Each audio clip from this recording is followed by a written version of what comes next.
Hello and thank you for joining for today's cryptid horror stories. The first story today is about the Siguanaba, a shape-shifting specter from Central American and Mexican folklore. She typically appears as an attractive, well-built woman with long, dark hair, seen from behind. She is often found bathing in rivers, washing clothes, or lingering near secluded roadsides, initially wearing a flimsy, see-through, or white gown. Once she lures an unsuspecting man far into the wilderness, ravines, or deep forests, she reveals her face.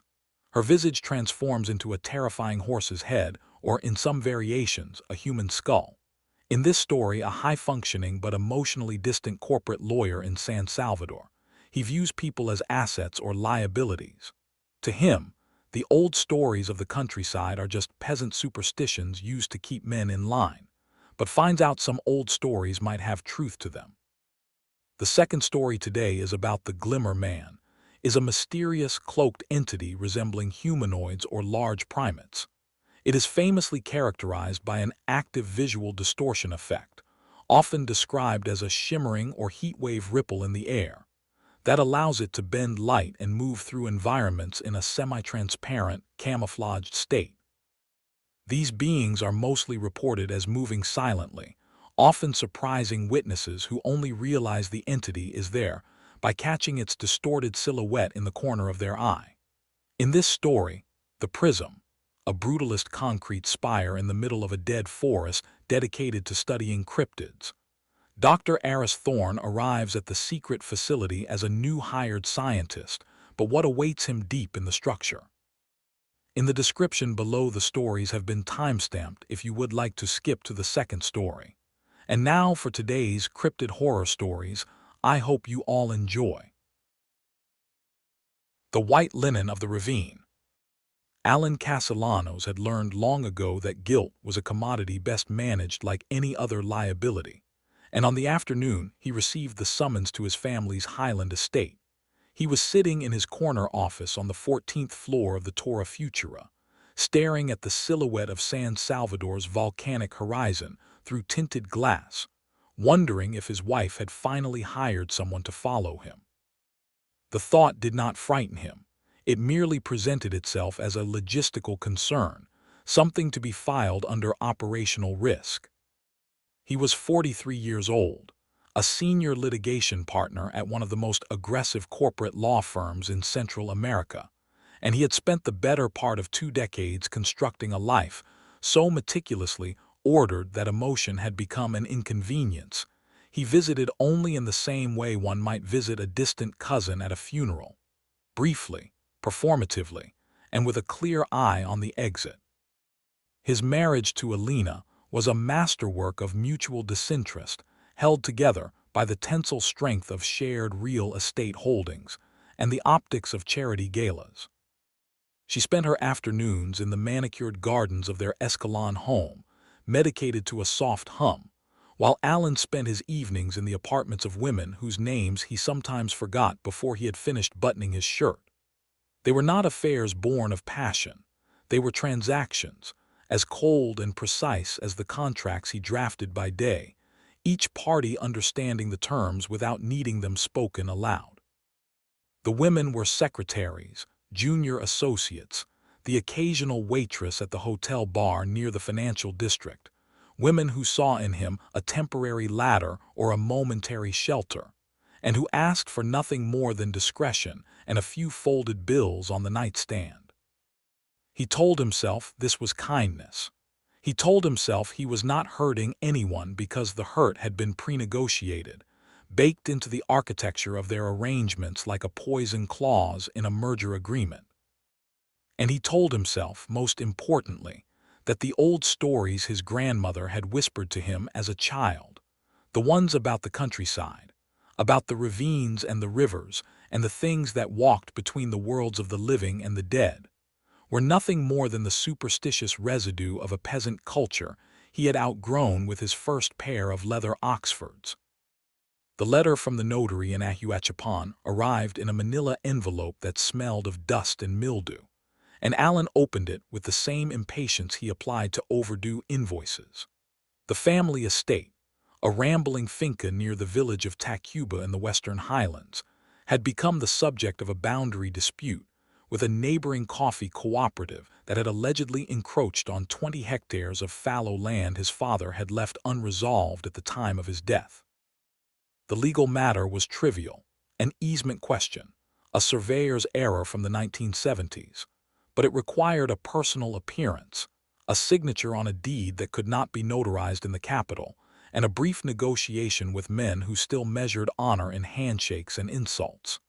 Alan had initially intended to send a junior associate, a hungry young man named Diaz who would have driven through the night and returned with the papers and a per diem receipt, but then his brother had called. Mateo was 38, a high school history teacher in Santa Tecla who still lived in the same cramped apartment above their late aunt's bakery, who still attended Mass every Sunday at the Iglesia El Carmen, and who still believed, with a fervor that Alan found both embarrassing and vaguely threatening, that the old ways and the old warnings were not metaphors but mechanisms of survival. Mateo had heard about the property dispute from a cousin and had volunteered to accompany Alan, claiming that he knew the local judge and could grease the social wheels in ways that Alan's tailored suits and legal citations could not. Alan had agreed not out of affection but out of calculation. Mateo's presence would make the villagers less guarded, more willing to speak openly about the land's boundaries, and besides, the drive was only 3 hours, and the silence between them was a familiar one, a silence Alan had mastered long ago. They left the city on a Thursday morning in late October, when the rains had begun to thin, but the humidity still clung to the streets like a wet shroud. Alan drove his black BMW SUV, the leather seats cool against his back, the air conditioning blasting away the traces of the outside world. Mateo sat in the passenger seat, his canvas satchel wedged between his feet, wearing a button-down shirt that had been ironed with care but whose cuffs were frayed at the edges. He had brought a thermos of coffee and a bag of sweet bread, offerings that Alan accepted with a nod but did not touch, preferring the sterile consistency of the protein bar he kept in the glove compartment. The conversation, when it came, was transactional. Mateo spoke of the finca's history, the way their grandfather had cleared the land with machetes and fire, the way their father had let it fall into neglect during the Civil War, the way the soil itself seemed to resent the family's absence. Alan responded with dismissive grunts, his eyes on the highway, his mind already drafting the counterarguments he would need if the cooperative's lawyer tried to claim adverse possession. It was only when they passed the turnoff for Juayua, when the road began to narrow and the asphalt gave way to rutted gravel, that Mateo's tone shifted from familial obligation to something darker, something that made Alan's jaw tighten with preemptive irritation. "You shouldn't have come alone," Mateo said, his voice low, his fingers worrying the frayed cuff of his sleeve. "I don't mean without me. I mean you shouldn't have come here with the weight you're carrying." Alan did not look at him. "I'm carrying a briefcase and a power of attorney, Mateo, nothing more." "The land remembers," Mateo said, and there was no poetry in his voice, only a flat, terrifying sincerity. "Not like a person remembers, like a debt remembers, like a balance sheet that never closes." "For God's sake," Alan said, his voice emerging from his throat like a blade drawn across stone. "We're not children. I didn't drive 3 hours to listen to you sermonize about peasant ghost stories." Mateo was quiet for a long moment, watching the dense green walls of coffee plants slide past the window. "I'm not sermonizing, Alan. I'm warning you. The people here, they still tell the stories because they still see the things the stories describe. The Siguanaba." "The Siguanaba," Alan interrupted, his lip curling. "A woman with a horse's face who punishes unfaithful men. Yes, I remember. Grandmother used to scare us with that nonsense when we wouldn't go to sleep. It's a morality tale, Mateo. It's a leash for the ignorant. I'm a lawyer.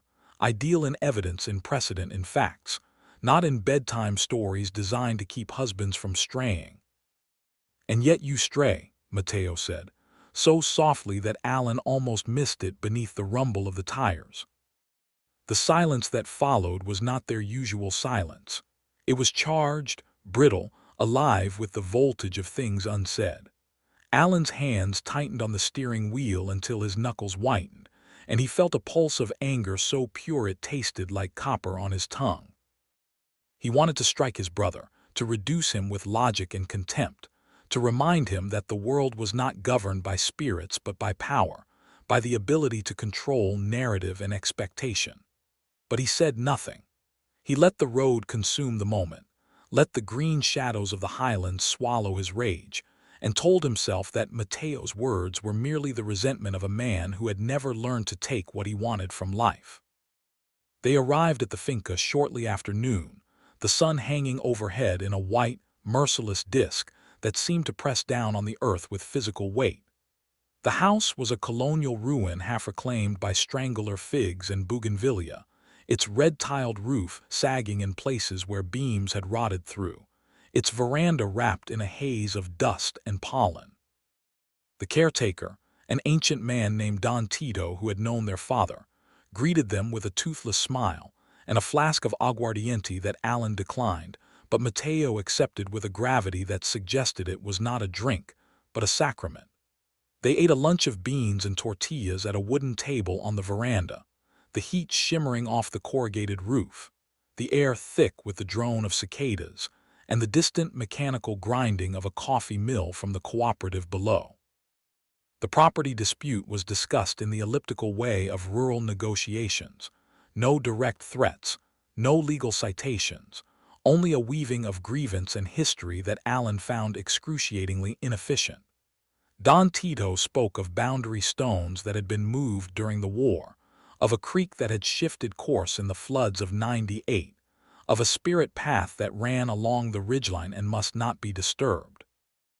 Alan listened with the patience of a predator, filing away the relevant details, dismissing the irrelevant ones, and by late afternoon he had extracted the necessary information.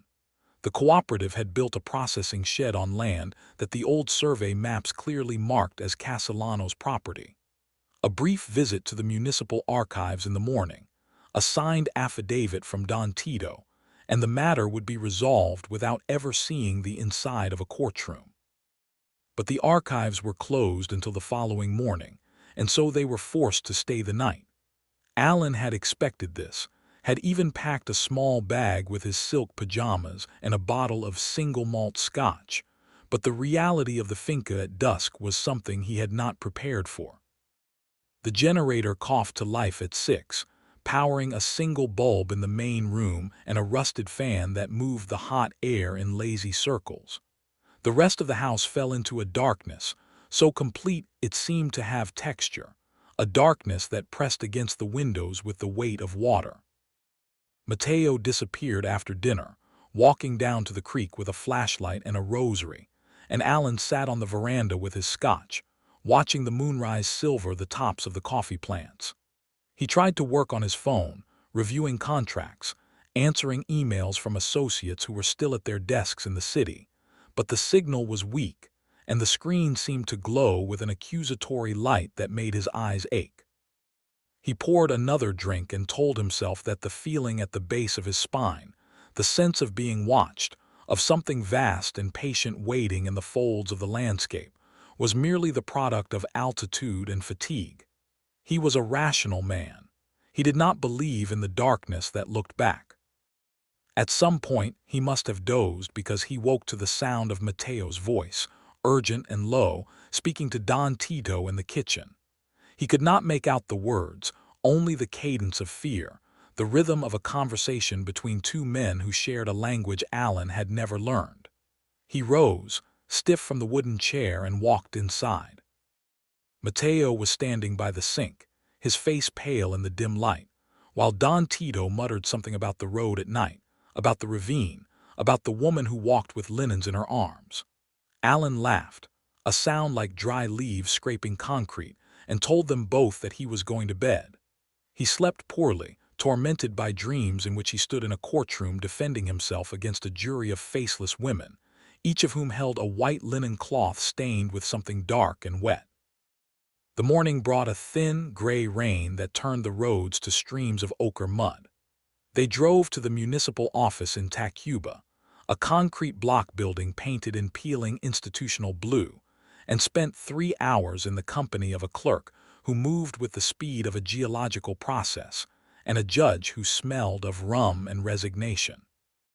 The documents were signed, the affidavits stamped, and by 2 in the afternoon Allen held in his hand the legal resolution to a problem that had lingered for 40 years. He should have felt satisfaction. He should have felt the familiar narcotic rush of a closed deal, a sealed envelope, a box checked.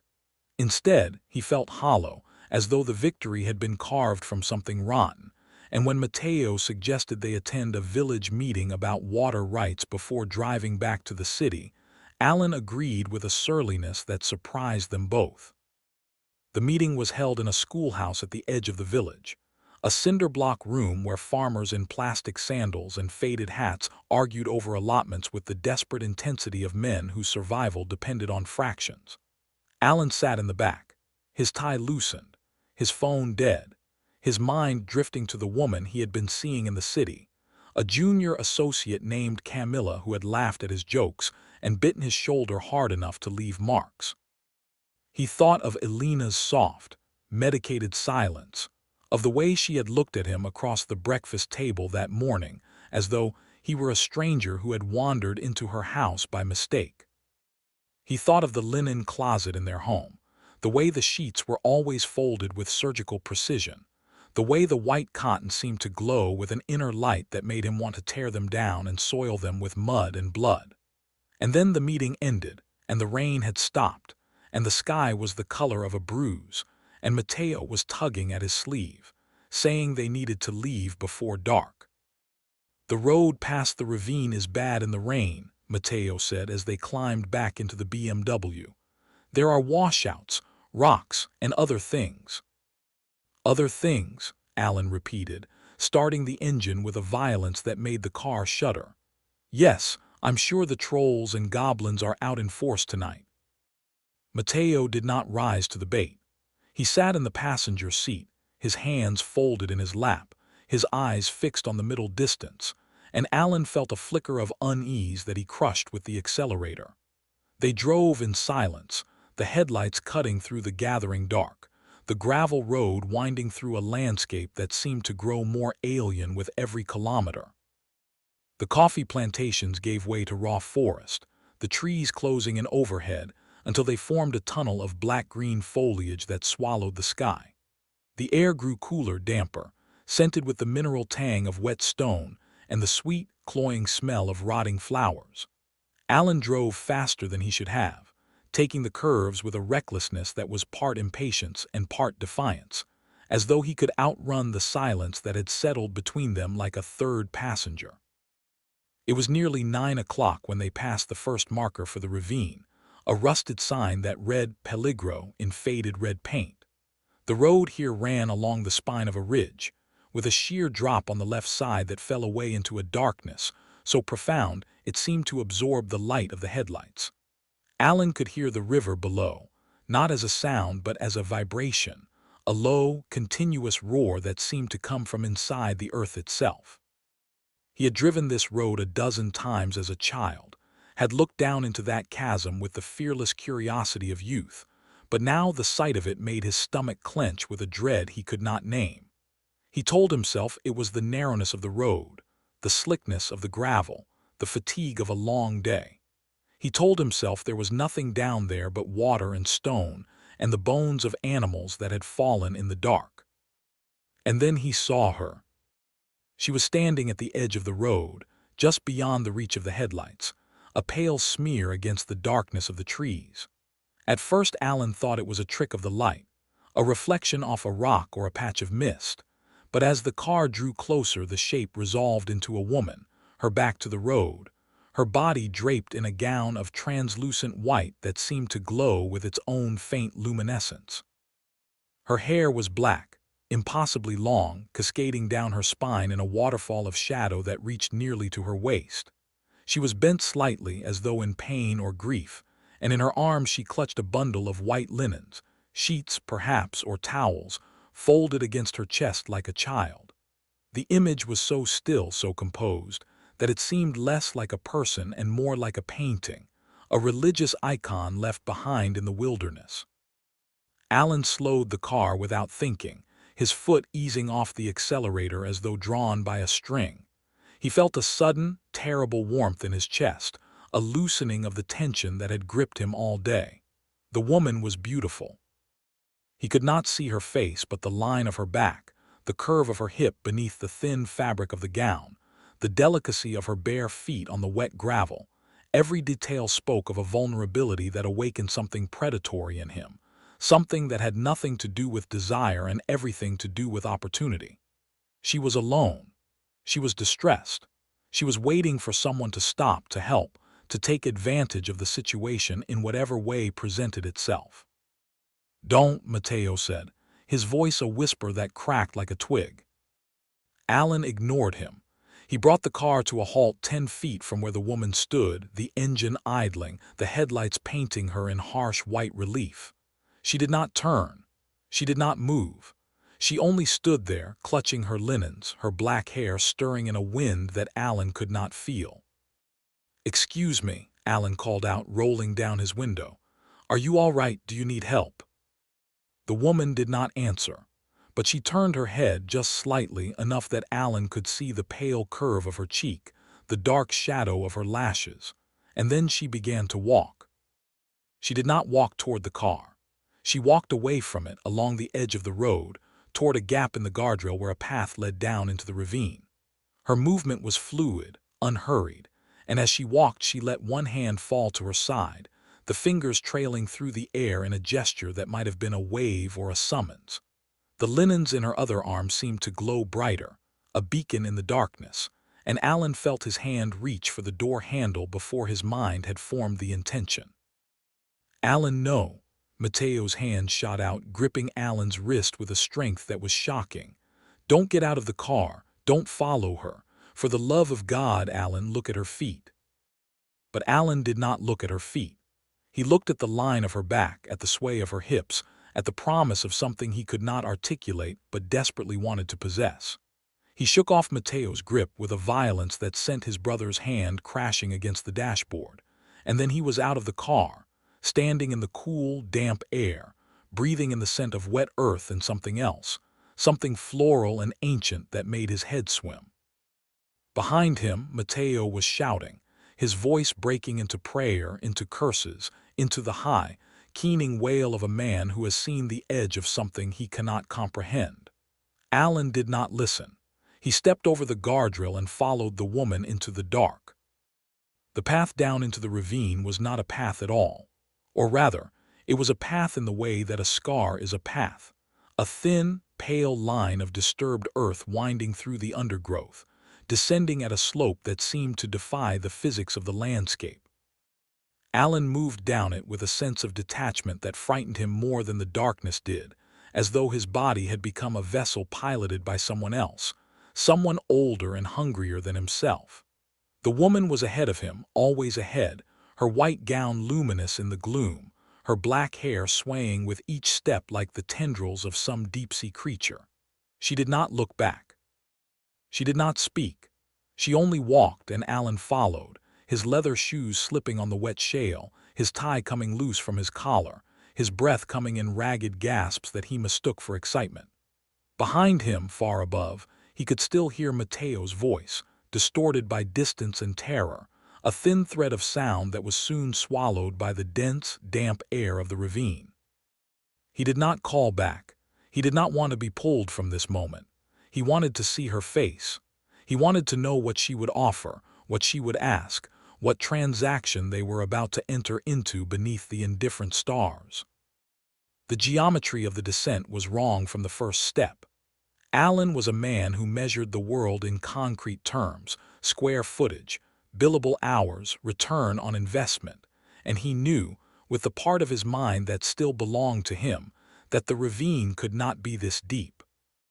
He had looked down into it from the road 1,000 times as a child, had thrown rocks and counted the seconds until the splash, and the drop had never been more than 60 meters, a steep but manageable scramble for a boy with time and scraped knees. But now, after 10 minutes of walking, the road above had vanished into a strip of darkness no wider than a thread, and the river below sounded no closer than it had when he started.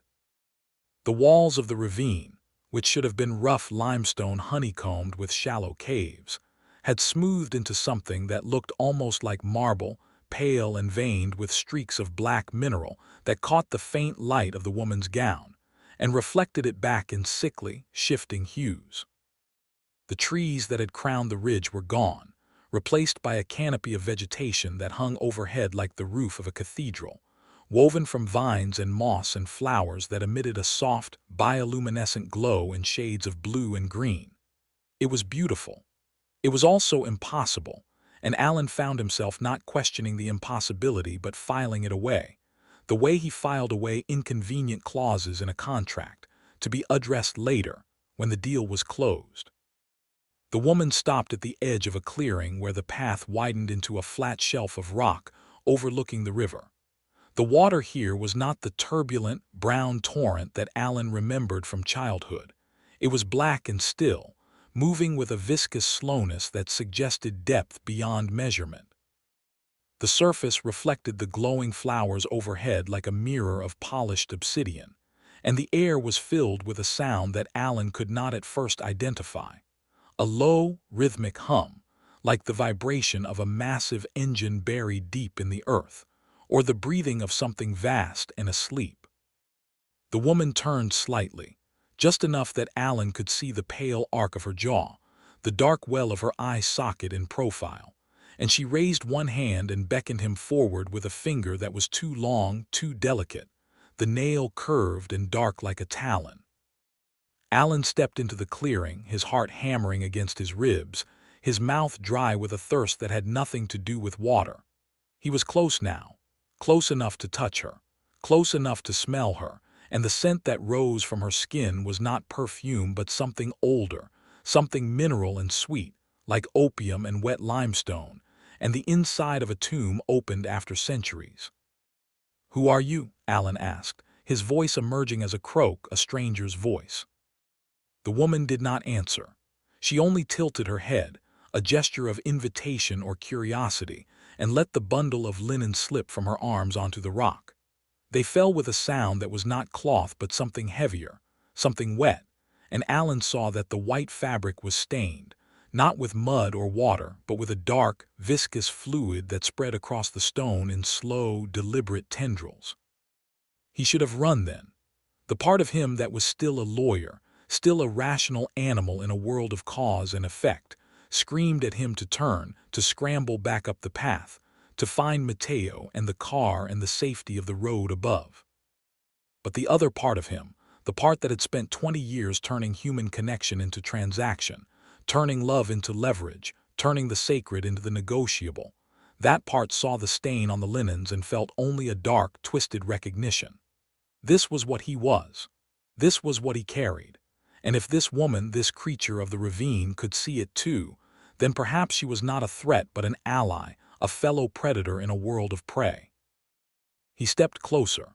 The woman turned fully to face him, and for a moment, a fraction of a second that stretched into eternity, Alan saw beauty. He saw a face that was perfect in its symmetry, its proportions drawn from some mathematical ideal that bypassed culture and history and spoke directly to the lizard brain. Her eyes were large and dark, wet with tears or dew, and her lips were full and slightly parted, and her skin was the color of moonlight on fresh snow. She was the most beautiful woman he had ever seen, more beautiful than Camilla, more beautiful than Alina in her youth, more beautiful than any fantasy he had ever constructed in the quiet hours of the night. She was desire made flesh, and she was looking at him with an expression that he read as longing, as invitation, as the promise of absolution through possession.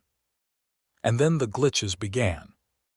He noticed the first one when he looked down at her feet, finally remembering Mateo's warning. They were bare, pale, and perfect, but they were not standing on the rock. They were standing in it, or rather, the rock was passing through them, the stone visible between her toes like water through a sieve.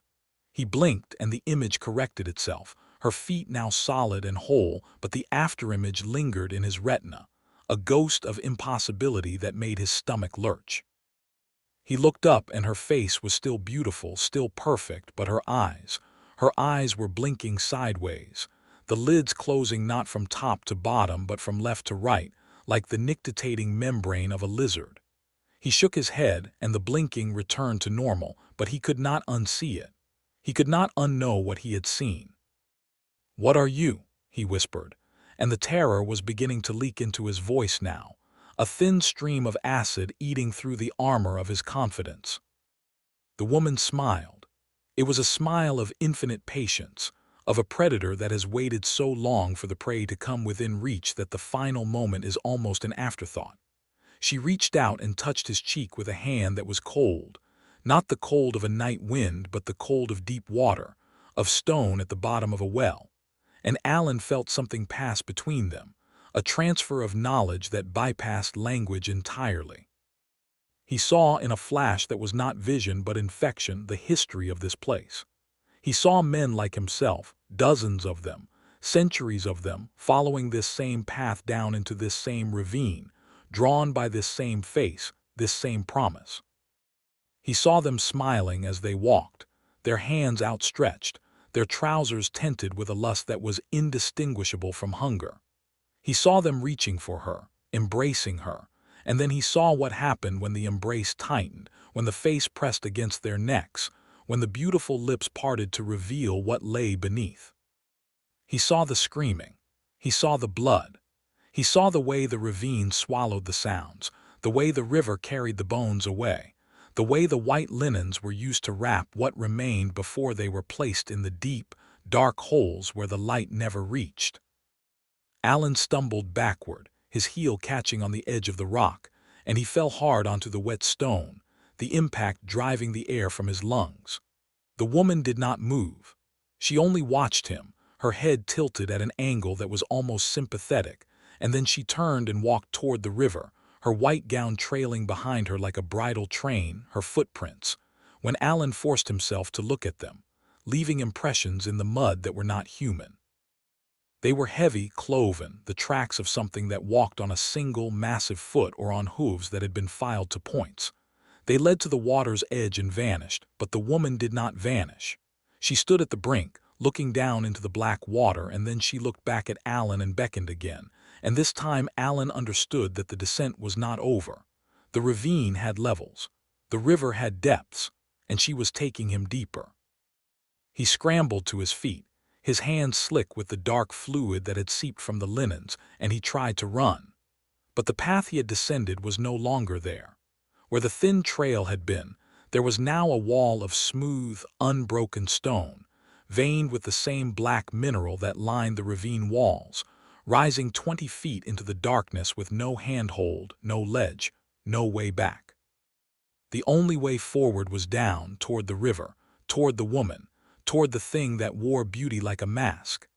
Alan's breath came in short, panicked bursts, and he could hear his own heartbeat in his ears, a frantic drum that seemed to echo off the ravine walls and return to him doubled, tripled, multiplied into a chorus of terrified percussion.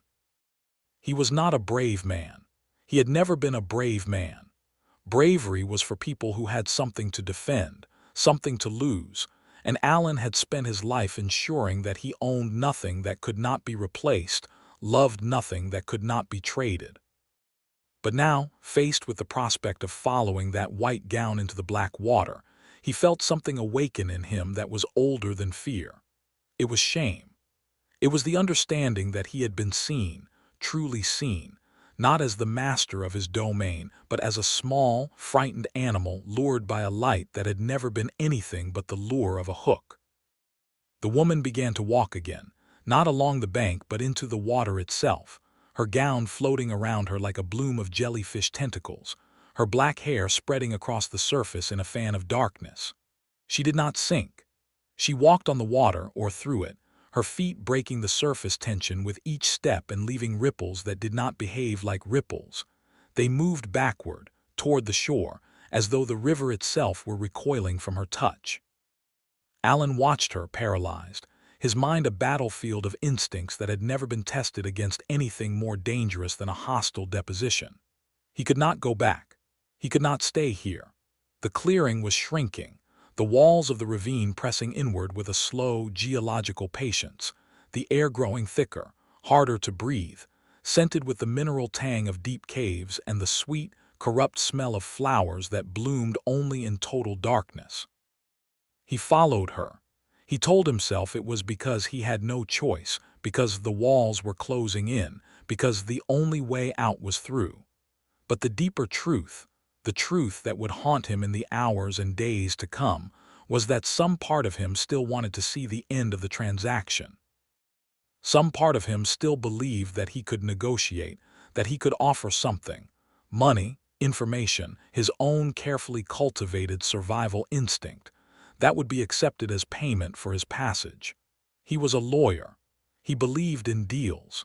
He believed that everything had a price, and that the horror of the ravine was simply a matter of finding the right currency. The water was cold beyond description, a cold that seemed to bypass his skin and freeze the marrow in his bones directly, turning his blood to slush in his veins. He waded in after her, his trousers instantly soaked and heavy, his shoes filling with silt that felt alive, that squirmed between his toes like the larvae of some blind, burrowing creature. The riverbed was not stone or mud, but something that crunched and shifted beneath his feet, and Alan forced himself not to look down, not to wonder what he was walking on, not to imagine the architecture of bones that might line the bottom of a river that had been drinking the dead for centuries. The woman was 20 feet ahead of him now, then 30, her gown growing dimmer as the bioluminescent flowers overhead were swallowed by a thicker, more absolute darkness. The only light came from her, and it was fading, drawing him onward like a will-o'-the-wisp into a swamp, and Alan realized with a clarity that was almost spiritual that he had crossed a threshold from which there would be no negotiation, no settlement, no out-of-court resolution. The ravine was not a place. It was a process, and he was being processed. The water deepened, first to his knees, then his waist, then his chest. Alan could not swim. He had never learned, having grown up in a city where the pools were chlorinated and the rivers were treated as scenery. He flailed, his arms windmilling, his mouth filling with water that tasted of iron and decay, and for a moment he was certain he would drown, that the woman would turn and watch him sink, and that would be the end of it. Not a dramatic death, not a violent one, but a simple, bureaucratic drowning in a river that had drowned better men than him. But the water did not take him. Instead, the riverbed rose to meet his feet, and he found himself standing on a submerged shelf of rock that formed a path beneath the surface, a path that led toward the center of the river where the current was strongest and the darkness was deepest. The woman was waiting there, standing on a platform of stone that rose from the water like an altar, her white gown now wet and translucent, clinging to a body that was no longer quite human in its proportions. Her arms were too long, her neck was too long, and her face was turned away from him, tilted toward the sky, and he could see the water running down her cheek in streams that were too thick, too dark to be tears. "What do you want?" Alan screamed, his voice breaking against the ravine walls and returning to him as a mocking whisper. "What do you want from me?" The woman did not answer. She only reached up with both hands and placed them on either side of her face, her fingers sliding into her hairline, her nails digging into the skin of her temples. And then, with a sound like wet fabric tearing, she began to pull. The sound of her skin peeling away was not like tearing paper or ripping cloth, though Alan's mind desperately reached for those comparisons in an attempt to cage the reality within the familiar. It was wetter than that, more intimate, the sound of a fruit being unzipped from its rind, of a membrane separating from the organ it had protected for too long. The woman's fingers, those 2 long fingers with their dark, curved nails, dug into her own forehead and pulled downward, and the skin of her face parted like a curtain drawn back from a window. It did not rip in jagged pieces. It came away in a single, supple sheet, a mask of flesh and fat and connective tissue that slewed off with a sickening, deliberate slowness, revealing what lay beneath with the patient unveiling of a sculptor removing the clay from a finished work. Alan stood frozen in the black water, his legs numb, his mind a white screen of static, watching the beautiful face he had followed into the ravine fold in on itself like a crumpled photograph, and drop from her hands into the river with a splash that was swallowed by the greater dark. What remained was not a skull, not in the human sense.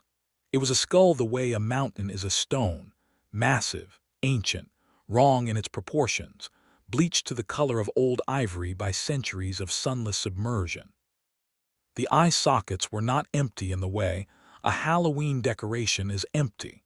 They were voids, negative spaces that seemed to drink the dim light around them, to bend the air toward their centers like the event horizons of tiny black holes.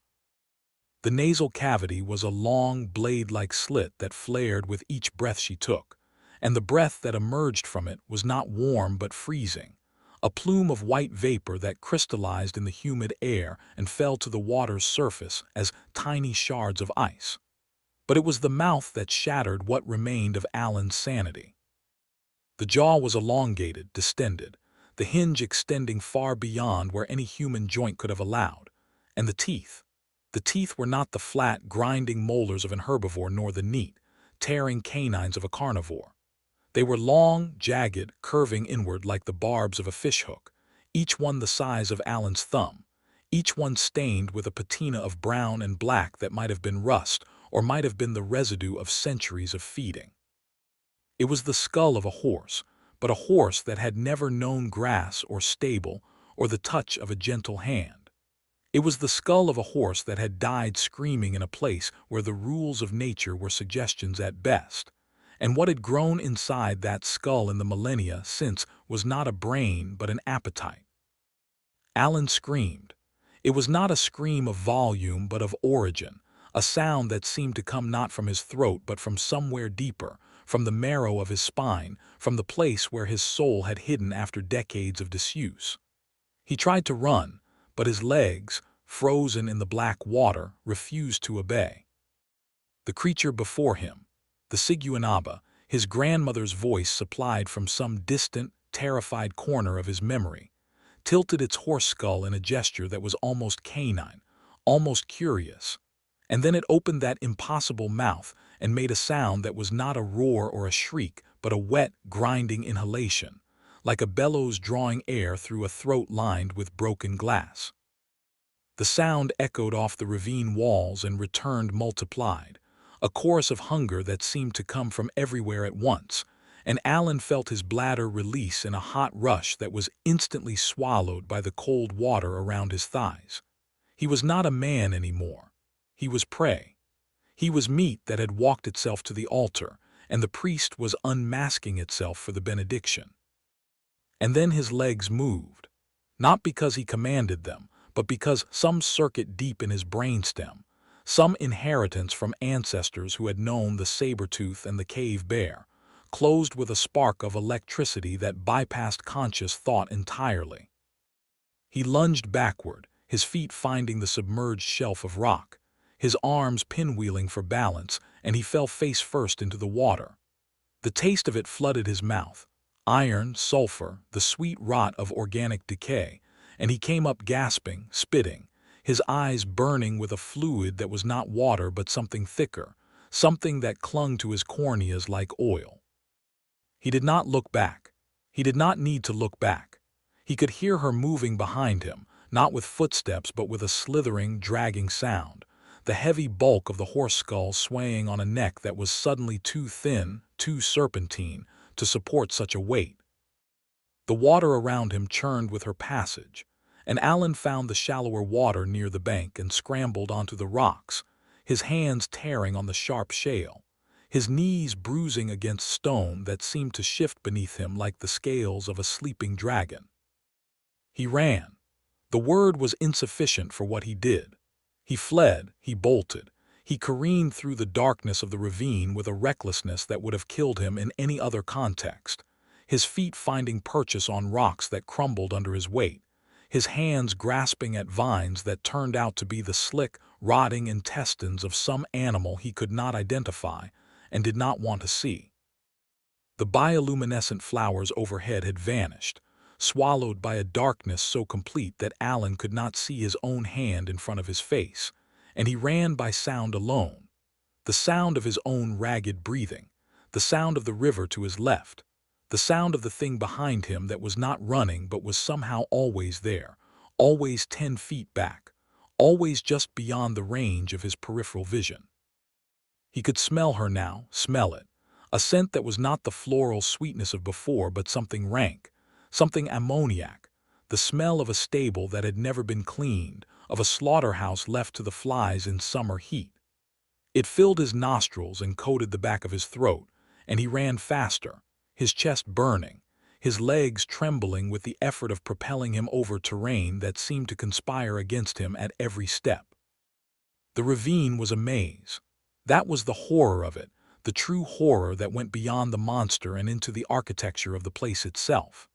Alan had known this ravine as a child, had played in its shallows and climbed its lower slopes, and it had been a simple thing, a cleft in the earth, a river running through it, a few caves and overhangs that provided shelter from the rain. But now, running through it in the dark, he found himself in spaces that could not exist, in chambers that opened off the main channel like rooms in a house that had been built by a mad architect with no regard for gravity or geography. He turned a corner and found himself facing a waterfall that had not been there before, a sheer curtain of black water falling from a height that seemed to touch the stars.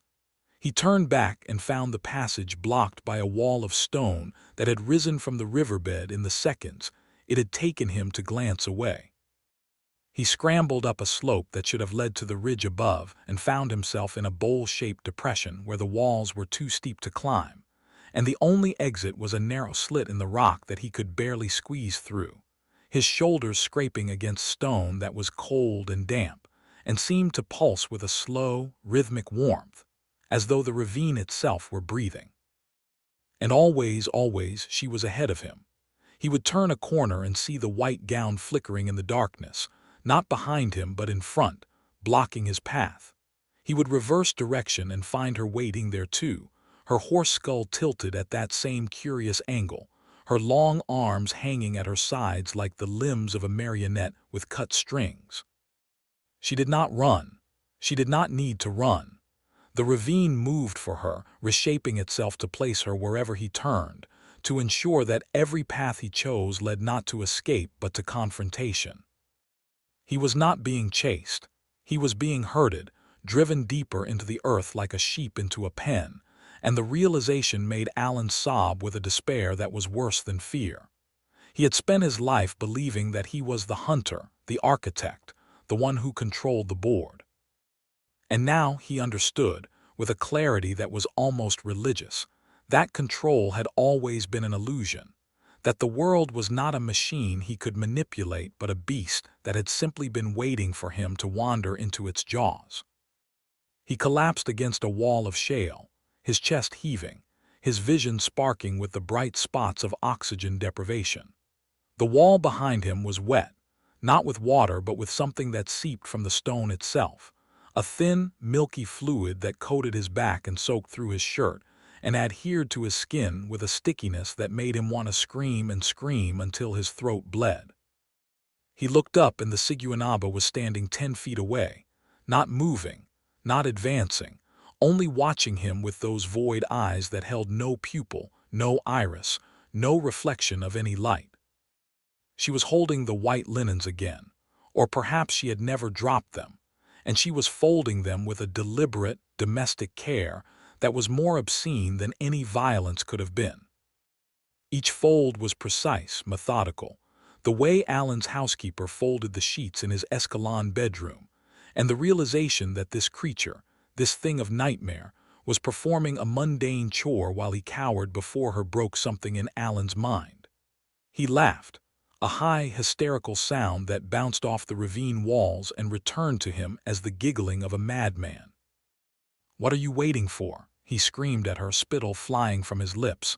Do it, kill me, get it over with. But she did not move.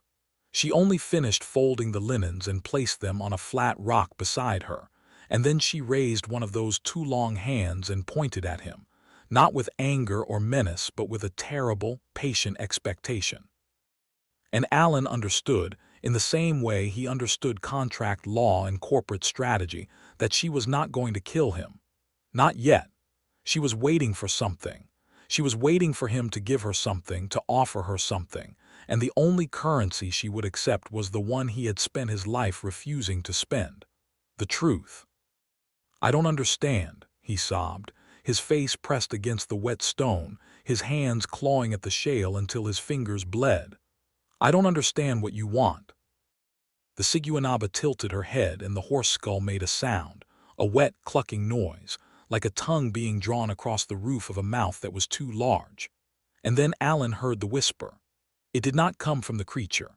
It came from the ravine itself, from the stone and the water and the darkness, a voice that was made of the accumulated grief of every man who had died in this place, every betrayer, every liar, every predator who had thought himself beyond consequence. "Confess," the ravine whispered. "Confess and be counted. Confess and be weighed. Confess and be found wanting or be found nothing at all." Alan understood. He understood with a clarity that was almost worse than the monster because it came from inside him, from the part of himself he had buried beneath decades of paperwork and infidelity and cold, calculated transaction. The Siguanaba did not feed on flesh. She fed on the lie. She fed on the weight of the unconfessed sin, on the density of the secret kept, on the arrogant certainty that the things we do in the dark will never be brought into the light. And she had brought him here, not to kill him, but to consume the architecture of his self-deception, to strip him down to the raw, quivering thing he had been as a child, before he had learned to trade love for leverage and bodies for assets. "No," Alan whispered, pressing his bleeding hands against his ears. "No, no, no, I won't give you that."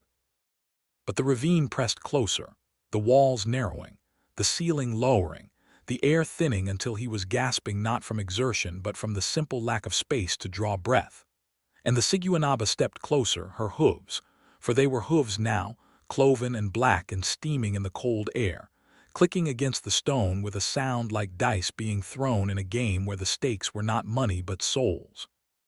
She reached out and touched his shoulder, her fingers leaving marks that were not bruises but brands, patterns of cold fire that sank into his skin and spread through his chest like frost across a window pane.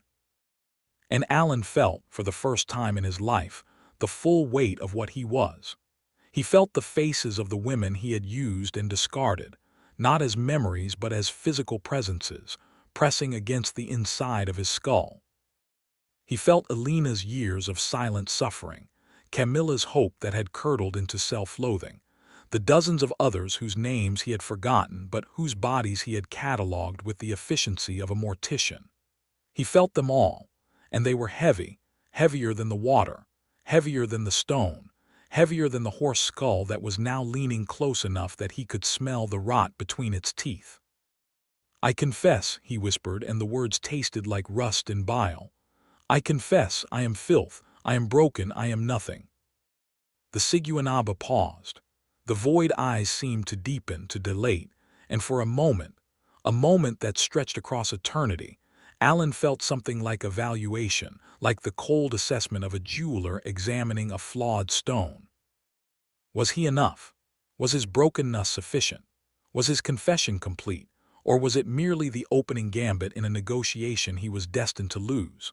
The horse skull opened its mouth, wider than should have been possible, the jaw unhinging with a wet pop that echoed off the ravine walls, and Alan saw down that throat into a darkness that was not empty but was filled with shapes, with limbs, with the writhing, half-digested remnants of other men who had confessed and been found insufficient. He saw their eyes, still aware, still conscious, embedded in the walls of that esophageal tunnel like barnacles on a ship's hull, and he understood that confession was not the end but the beginning, that the toll for passage was not a single payment but a perpetual debt. He screamed then, a sound that had no language in it, only the raw vibration of a creature that has reached the limit of its endurance, and found that the limit was not a wall but a door, and that the door opened onto something worse than death. He screamed until his vocal cords tore, until his throat filled with blood, until the scream became a gurgle, and the gurgle became a silence that was worse than either. And the Siguanaba leaned in, close enough that her teeth brushed his cheek, close enough that he could feel the cold of her breath on his wet skin, and she whispered into his ear with a voice that was not one voice but many, a chorus of the consumed, a harmony of the betrayed. "Not yet," she said, "not broken enough, not empty enough. Run, little lawyer, run and break, run and empty. Run until there is nothing left but the husk, and then we will see if the husk is worth the eating." And then she was gone. Not vanished, not dissolved, but simply not there, as though the ravine had blinked, and in the space of that blink she had been repositioned, relocated, sent to wait at the next corner, the next choke point, the next impossible geometry of stone and shadow. Alan collapsed onto the wet rock, his body shaking with a violence that was not muscular but neurological, his nerves firing at random, his mind a shattered mosaic of image and sensation that no longer cohered into anything resembling thought. He lay there for he did not know how long, listening to the river, listening to the silence, listening to the slow, wet sounds of something moving in the darkness above him, around him, inside him. When he finally found the strength to move, it was not courage that propelled him but inertia, the simple mechanical continuation of a process that had begun and could not be stopped. He crawled along the rock shelf, his hands raw, his knees bleeding, his trousers torn to rags, and he found a passage that seemed to lead upward, a crack in the ravine wall that emitted a faint, cold draft that smelled of the surface world. He squeezed into it, his shoulders scraping against stone that was slick with the same milky fluid that had coated his back, and he pulled himself upward with a desperation that was not hope but habit, the body's refusal to accept what the mind already knew. The passage was narrow, tortuous, a vertical slit that required him to wedge his back against one wall and his feet against the other, an inch upward in a motion that was half climb, half birth. He lost his shoes somewhere in the darkness. He lost his watch, his wallet, the gold ring that Alina had placed on his finger 20 years ago in a ceremony that now seemed as distant and unreal as a fairy tale told in a language he had forgotten. He lost layers of skin, leaving them on the stone in smears of blood, and tissue that the darkness swallowed without comment. And all the while, he could hear her below him, in the river, in the ravine, in the spaces between the rocks. He could hear the wet clicking of her hooves on stone, the soft rustle of her white gown against the current, the patient, rhythmic sound of her folding and unfolding those terrible linens, preparing them for the next body, the next confession, the next soul that would wander down into her domain believing that beauty was an invitation rather than a sentence. She was not chasing him now, she was waiting. She was always waiting. The ravine was her courtroom and the session never ended. The climb took hours or minutes or days. Alan had no way to measure time in a place where the darkness was eternal, and the only sounds were his own suffering and her patient, domestic silence below. But eventually, impossibly, his hands found the edge of the ravine, the lip of the road where the guardrail bent and the gravel crunched under the tires of cars that passed in the night without stopping, without seeing, without caring. He hauled himself over the edge and collapsed onto the road, his face pressed against the cold, familiar texture of asphalt and stone, and he wept with a gratitude that was indistinguishable from despair. He was out. He was on the surface.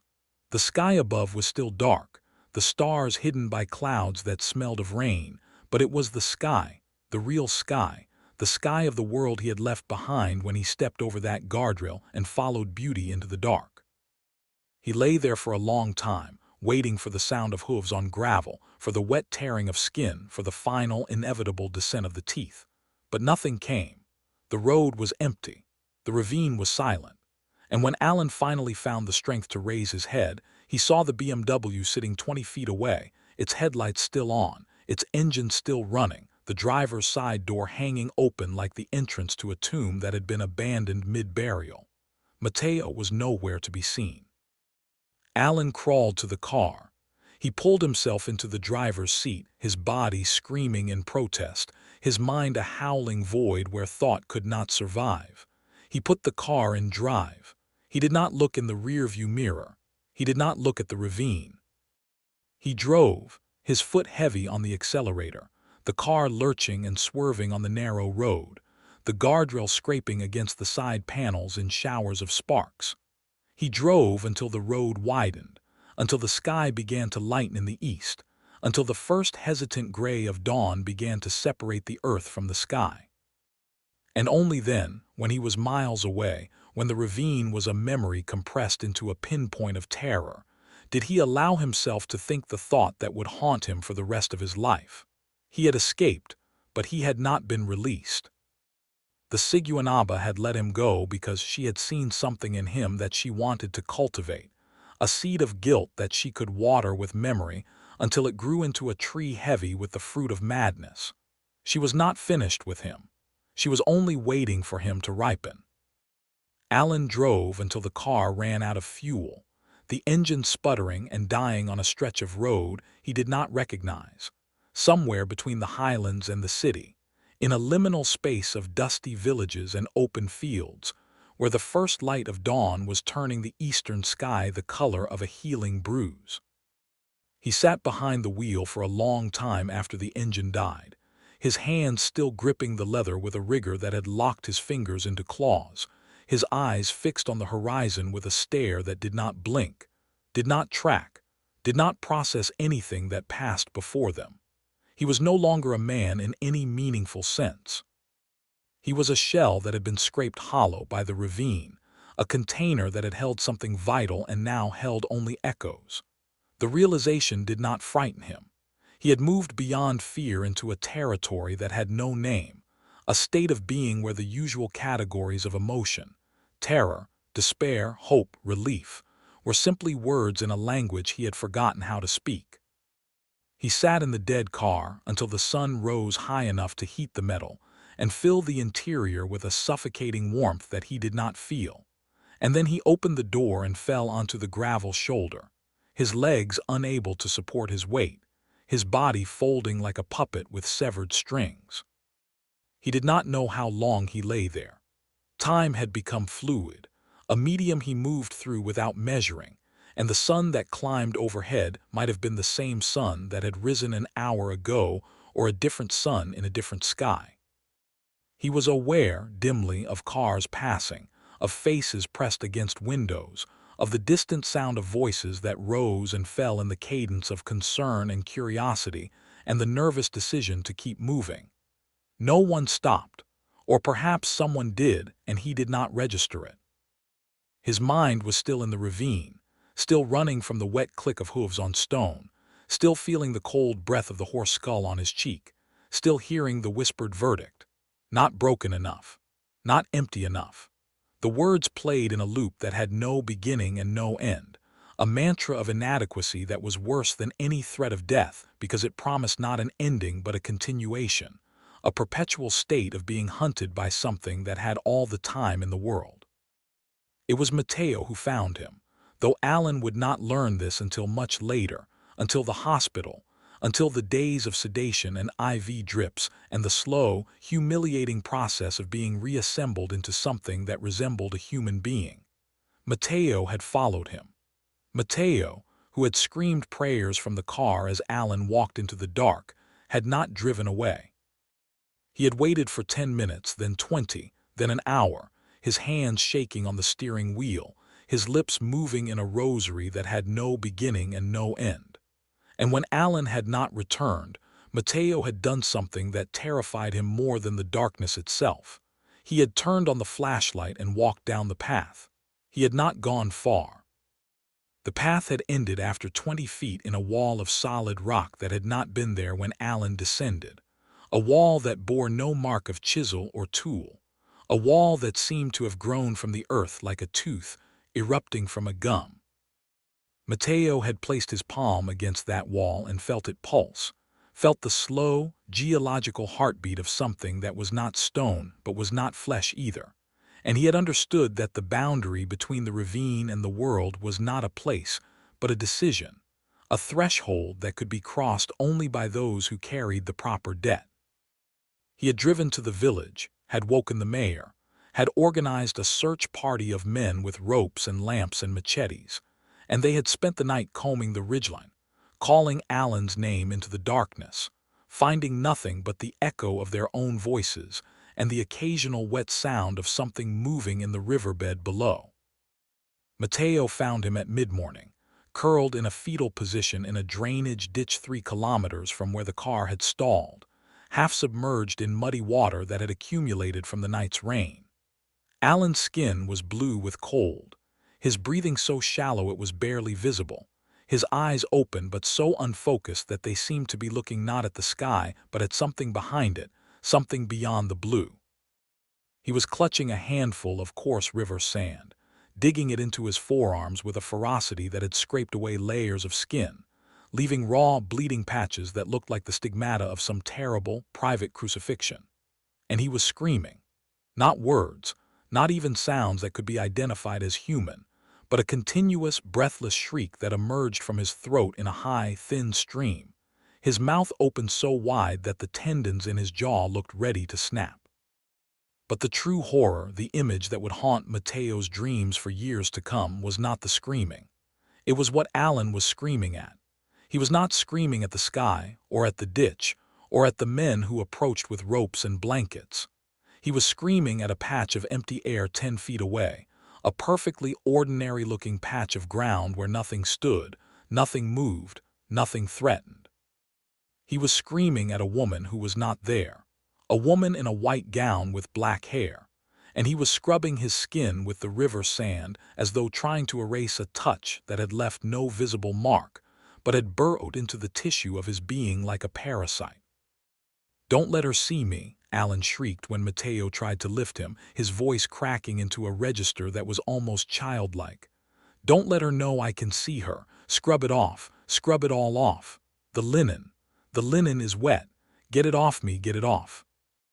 Mateo wrapped him in a blanket and held him while the other men stood back, their faces pale, their hands making the signs of protection they had learned from their grandmothers. They knew. They did not need Alan's ravings to tell them what had happened in the ravine. They could see it in the way his fingernails were cracked and bleeding from clawing at stone that had not been there when they searched. They could see it in the white hairs that had appeared at his temples overnight, as though his body had aged decades in the space of hours. And they could see it in his eyes, or rather in the absence of his eyes, the way the pupils did not contract in the sunlight, the way they remained dilated to a blackness that seemed to have no bottom, as though the ravine had climbed inside him and claimed the windows of his soul for its own. They drove him to the hospital in Santa Ana, a journey of 2 hours that took 4 because Mateo refused to take the road past the ravine, choosing instead a longer route through the pine forests that added kilometers, but subtracted the possibility of seeing that gap in the guardrail, that flicker of white in the darkness. Alan did not speak during the drive. He lay in the back seat, wrapped in blankets, his body shaking with a cold that had nothing to do with temperature, and when Mateo glanced back at him in the rearview mirror, he saw that Alan's lips were moving in a continuous, silent litany, a confession that had no audience but the darkness inside his own skull. "I am filth. I am broken. I am nothing." The words were not a prayer. They were a ledger entry, a balance sheet being reconciled in real time, and Mateo knew, with a certainty that made him want to weep, that his brother had encountered something that no amount of legal argument could dispute, no precedent could overturn, no settlement could resolve. The hospital was a squat, yellow building with a generator that roared like a wounded animal and a staff that moved with the exhausted efficiency of people who had seen too much and could afford to feel too little. They sedated Alan, cleaned his wounds, hydrated him through an IV that bulged obscenely in the vein of his forearm, and pronounced him stable by evening. Stable. The word was a lie, a legal fiction that masked a deeper truth. Alan's body was intact, but the person who had inhabited it was gone. The doctors spoke of shock, of dissociative episodes, of possible neurological damage from oxygen deprivation or exposure to some unknown toxin in the river water. They did not speak of the ravine. They did not speak of the Siguanaba. They wrote their reports in the language of science, filling the blanks with Latin and acronyms, and Matteo let them, because he knew that the truth would not fit on their forms, would not be reimbursed by their insurance, would not be believed by anyone who had not stood at the edge of that darkness and felt it breathe. Alan spent 3 days in the hospital, 3 days of morphine dreams and cold sweats, of waking with his hands raised to fend off something that was not there, and falling back into sleep with a whimper that was not the sound a grown man should make. On the 4th day, he spoke his first coherent words. He was sitting up in bed, staring at a tray of food he had not touched, and he turned to Matteo with eyes that were clearer than they had been but still carried the shadow of the ravine in their depths. "She let me go," Alan said, his voice flat, devoid of the inflection that had once made him a formidable courtroom presence. "She let me go because I'm not finished, because I have more to give, more to lose."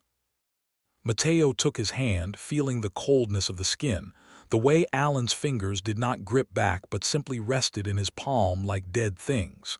"You're safe now, Alan. You're here. You're alive." "Alive," Alan repeated, as though testing the word for its flavor, finding it bitter. "Yes, alive, but for how long, and for what?"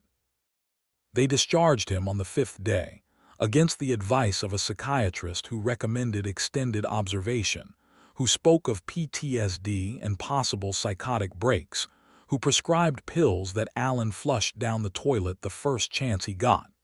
He could not take the pills. The pills would make him sleep, and sleep was where the ravine waited, where the white gown flickered in the darkness of his dreams, where the horse skull leaned close and whispered its patient, terrible assessments. He needed to stay awake. He needed to stay vigilant. He needed to find some way to prove to the thing that had marked him that he was already empty, already broken, already not worth the final consumption. They drove back to the city in silence, Matteo at the wheel of a rental car, Alan in the passenger seat, his body pressed against the door as though trying to put as much distance as possible between himself and the window, the world, the darkness that waited in every shadow. They did not speak of what had happened. They did not speak of the ravine, or the woman, or the confession that Alan had made in the dark. They did not speak of the way Alan flinched at every passing car, every patch of darkness between the streetlights, every glimpse of a woman in white on the sidewalk that turned out to be a nurse, a bride, a mannequin in a shop window. They drove in silence, and the silence was worse than any conversation could have been, because it was filled with the things they could not say. Alan returned to his life with the mechanical precision of a clockwork figure wound by habit rather than will.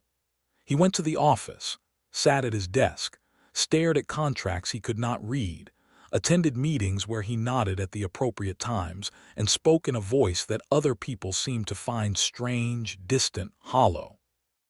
He went home to Alina, who looked at him with eyes that held no surprise, only a weary recognition, as though she had been waiting for him to return in pieces and was not disappointed by the reality. She did not ask what had happened. She had stopped asking Alan things years ago, had learned that his answers were always transactions, always deflections, always structured to minimize liability. She simply moved around him in their large, empty house, her footsteps soft on the tile, her medication keeping her in a state of gentle suspension that Alan now envied with a ferocity that frightened him. He tried to resume his affairs. He told himself that if he could prove he was unchanged, if he could demonstrate that the ravine had not broken him, then perhaps the thing that had marked him would see him as whole, as unconfessable as not worth the bother. He called Camilla, the junior associate, invited her to the same hotel bar where they had first met, ordered the same drinks, made the same jokes. But when she leaned across the table and touched his hand, her fingers warm and alive and human, Alan had felt not desire but revulsion, not attraction but the memory of a colder touch, a touch that had left marks on his soul that no amount of human warmth could erase. He had excused himself, gone to the bathroom, and vomited into the toilet until his stomach was empty and his throat was raw. And when he looked in the mirror above the sink, he had seen not his own face but the face of the Siguanaba, beautiful and perfect and about to peel away, and he had smashed the mirror with his fist, the glass cutting his knuckles in a spray of blood that looked black in the fluorescent light. He did not see Camilla again. He did not see anyone again. He stopped going to the office, stopped answering emails, stopped leaving the house except to walk the perimeter of his property in the early hours of the morning when the sky was still dark, and the streets were empty, and the only sounds were the distant barking of dogs and the closer, more intimate sound of his own breathing. He lost weight. His suits hung on him like the discarded skins of a larger animal. His face, once handsome in a sharp, predatory way, became gaunt, the cheekbones protruding like the structural beams of a building that had been stripped of its facade. And his eyes became the eyes of a man who has seen the end of things, who has stood at the edge of the abyss and been judged and found insufficient, and who knows with a certainty that is worse than faith that the judgment is not final but is merely pending. Mateo came to visit him once a week, bringing food that Alan did not eat, speaking of small things, the weather, the news, the trivial grievances of the school where he taught, that Alan did not process. Mateo never spoke of the ravine. He never asked what Alan had seen in the darkness, but Alan knew that Mateo knew. He could see it in the way his brother's hands shook when he set down the grocery bags, in the way he made the sign of the cross when he thought Alan was not looking, in the way he always left before dark, always with a backward glance at the shadows that gathered in the corners of the garden like water pooling in a low spot. Mateo was afraid, not for himself but for Alan, and his fear was a constant, silent pressure that Alan could feel even when he was alone. It was on one of these visits, 3 weeks after the night in the ravine, that Alan first noticed the hair. He had been standing in the bathroom, preparing for his morning inspection, a ritual he had developed that involved examining every inch of his exposed skin for marks, for changes, for the signs that the thing was ready to collect what it had been cultivating. He had stripped to his waist and was turning slowly in front of the full-length mirror, his eyes tracking the pale scars where the river sand had scraped him, the faint discolorations on his shoulders where the cold fingers had branded him, the new white hairs that had spread from his temples across his scalp like frost creeping across a window pane. And then he saw it, a single strand of black hair, impossibly long, impossibly coarse, caught in the fibers of his white dress shirt where it hung on the back of the door. It was not his hair. His hair was black, yes, but it was fine, straight, the hair of a city man who shampooed daily and conditioned weekly. This hair was thick, wiry, the texture of a horse's mane, and it was clinging to the fabric with a tenacity that suggested it had been there for some time, waiting to be noticed. Alan reached for it with a hand that trembled violently enough to make his fingers blur in the mirror. He touched it, felt its texture, coarse and alive in a way that human hair was not, and he knew with a certainty that bypassed thought entirely that it had come from her, from the Siguanaba, from the thing that had leaned over him in the ravine and breathed its cold assessment into his ear. She had not left him. She had never left him. She had simply attached herself to him like a tick, a burr, a seed carried on the wind, and she was waiting, waiting for him to weaken, waiting for him to slip, waiting for the moment when his defenses crumbled and the confession he had made in the dark became not a shield but an admission of guilt that she could collect at her leisure. He tried to burn it. He held a lighter to the strand until the flame turned it to ash, the smell of burning hair filling the bathroom with a stench that made him gag. But when he looked again, there was another strand, caught in the collar of his shirt, and another, woven into the laces of his shoes, and another, caught in the bristles of his toothbrush. They were everywhere, invisible until he looked for them, and then unavoidable, multiplying like the symptoms of a disease that had entered its terminal phase.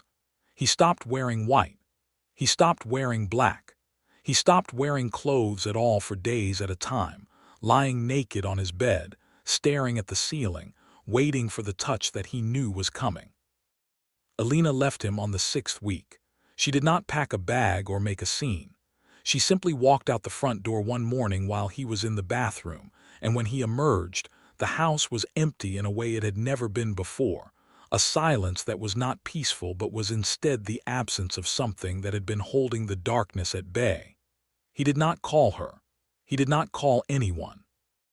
He sat in the empty house and listened to the sounds that houses make when they are unoccupied, the creak of cooling pipes, the settling of foundations, the distant hum of the refrigerator, and beneath those sounds, or perhaps between them, he began to hear other things. The rustle of fabric, the wet click of hooves on tile, the sound of linens being folded with patient, domestic care. It was on a Tuesday night, or perhaps a Wednesday morning. The distinction had lost its meaning, that Alan heard the crying. It was not a baby's cry, though it had that quality, that pitch of helplessness that bypassed the rational mind and went straight to the instinct to protect. It was something older, something that had learned to mimic innocence in the way a fisherman learns to mimic the movement of a fly on the water. It was coming from the garden, from the stand of bamboo that grew along the back wall of the property, and Alan knew, with a certainty that was not knowledge but was instead the body's memory of trauma, that if he went to the window and looked out, he would see her. He would see the white gown glowing in the darkness, the black hair cascading down her back, the bundle of linens in her arms. And she would turn.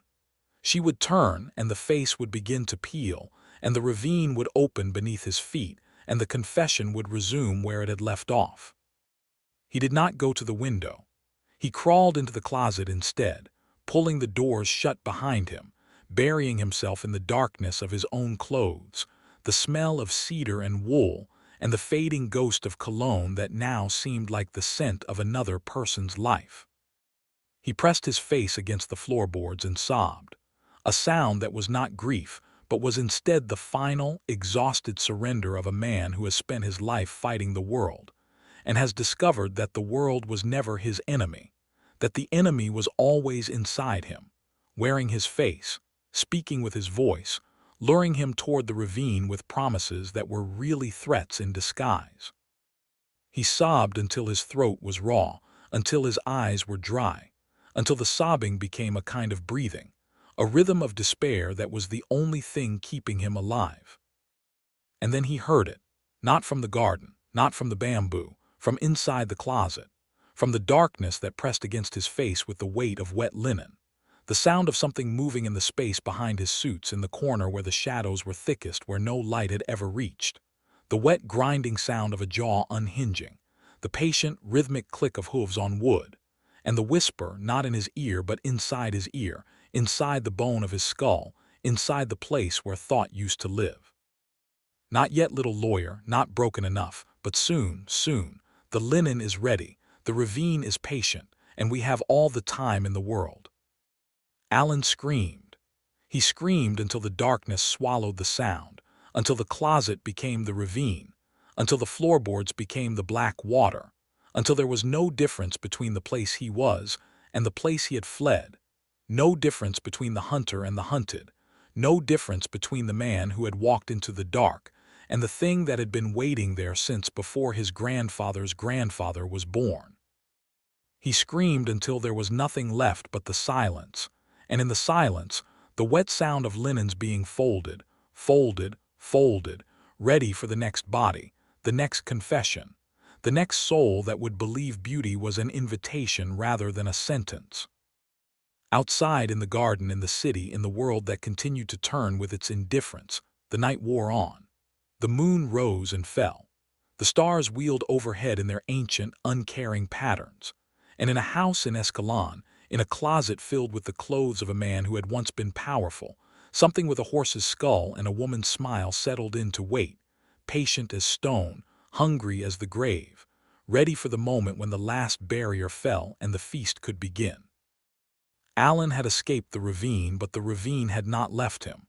It had simply changed its address, and the rent it demanded was not paid in money, or in flesh, or in blood, but in the slow, deliberate currency of a guilt that could never be expiated, a debt that could never be settled, a confession that had no end. The morning found him curled in the closet, his eyes open, his lips moving in a silent litany that no one would ever hear. I am filth, I am broken, I am nothing, and nothing is exactly what she wants. The house was silent, the city was silent.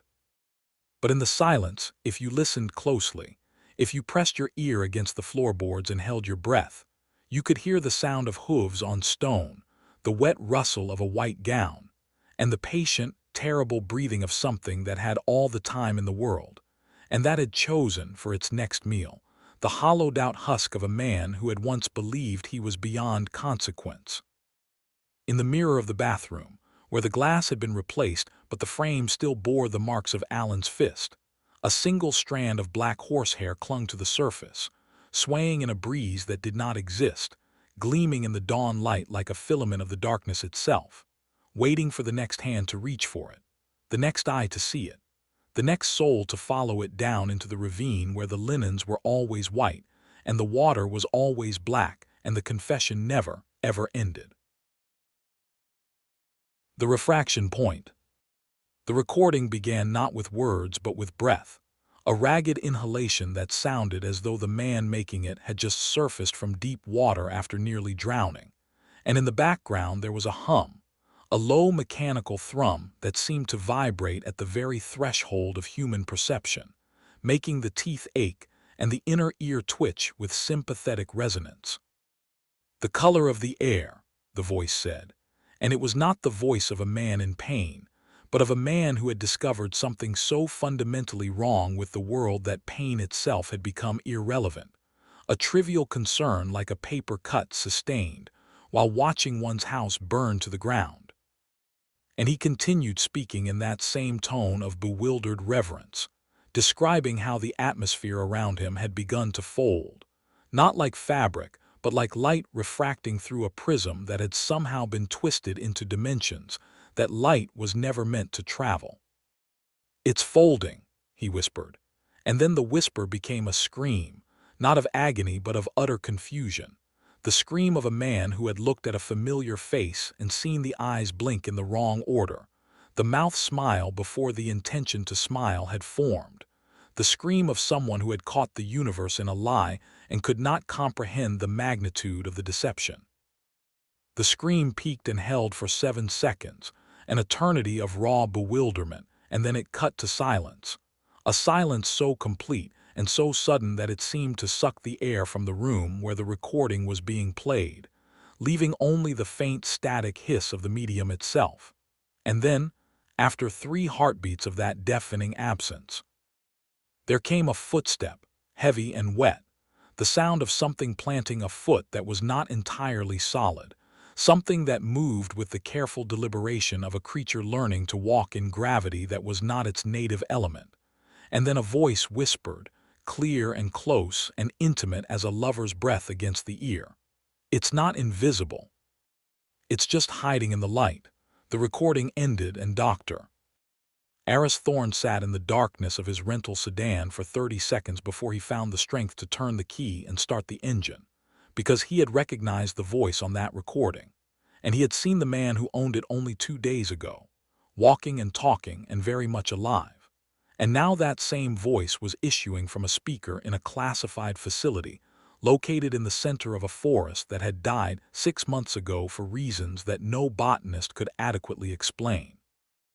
The road to the Prism did not appear on any map, but Aris had been given coordinates and a series of turn-by-turn instructions that had led him 40 miles off the interstate, through pine woods that transitioned gradually from healthy green to sickly yellow, to a uniform gray that suggested not autumn but extinction, the trees standing like the petrified bones of some vast fossilized creature that had lain down to die and never bothered to decompose.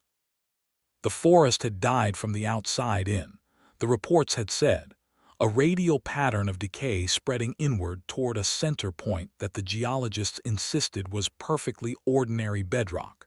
Nothing anomalous in the soil composition or the groundwater, no radiation signatures. No chemical spills, just a circle of death approximately 6 miles in diameter that had appeared over the course of 3 weeks and then stabilized, as though whatever had caused it had finished its work and moved on, or perhaps had finished preparing the ground and was now simply waiting.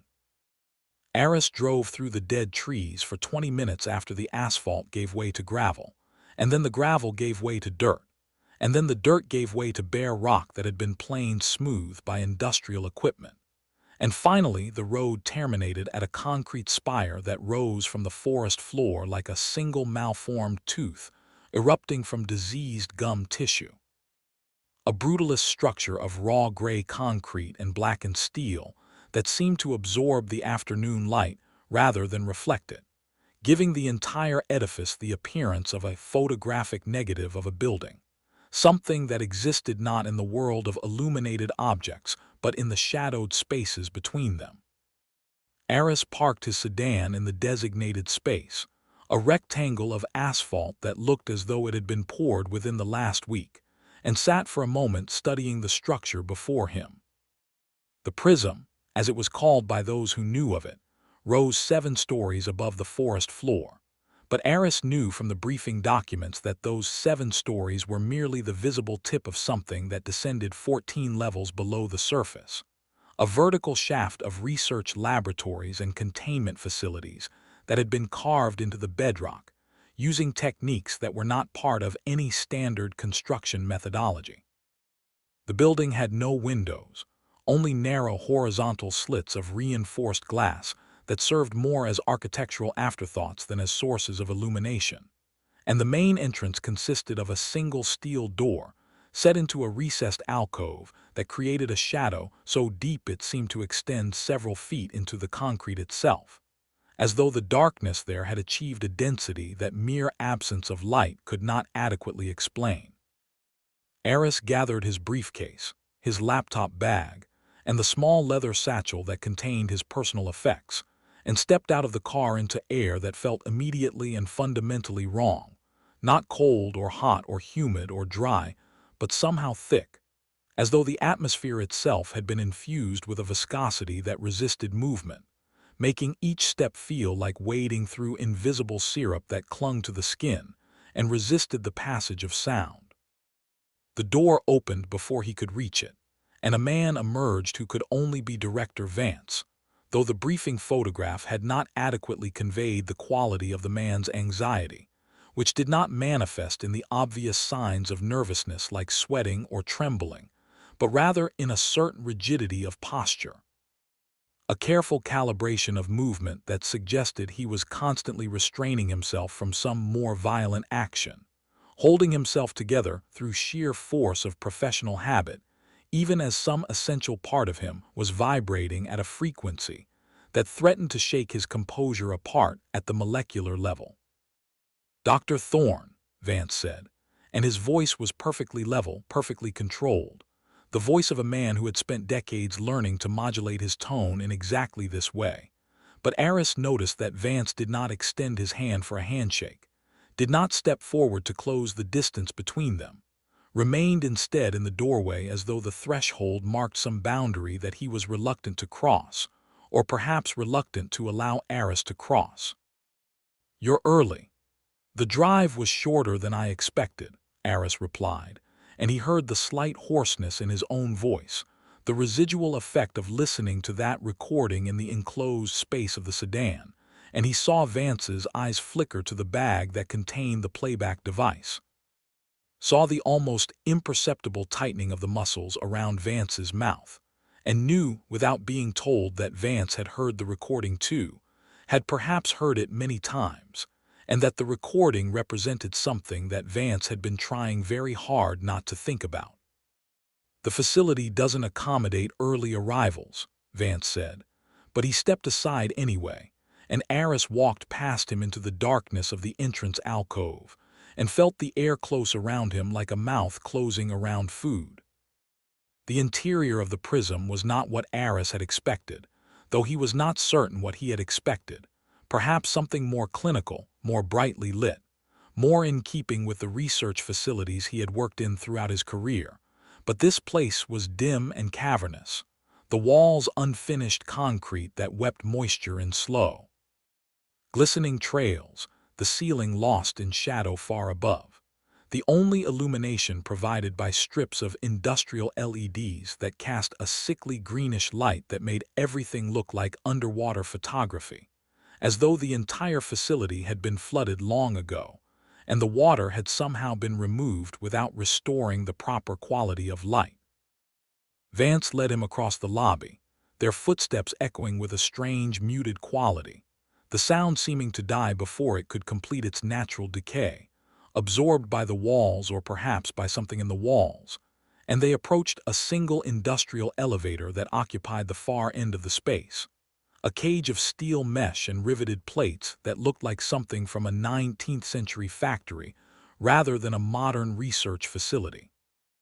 "This is the only way in or out," Vance said, and his voice dropped slightly on the final words, as though he were imparting information that he found personally distasteful, and he pressed a button on the control panel, and the elevator groaned into motion somewhere deep in the shaft, the sound of its approach like the growl of some subterranean beast roused from hibernation.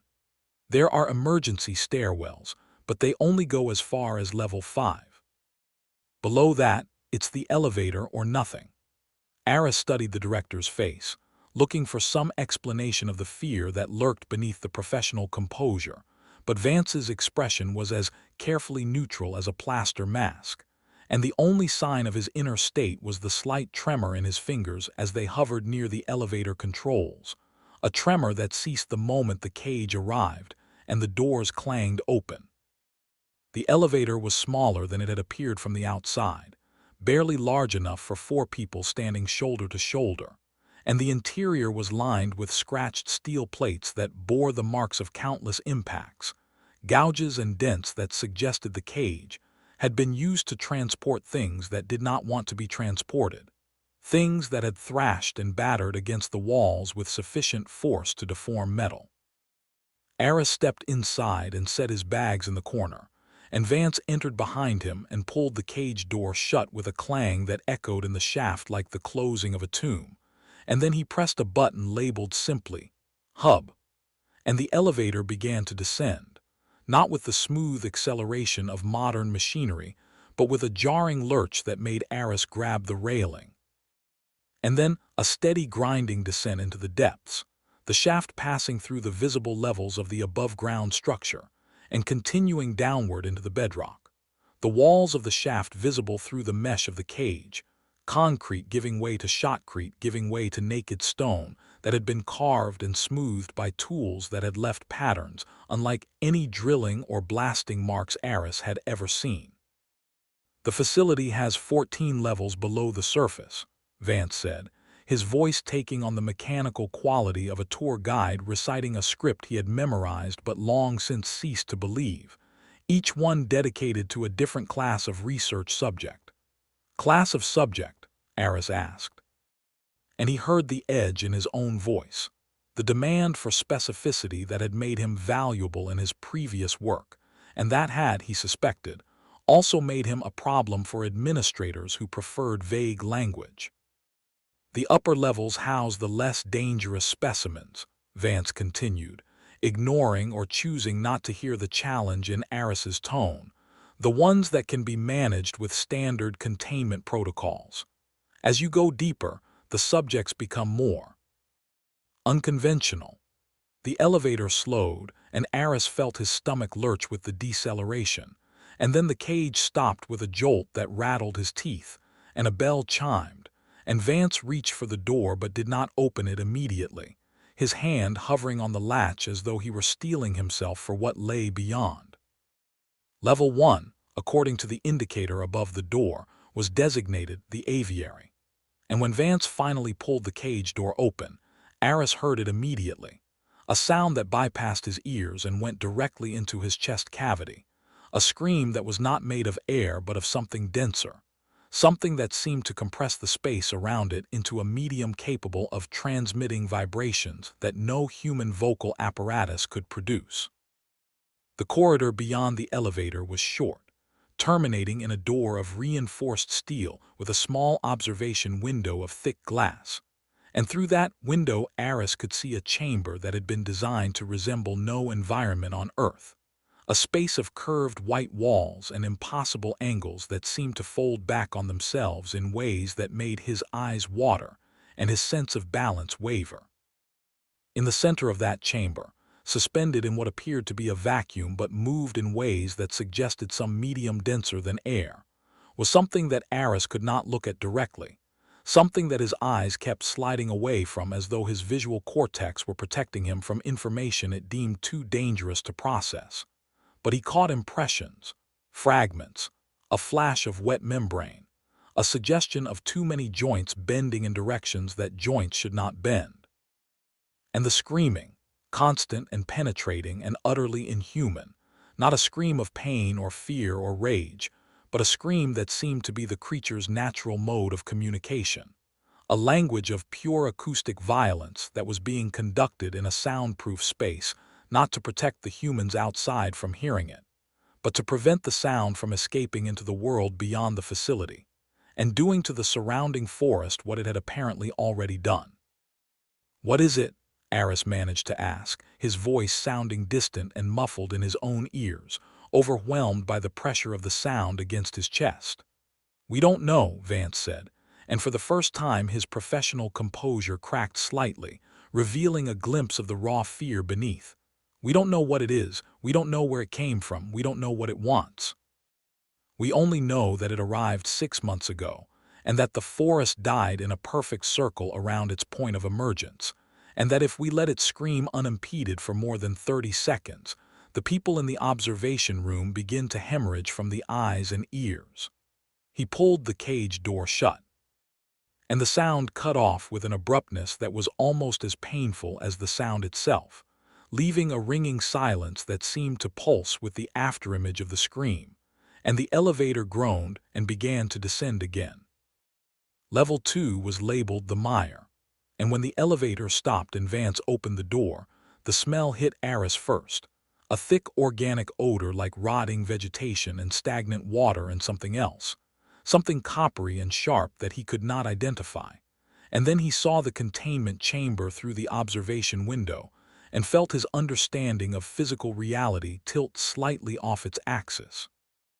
The chamber was filled with a gelatinous mass, a substance that looked like translucent amber jelly shot through with veins of darker material, and it filled the space not like a liquid but like a solid that had learned to flow, maintaining a shape that was roughly spherical but constantly shifting, bulges and indentations forming and dissolving across its surface with a rhythm that suggested slow breathing or perhaps something more like peristalsis. But what made Aris's skin crawl and his throat tight was the way the mass responded to their presence, the way a portion of its surface near the window began to rise and coalesce, extruding upward in a column of gelatinous material that gradually resolved into a shape that Aris recognized with horrible certainty as his own silhouette. A perfect replica of his posture and proportions, formed from the translucent substance of the creature itself, and then the silhouette began to move, mimicking Aris's slightest shifts of weight, his unconscious gestures, the tilt of his head as he studied the mimicry. And he realized with a sensation like ice water in his veins that the thing was not just copying his shape, but reading his movements before he made them, anticipating the micro-expressions and postural adjustments that even Aris himself was not consciously aware of making. And then the gelatinous shape turned to face Vance and resolved into Vance's silhouette instead, and Vance stepped back from the window with a sharp intake of breath, and the mass collapsed back into its spherical form with a wet slapping sound that echoed through the observation chamber like a mockery of applause.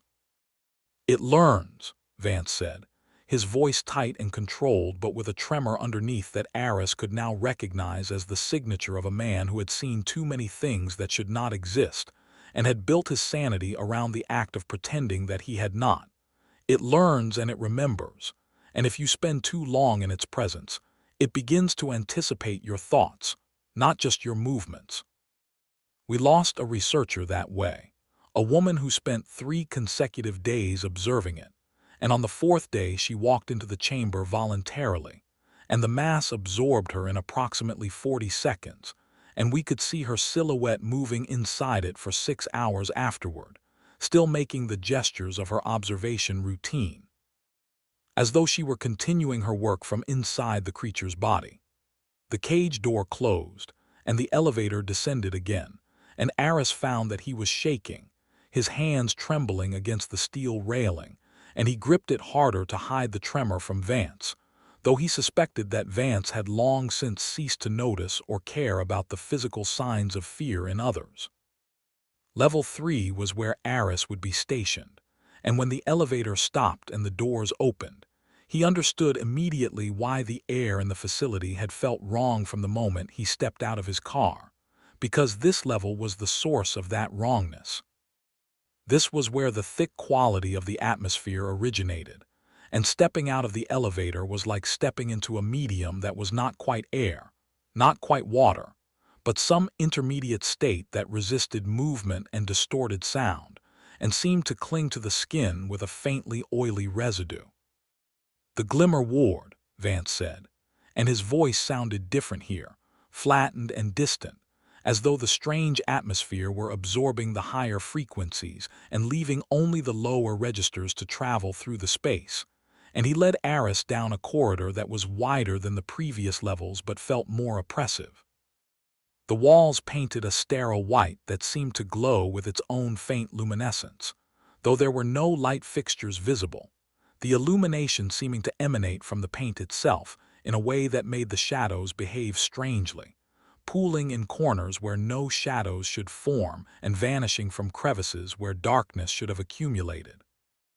"This is where we house Subject 7, Vance continued, and Aris noticed that he had stopped using the word guest and had shifted to the more clinical subject, a linguistic adjustment that suggested either greater familiarity with this particular specimen or greater distance, the habituation of someone who had learned to think of this thing in more abstract terms in order to preserve his own psychological integrity. "The team has been waiting for your arrival. They're in the main observation room." Vance gestured toward a door at the end of the corridor, and Aris walked toward it with the sensation of moving through that invisible syrup he had noticed outside, each step requiring slightly more effort than it should, his legs feeling heavy and sluggish as though he were walking in a dream where the physics of movement had been subtly altered. The observation room was a large chamber divided by a wall of reinforced acrylic that separated the human workspace from the containment area, and on the human side, 2 people sat at a bank of monitors and control panels, looking up with expressions that ran the gamut from professional disinterest to barely concealed terror. The first to stand was a woman in her late 40s, with close-cropped gray hair and the kind of weathered face that suggested years of outdoor work or perhaps just years of looking at things that had aged her prematurely.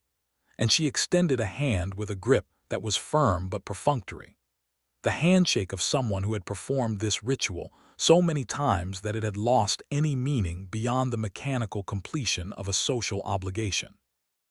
"Dr. Thorne, I'm Dr. Elena Voss, head biologist."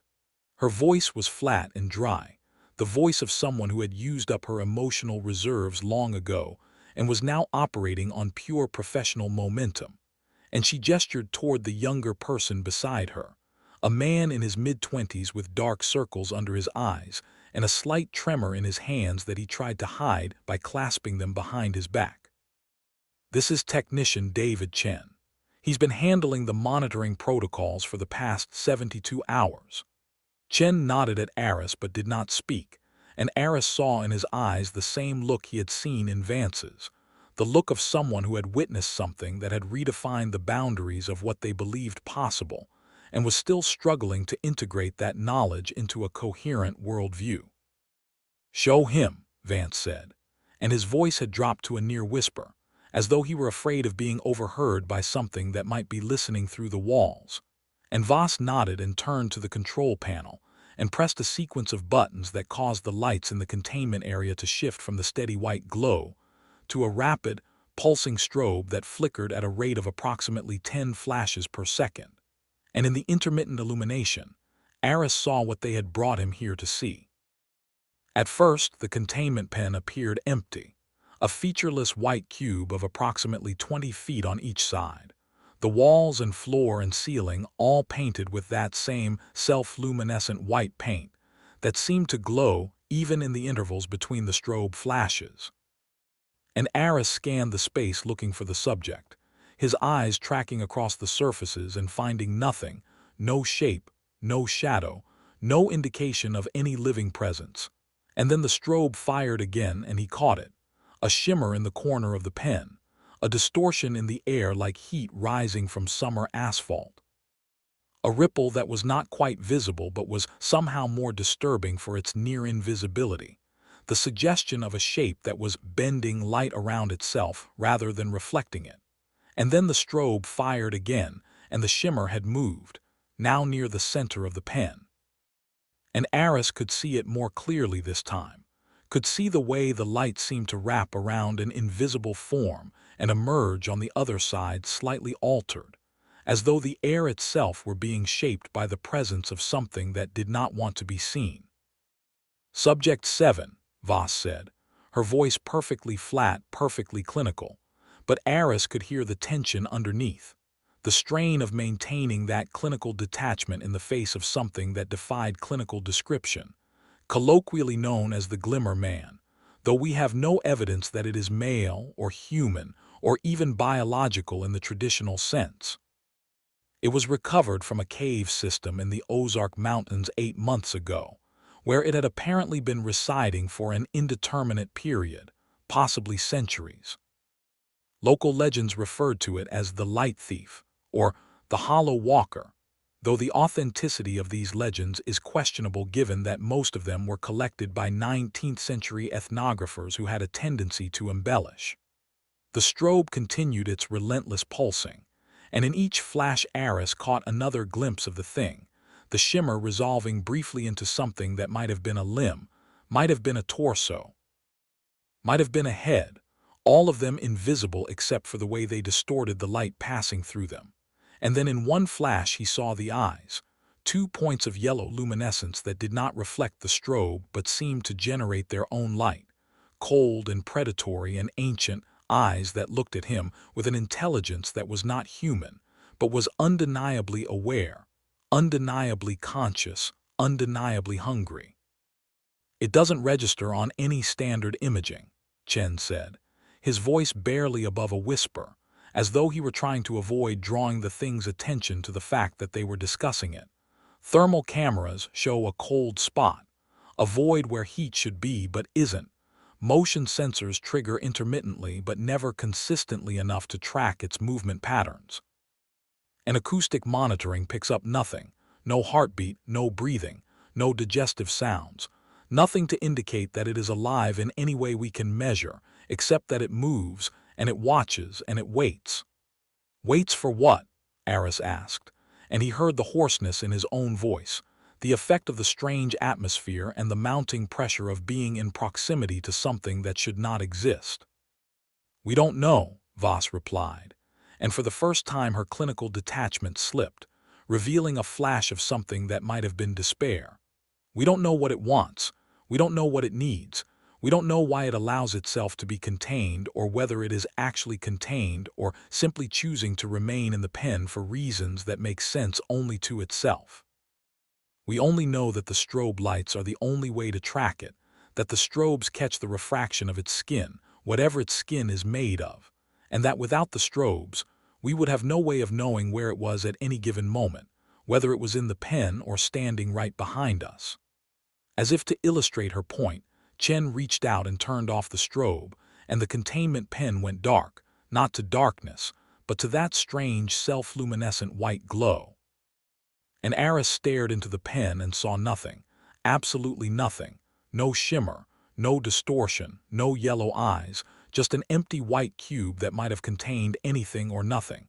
And he felt his skin crawl with the certainty that the thing was still in there, still watching them, still waiting, invisible now not because it had left, but because it had simply stopped allowing them to see even the shimmer of its presence. "Turn it back on," Aris said, and his voice came out sharper than he intended, edged with a fear that he could not quite suppress. And Chen's hand darted to the control, and the strobe resumed its pulsing. And there was the shimmer in the far corner now, having moved across the pen in the seconds of darkness with a speed that should have generated wind.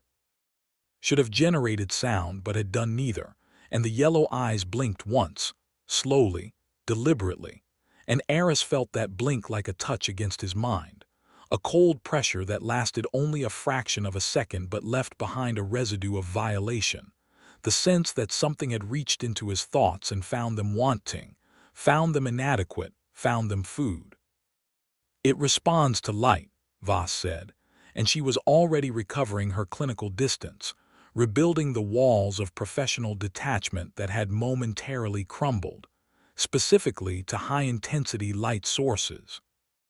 "The strobes are the only reason we can see it at all, because its skin, or whatever we want to call its outer surface, bends light around itself. But the strobes overwhelm that ability momentarily, catching the fraction of light that its surface can't refract in time. We believe that it feeds on light, or more precisely that it feeds on the information that light carries, that it consumes the visual data of its surroundings, and uses that consumption to power its camouflage. Though this is pure speculation, Dr. Thorne, pure hypothesis based on observation and correlation, not on any understanding of its actual biology or physics." Aris nodded, not because he understood, but because he needed to do something with his body while his mind tried to process what he was seeing. And he stepped closer to the acrylic wall and placed his palm against it, feeling the faint vibration that emanated from the containment pen, a vibration that was not mechanical but organic, the subsonic hum of something alive and aware and very, very patient. The acrylic was thick, 6 inches of reinforced polymer that was rated to withstand impacts that would shatter tempered steel, and behind it the pen was sealed with electromagnetic locks that could only be opened from the outside control panel, requiring 2 simultaneous key turns by authorized personnel, a failsafe designed to prevent any single individual from releasing the subject accidentally or intentionally. Aris studied the pen, studied the way the strobe caught the Glimmer Man's shimmer and lost it again, the rhythmic revelation and concealment that created a staccato visual experience like watching a film with every other frame removed. And he understood why they had called him here, why they needed a physicist who specialized in electromagnetic spectrum analysis and anomalous optical phenomena. Because this thing was not merely invisible in the sense of blending into its surroundings. It was invisible in a way that violated the known laws of physics, bending light not through refraction through a medium, but through some manipulation of the light itself, some interruption of the photon's path that should have been impossible according to every model of optics that had been developed in the past 3 centuries. "I need to see the spectroscopic data," Aris said, forcing his voice into the professional register that had served him through a career of studying things that other physicists preferred not to acknowledge existed, and the acoustic recordings from the capture site, and any geological surveys of the cave system where it was found. "And I need to know why you really called me here, Director Vance, because I may be an expert in anomalous optical phenomena, but I am not the only such expert in the country, and I suspect that you did not fly me to this facility in the middle of a dead forest because of my academic credentials." Vance exchanged a glance with Voss, a look of communication that excluded Aris and Chen, a look that suggested shared knowledge of something that had not been included in the briefing documents. And then Vance reached into his jacket pocket and withdrew a small object that he held out toward Aris, and Aris took it and looked down at a security badge, a standard plastic card with a photo and a magnetic strip. But the photo was of a man that Aris recognized with a jolt that traveled up his arm and into his chest. Because the man in the photo was the same man whose voice he had heard on the recording in his car, the same man who had described the color of the air folding around him before the recording had cut to silence, and the wet footstep and the whisper. "Dr. Samuel Greer," Vance said, and his voice was softer now, almost gentle, the voice of a man who had delivered bad news so many times that he had developed a tone specifically for that purpose. "Your predecessor. He arrived here 3 weeks ago, full of confidence and theories, and that particular kind of intellectual arrogance that makes physicists believe they can understand anything if they just apply sufficient mathematics to it. He spent 48 hours studying Subject 7, running spectroscopic analyses and acoustic mappings and every other test he could devise. And then, at 3:47 a.m. on his third day, he entered the containment pen voluntarily, without triggering the locks, without leaving any record of how he bypassed the security systems, and the cameras showed him walking into the pen and standing in the center and holding out his arms as though he were embracing something. And then the strobes failed for approximately 12 seconds, and when they came back on, Dr. Greer was gone. Not dead, not injured, not dragged away, just gone, vanished from the center of a sealed room with no exits and no hiding places, and the only trace we found was this recording, which appeared on the lab server 3 hours later, uploaded from a device that we have never been able to identify." Aris looked down at the badge in his hand, at the face of a man who had been alive and confident and arrogant 3 weeks ago, and was now nothing more than a voice on a recording and a mystery that no one could solve, and he felt the weight of the facility pressing down on him from above. Tons of concrete and steel and bedrock, and he felt the invisible presence of the Glimmer Man shimmering behind the acrylic, watching him with those yellow eyes, and he understood with horrible clarity that he had not been called here to study the creature, but to replace the man it had taken, to fill a vacancy that had been created not by retirement or resignation, but by consumption, by the appetite of something that did not merely kill its prey but absorbed them, made them part of itself, erased them from existence so completely that even their bodies were lost. "Why me?" Aris asked, and the question came out smaller than he intended, almost childlike in its vulnerability.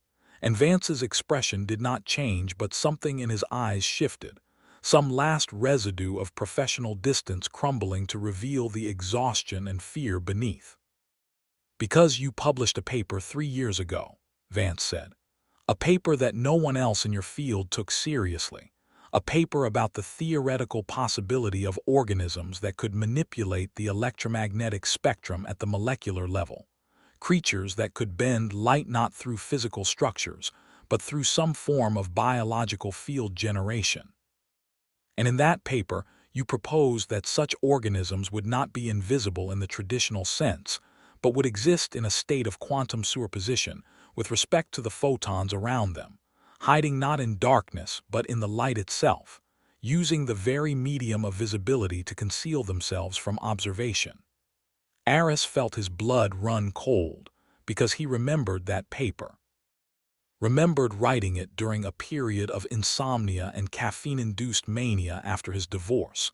Remembered submitting it to a minor journal on a whim, and forgetting about it when it was rejected without review, and he had never spoken of it again, had never mentioned it in his professional work, had allowed it to become part of the forgotten debris of a career that had taken him in other directions.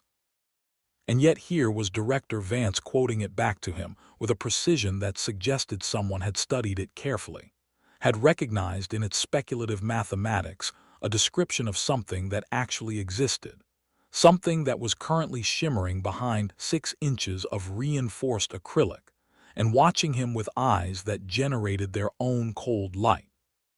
"You proposed that such a creature would not need to hide in shadows," Vance continued, "because shadows are merely the absence of light, and light is easy to avoid, but to hide in the light itself, to use the photons as a cloak, that would require something far more sophisticated.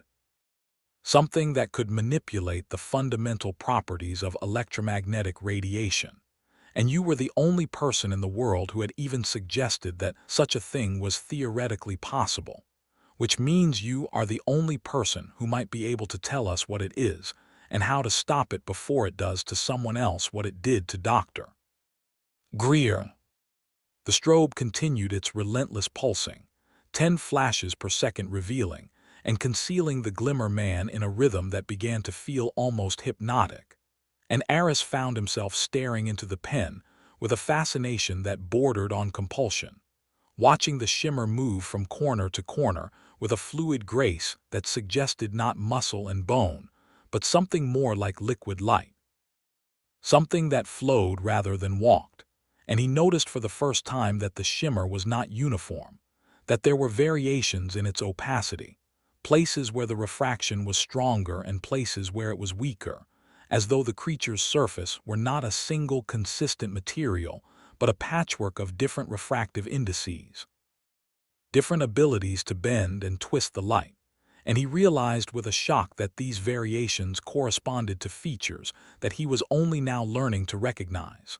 The stronger refractions marking the edges of limbs, the weaker refractions marking the joints and the sensory organs, and the strongest refraction of all, a dazzling burst of distortion that hurt to look at even in the brief flash of the strobe, marking the location of those yellow eyes, the windows of consciousness that looked out from behind the veil of manipulated light with an intelligence that was not merely aware but calculating, planning, assessing the situation with the patience of a predator that had learned to measure time in centuries rather than seconds. "It knows we're talking about it," Chen whispered, and his voice was barely audible over the hum of the equipment and the subsonic vibration of the pen. "It always knows, it always watches, and when we talk about it, it moves closer to the glass, as though it wants to hear better. As though it understands more than we think it does."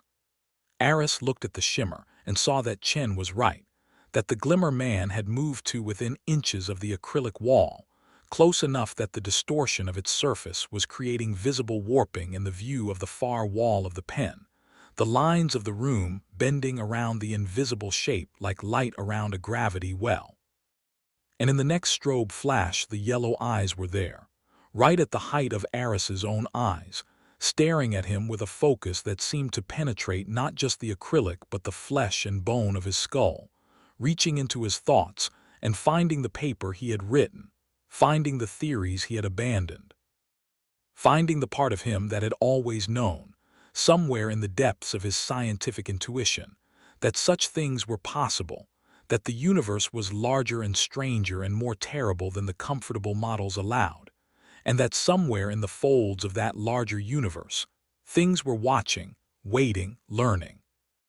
"I need to see the rest of the facility," Aris said, and the words came out more firmly than he felt, the automatic response of a professional who had learned to meet impossible situations with methodical thoroughness, to respond to horror with data collection and analysis. And Vance nodded as though he had expected this, as though he had been waiting for Aris to make the same request that Greer had made, to see the full scope of what they were dealing with before committing himself to the study of any single part of it. "The elevator," Vance said, and he gestured toward the door, and Aris followed him out of the observation room and down the corridor to the waiting cage, and Chen and Voss followed behind, and the four of them squeezed into the elevator, and Vance pressed a button that sent them deeper, past level 3 and into the lower levels where the subjects became, as Vance had said, more unconventional, more dangerous, more impossible to understand. But Aris found that he could not concentrate on the lower levels, could not focus on the brief glimpses of containment chambers that held things he had no names for, because his mind kept returning to the Glimmer Man, to the yellow eyes and the shimmer, and the way it had moved to the glass when they discussed it, as though it were not merely aware but engaged, not merely present but participating. And he understood with a certainty that had nothing to do with logic or evidence that the creature was not a prisoner in that pen, not a specimen to be studied and contained, but a visitor, a tourist in the human world who had found a comfortable hotel and had no particular reason to check out, and that the moment it decided to leave, all the reinforced acrylic and electromagnetic locks in the world would not be enough to stop it. The elevator stopped at level 7, and Vance opened the door to show Aris something that he would not describe, only observe. And Aris looked into the containment chamber and saw a darkness that was not absence of light but presence of something else. Something that ate light and exhaled shadow, and he looked for only 3 seconds before he turned away and asked Vance to close the door. And Vance closed it without comment, and the elevator descended again to level 10, where the air was so cold that it burned the lungs. And Aris saw through the observation window a shape that was frozen in a block of ice that should have melted decades ago, but remained solid at temperatures that should have turned it to steam. And the shape in the ice was human but not human, was wearing clothes that had not been manufactured by any known culture, and its eyes were open and moving, tracking their passage with a desperation that suggested it had been conscious for every moment of its centuries-long imprisonment. The elevator descended to level 12, and the air became hot and dry, and Aris smelled sulfur and something else, something that reminded him of the way lightning smelled after it struck, ozone and nitrogen oxides, and a hint of something organic that had been burned to ash. And through the window, he saw a corridor that extended farther than the geometry of the level should have allowed. A corridor that stretched into a distance that suggested the facility had grown since its construction, had extended itself into dimensions that the architects had not intended. And at the far end of that corridor, barely visible in the heat-shimmered air, something was walking toward them with a gait that suggested legs that were not arranged in the standard bilateral configuration.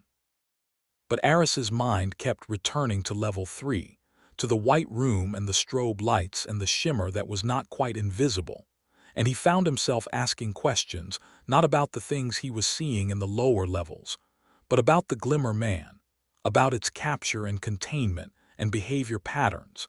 And Vance answered with the patience of a man who had given these answers many times before, explaining how the creature had been found in a cave system that had been sealed by a rockslide in the 19th century, and had remained sealed until a mining operation had accidentally breached it 8 months ago.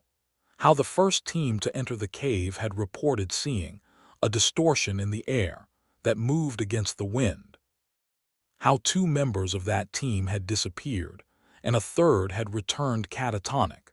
How the military had been called in and had managed to trap the creature in a net of high-intensity floodlights and transport it to the Prism for study.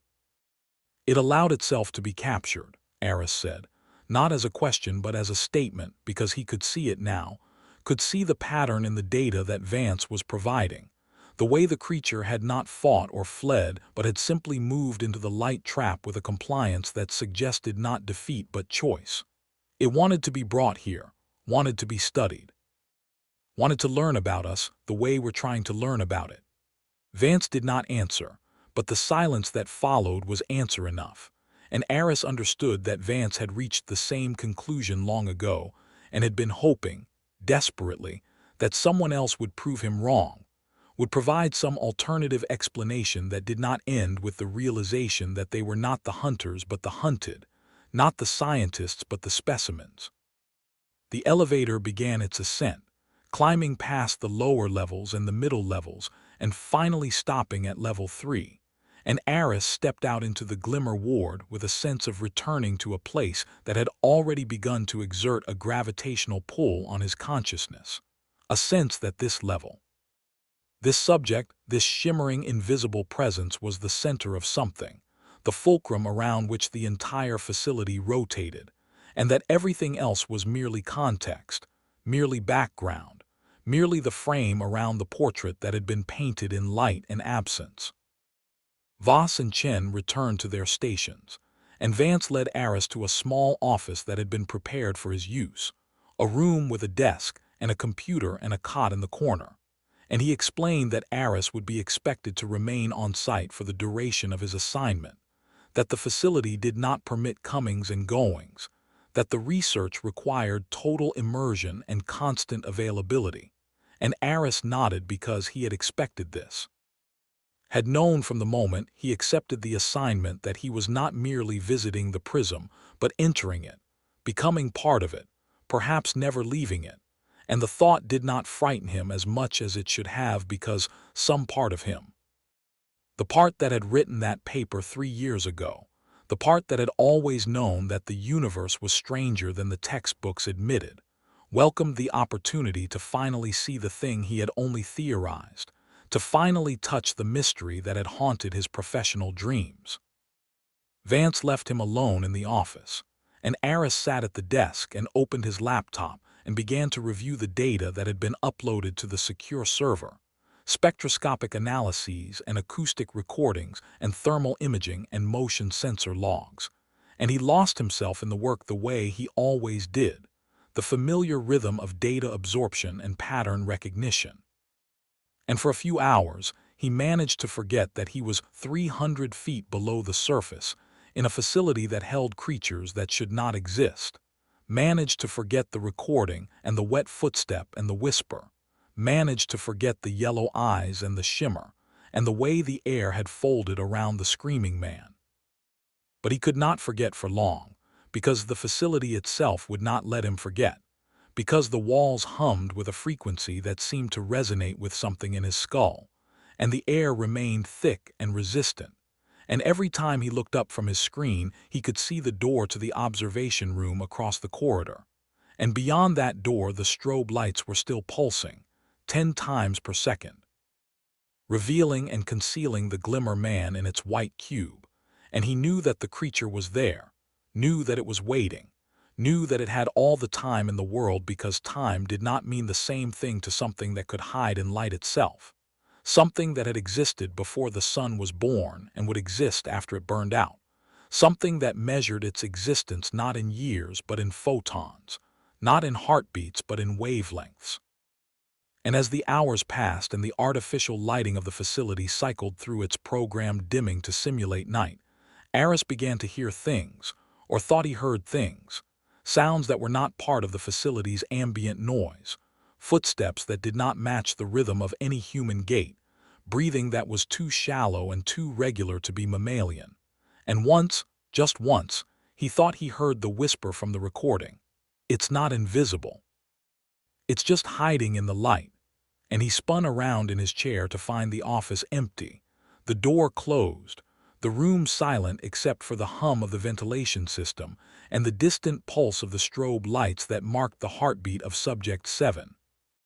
He did not sleep that night, though he lay on the cot for several hours with his eyes closed and his body rigid, listening to the sounds of the facility, the groans of the elevator shaft, the occasional distant clang of a containment door, the subsonic vibration that seemed to emanate from the bedrock itself, and he thought about Samuel Greer, about the confidence and arrogance that had led a man to walk voluntarily into a sealed room with something that should not exist, and he wondered what Greer had seen in the final moments before the strobes failed, what had convinced him to open his arms in that gesture of embrace, what had made him welcome the darkness that had swallowed him whole.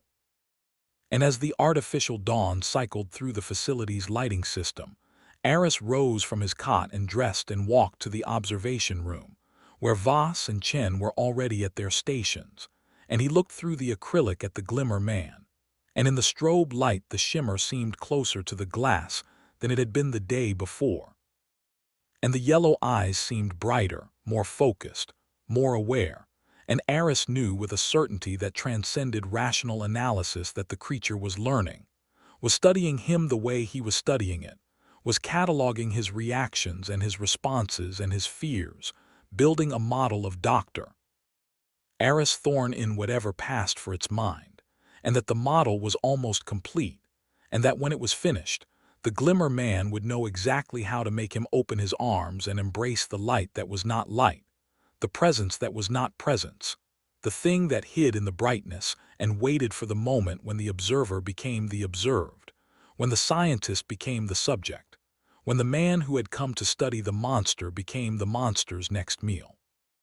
The day passed in a blur of data and discussion and speculation, Voss presenting her biological analyses, Chen running calibration protocols on the monitoring equipment, Aris poring over the spectroscopic data and finding patterns that should not have existed, correlations between the Glimmer Man's movements and the facility's power fluctuations, between its shimmer intensity and the phases of the moon that filtered down through the 14 levels of concrete and bedrock, between its apparent size and the number of personnel present in the observation room, as though it were growing or shrinking in response to the attention paid to it, feeding on observation itself, thriving on the focus of human consciousness, the way a plant thrived on sunlight. And all the while the strobe lights pulsed, and the Glimmer Man moved through its pen with a grace that was beautiful and terrible, a liquid fluidity that suggested not the mechanics of muscle and bone, but the flow of light through a medium, the refraction of photons around a gravitational lens, and Aris found himself drawn to it, found himself spending more and more time at the acrylic wall, his palm pressed against the cool surface, his eyes tracking the shimmer through the pulsing darkness, until Voss had to physically pull him away for meals and rest breaks, her touch on his shoulder startling him out of a trance that he had not realized he was entering, a state of focused attention that bordered on dissociation, in which the boundary between observer and observed became porous and uncertain. On the second night, Aris dreamed of the Glimmer Man, dreamed that he was standing in the white cube with the strobe lights pulsing around him, and the creature was there but not there, visible only as a disturbance in the air, a ripple that flowed toward him and around him and through him. And in the dream, he opened his arms the way Greer had opened his arms, and the ripple entered him, filled him, became him, and he woke with a scream that was swallowed by the soundproofing of his office, his body drenched in sweat, his heart hammering against his ribs with a rhythm that seemed to synchronize with the strobe lights in the distance. And he lay in the darkness for an hour, trembling, telling himself that it was only a dream, only the product of stress and exhaustion and the psychological pressure of being in proximity to something that defied understanding. But some part of him knew that it was more than a dream, that the Glimmer Man had reached into his sleep the way it had reached into Greer's waking mind, had found the door that connected conscious observation to unconscious processing, and had begun to work on him in ways that he could not detect or defend against. And on the morning of the third day, as Aris stood once again at the acrylic wall, watching the strobe lights reveal and conceal the creature in their relentless rhythm, he noticed something that he had not seen before, a pattern in the Glimmer Man's movements that corresponded to a frequency, a vibration, a resonance that he recognized from his own research, the signature of harmonic oscillation in a crystalline structure, and he realized with a shock that traveled up his spine and exploded in his brain that the creature was not merely refracting light but vibrating at a specific frequency, a frequency that matched the resonant signature of the acrylic itself, and that if it continued to vibrate at that frequency, if it increased the amplitude even slightly, the reinforced polymer would not merely crack but would shatter, would dissolve into a cloud of microscopic shards that would spray through the observation room like a million tiny needles,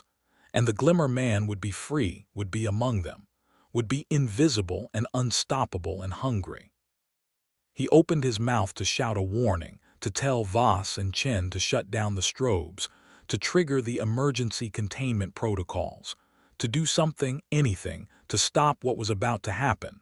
But before the words could leave his throat, he saw the shimmer intensify, saw the distortion become a vortex of bent light, saw the yellow eyes flare with a brightness that eclipsed the strobe, and he heard a sound that was not a roar but a chord, a harmonic resonance that seemed to come from everywhere and nowhere, from the air itself, from the molecules of the acrylic, from the bones of his own skull. And then the world exploded into light and noise and pain, and Aris Thorne understood.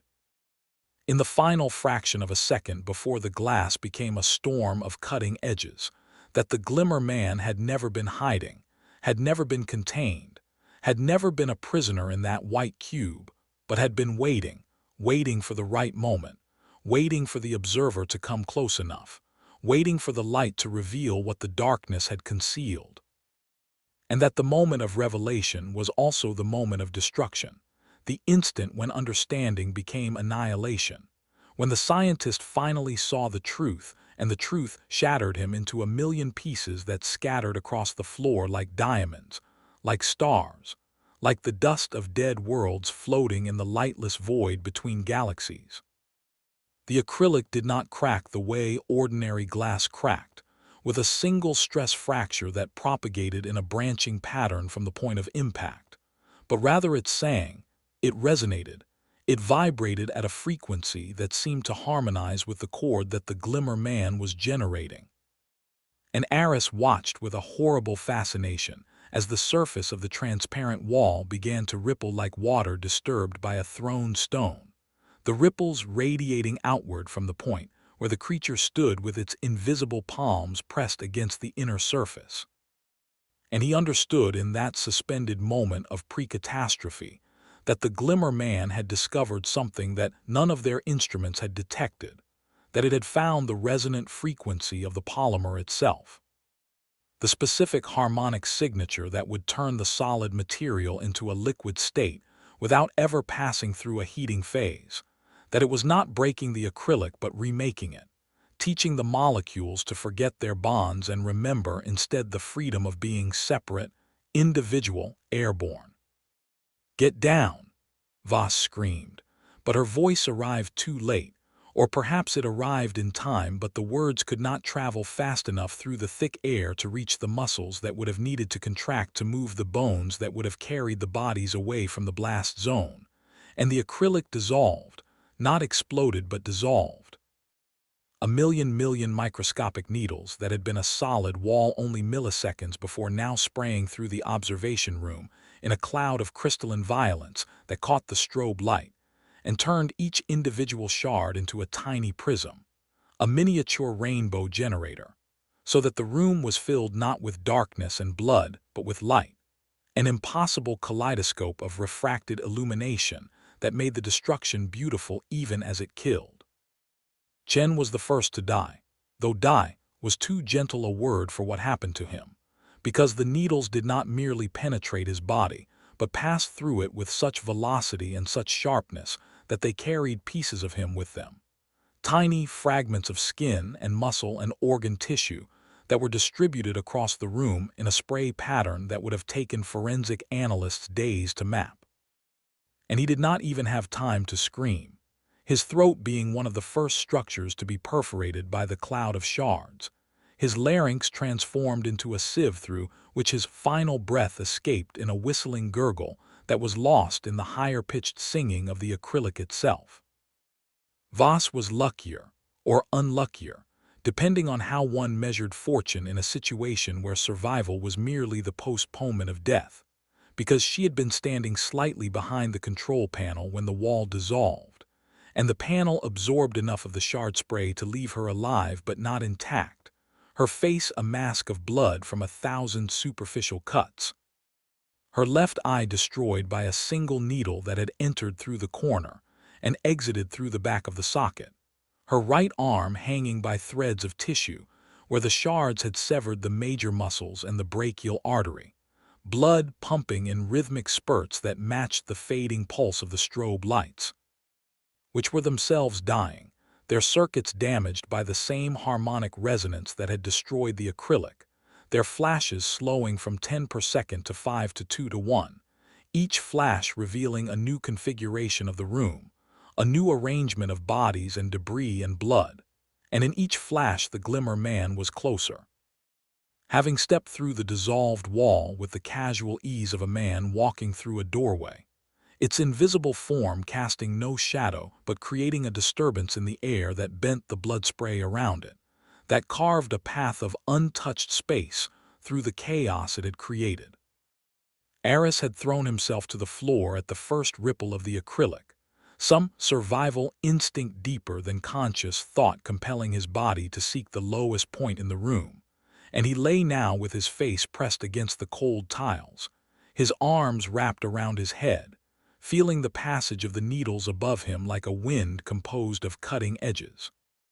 Feeling the wet spray of Chen's distributed tissues pattering against his back like warm rain, and he knew that he should move, should run, should find the elevator or the stairs or any path that led away from this level, and this creature and this death. But his body was frozen in the paralysis of absolute terror, the ancient neurological response of a prey animal that had been caught in the open by a predator it could not outrun. And he lay there trembling as the strobe slowed, and the Glimmer Man moved through the room, not walking but flowing, a ripple in the air that passed over Chen's remains without disturbing them, that circled Voss where she lay whimpering and clutching her ruined arm, that paused at each body and each spatter of blood as though cataloging the damage, assessing the quality of the destruction. And Aris realized with a nausea that rose in his throat like bile that the creature was not merely escaping, not merely reacting to confinement with violence, but was enjoying this, was savoring the moment of liberation and the spectacle of human suffering, and that the careful deliberation of its movements was not caution but aesthetics, the behavior of an artist admiring a work that had exceeded its own expectations. The strobe fired one last time, a weak flutter of light that barely illuminated the room, and in that final flash Aris saw the yellow eyes directly above him, looking down at him with an expression that he could read despite the alien configuration of the face that held them, an expression of amusement, of satisfaction, of the particular pleasure that a predator took in finding a victim that was still alive enough to appreciate the danger, still conscious enough to understand that death was not the worst thing that could happen, that there were fates worse than dying, and that the Glimmer Man was an expert in all of them. And then the strobe died completely, and the room was plunged into the self-luminescent glow of the paint, and Aris could see nothing but the faint outline of his own hands clutching his head, could hear nothing but the wet sounds of Voss's breathing and the subsonic hum that seemed to emanate from the air itself.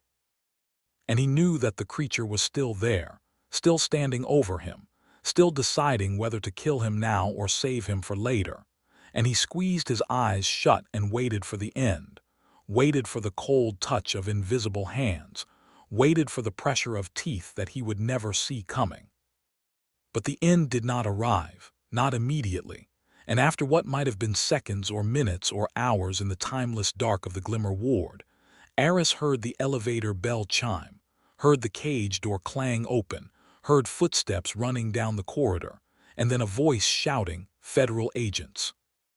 Nobody move, which would have been absurd under any other circumstances, the kind of thing that police officers said in movies when they burst into rooms where people were already not moving because they were already dead, but which now carried a desperate authority. The sound of human beings arriving with weapons and training, and the desperate hope that these things would be enough to stop something that had already demonstrated its contempt for every form of human technology and every protocol of human containment. Aris opened his eyes and saw figures in tactical gear flooding the observation room, their flashlights cutting beams through the thick air, their weapons tracking across the space in search of a target that did not reflect light, that did not cast shadows, that existed only as an absence in the beam, a region where the flashlight seemed to bend around an obstacle that the eye could not see. "It's in here," Aris tried to shout, but his voice came out as a croak, his throat raw from the acrylic dust and the terror, and the tactical team turned toward him with their weapons raised, and in that moment of distraction the Glimmer Man moved, not away from them but toward them, a ripple in the air that passed between two agents with a speed that made their reaction seem like slow motion, and Aris saw one of the agents lifted from his feet by invisible hands.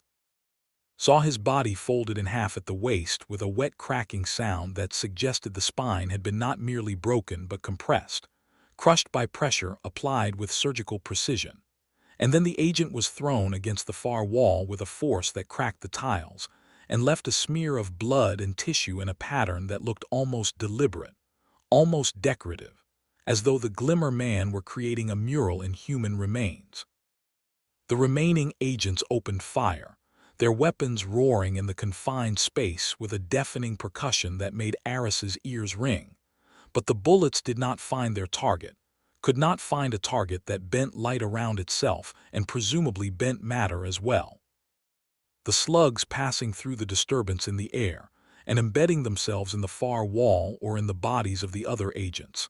And Aris watched in horror as one agent was hit by a bullet fired by his own teammate, the round entering his thigh and spinning him around so that he fired again, this time hitting another agent in the chest. The chaos compounding itself in a cascade of friendly fire that the Glimmer Man seemed to observe with the same aesthetic appreciation it had shown for the acrylic dissolution, moving through the maelstrom untouched and untouchable, its yellow eyes flashing in the strobe-like illumination of the muzzle flashes, each flash catching the shimmer of its skin for a fraction of a second and revealing a shape that was not human, not animal, not anything that existed in the taxonomies of terrestrial biology, a shape of too many limbs and too few joints, of surfaces that curved in directions that made the visual cortex rebel and the stomach turn with sympathetic vertigo. Aris found that he could move again, the arrival of the tactical team having broken the spell of his paralysis, and he scrambled across the floor on his hands and knees, crawling through blood and acrylic fragments and things he did not want to identify, making his way toward the corridor where the elevator waited with its door still open, its cage illuminated by the emergency lighting that had activated when the strobe system failed. Voss was still alive, still whimpering, and Aris paused beside her, his hands hovering over her ruined face, unsure what to do, how to help, whether helping was even possible, or whether the kindest thing would be to leave her to bleed out quickly rather than subject her to whatever the Glimmer Man had planned for the survivors. "Go," Voss whispered, her one remaining eye finding his face with a focus that suggested she was still lucid despite the blood loss and the shock. "Go now, don't wait for me. It's not interested in the dead ones. It's interested in the ones who run, the ones who still have fear left to give. And you have so much fear, Aris, I can smell it on you. The creature can smell it too. It's following the fear like a bloodhound follows a scent." Aris wanted to argue, wanted to lift her, wanted to carry her to the elevator and to safety, and to a world where things like the Glimmer Man did not exist.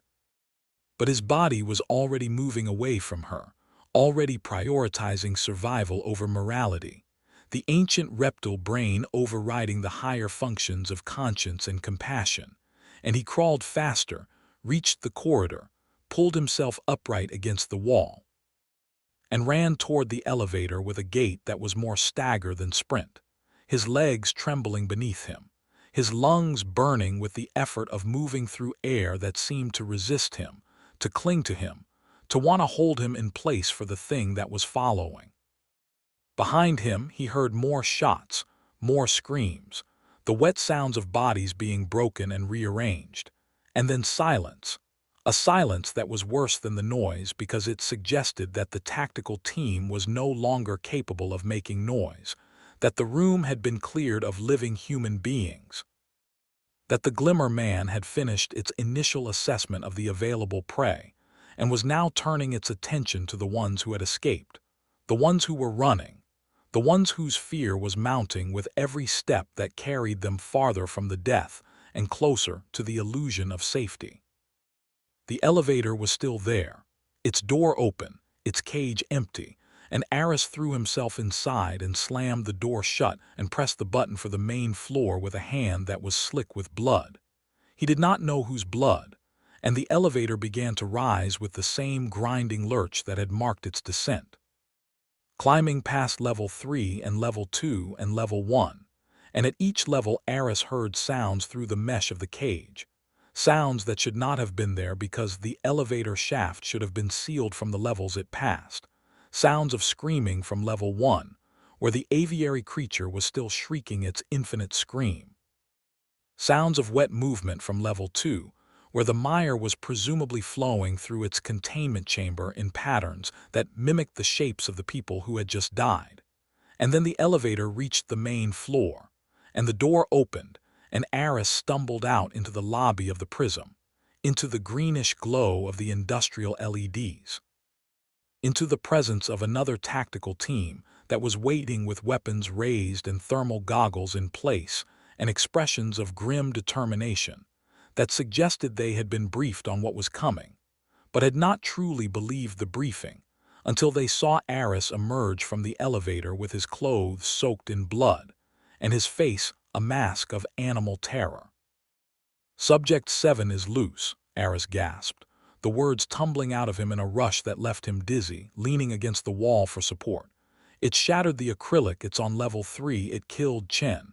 It killed the tactical team, it's coming, it's following me, I can feel it. I can feel it in the air, it's in the elevator shaft, it's climbing right now." The leader of the tactical team, a woman with a shaved head and a scar that ran from her left ear to the corner of her mouth, stepped forward and placed a hand on Aris's shoulder, not gently but firmly, the grip of someone who was trying to evaluate his mental state even as she prepared for combat. And she said in a voice that was calm and controlled and utterly at odds with the situation, "Dr. Thorne, we need you to breathe.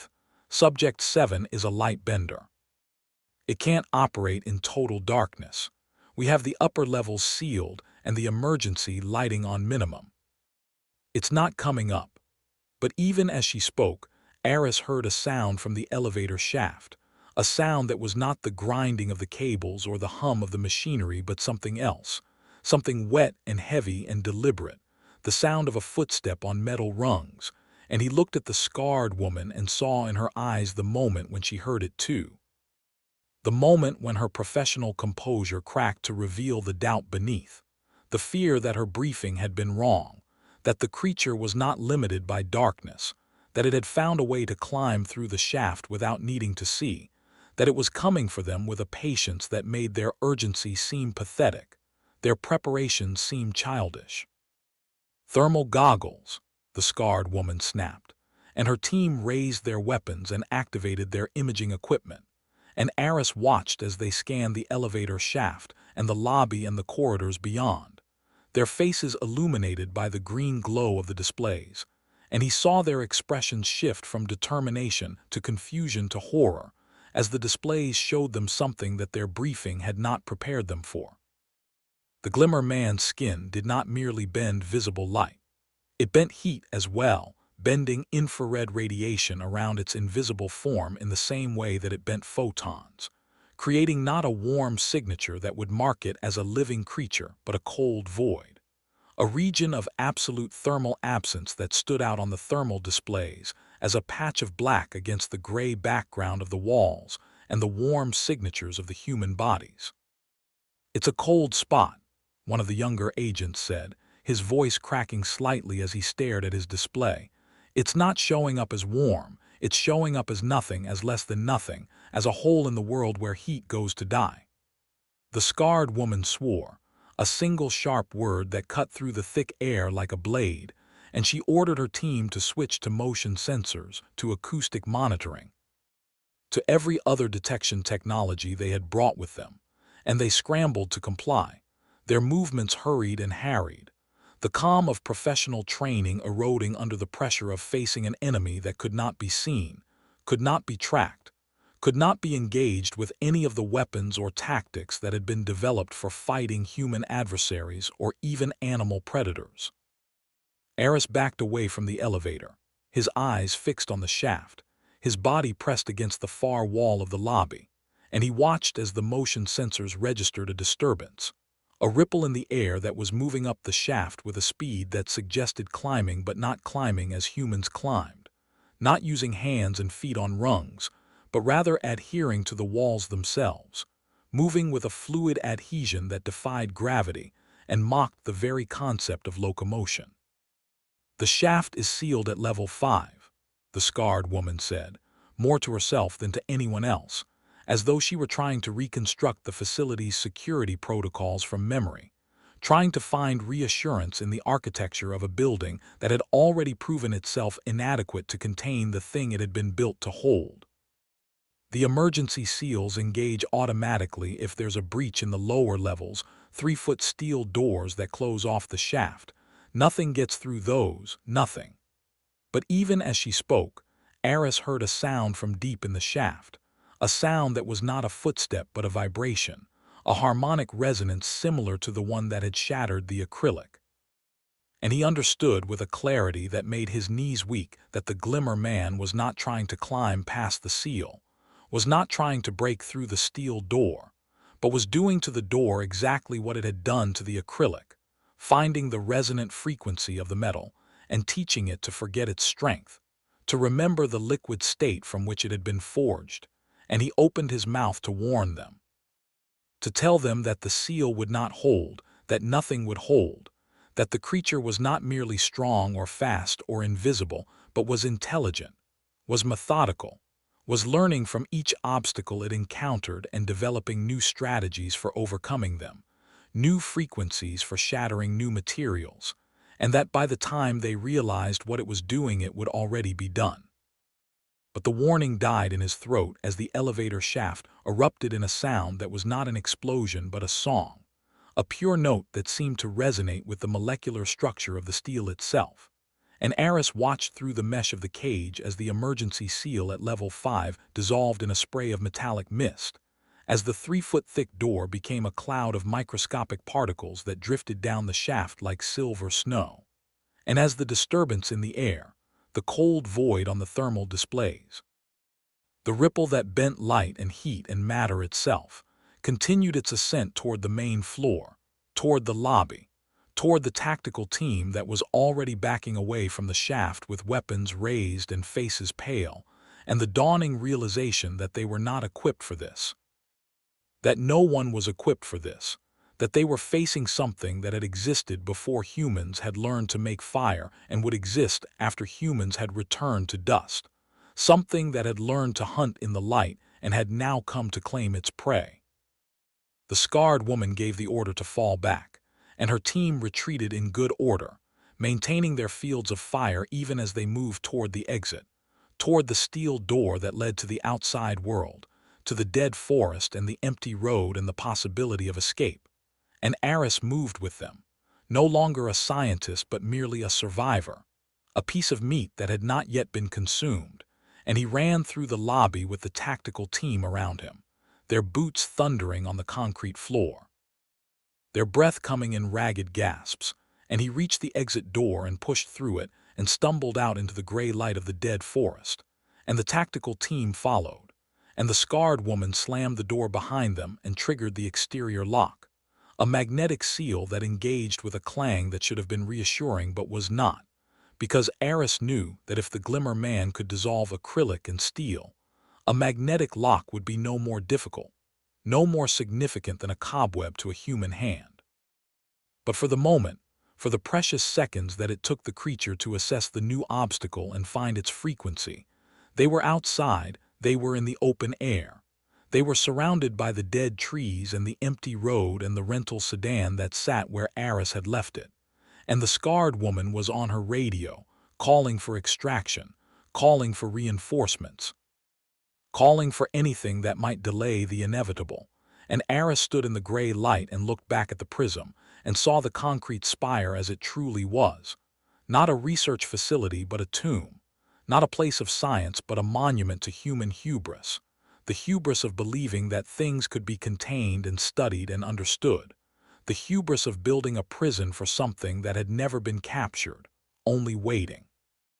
And then the door of the prism opened, not with the sound of breaking locks but with the sound of a vacuum seal releasing, the sound of pressure equalizing, and Aris saw the air in the doorway ripple, saw the distortion that was the Glimmer Man's passage through the threshold, and he knew that the hunt was not over, that the escape was not complete, that the creature had come out into the world and would not return to its cage until it had finished what it had started, until it had consumed the fear and the flesh and the lives of every human being who had seen it, who knew of it, who carried the memory of its yellow eyes and its invisible form and its terrible, patient intelligence.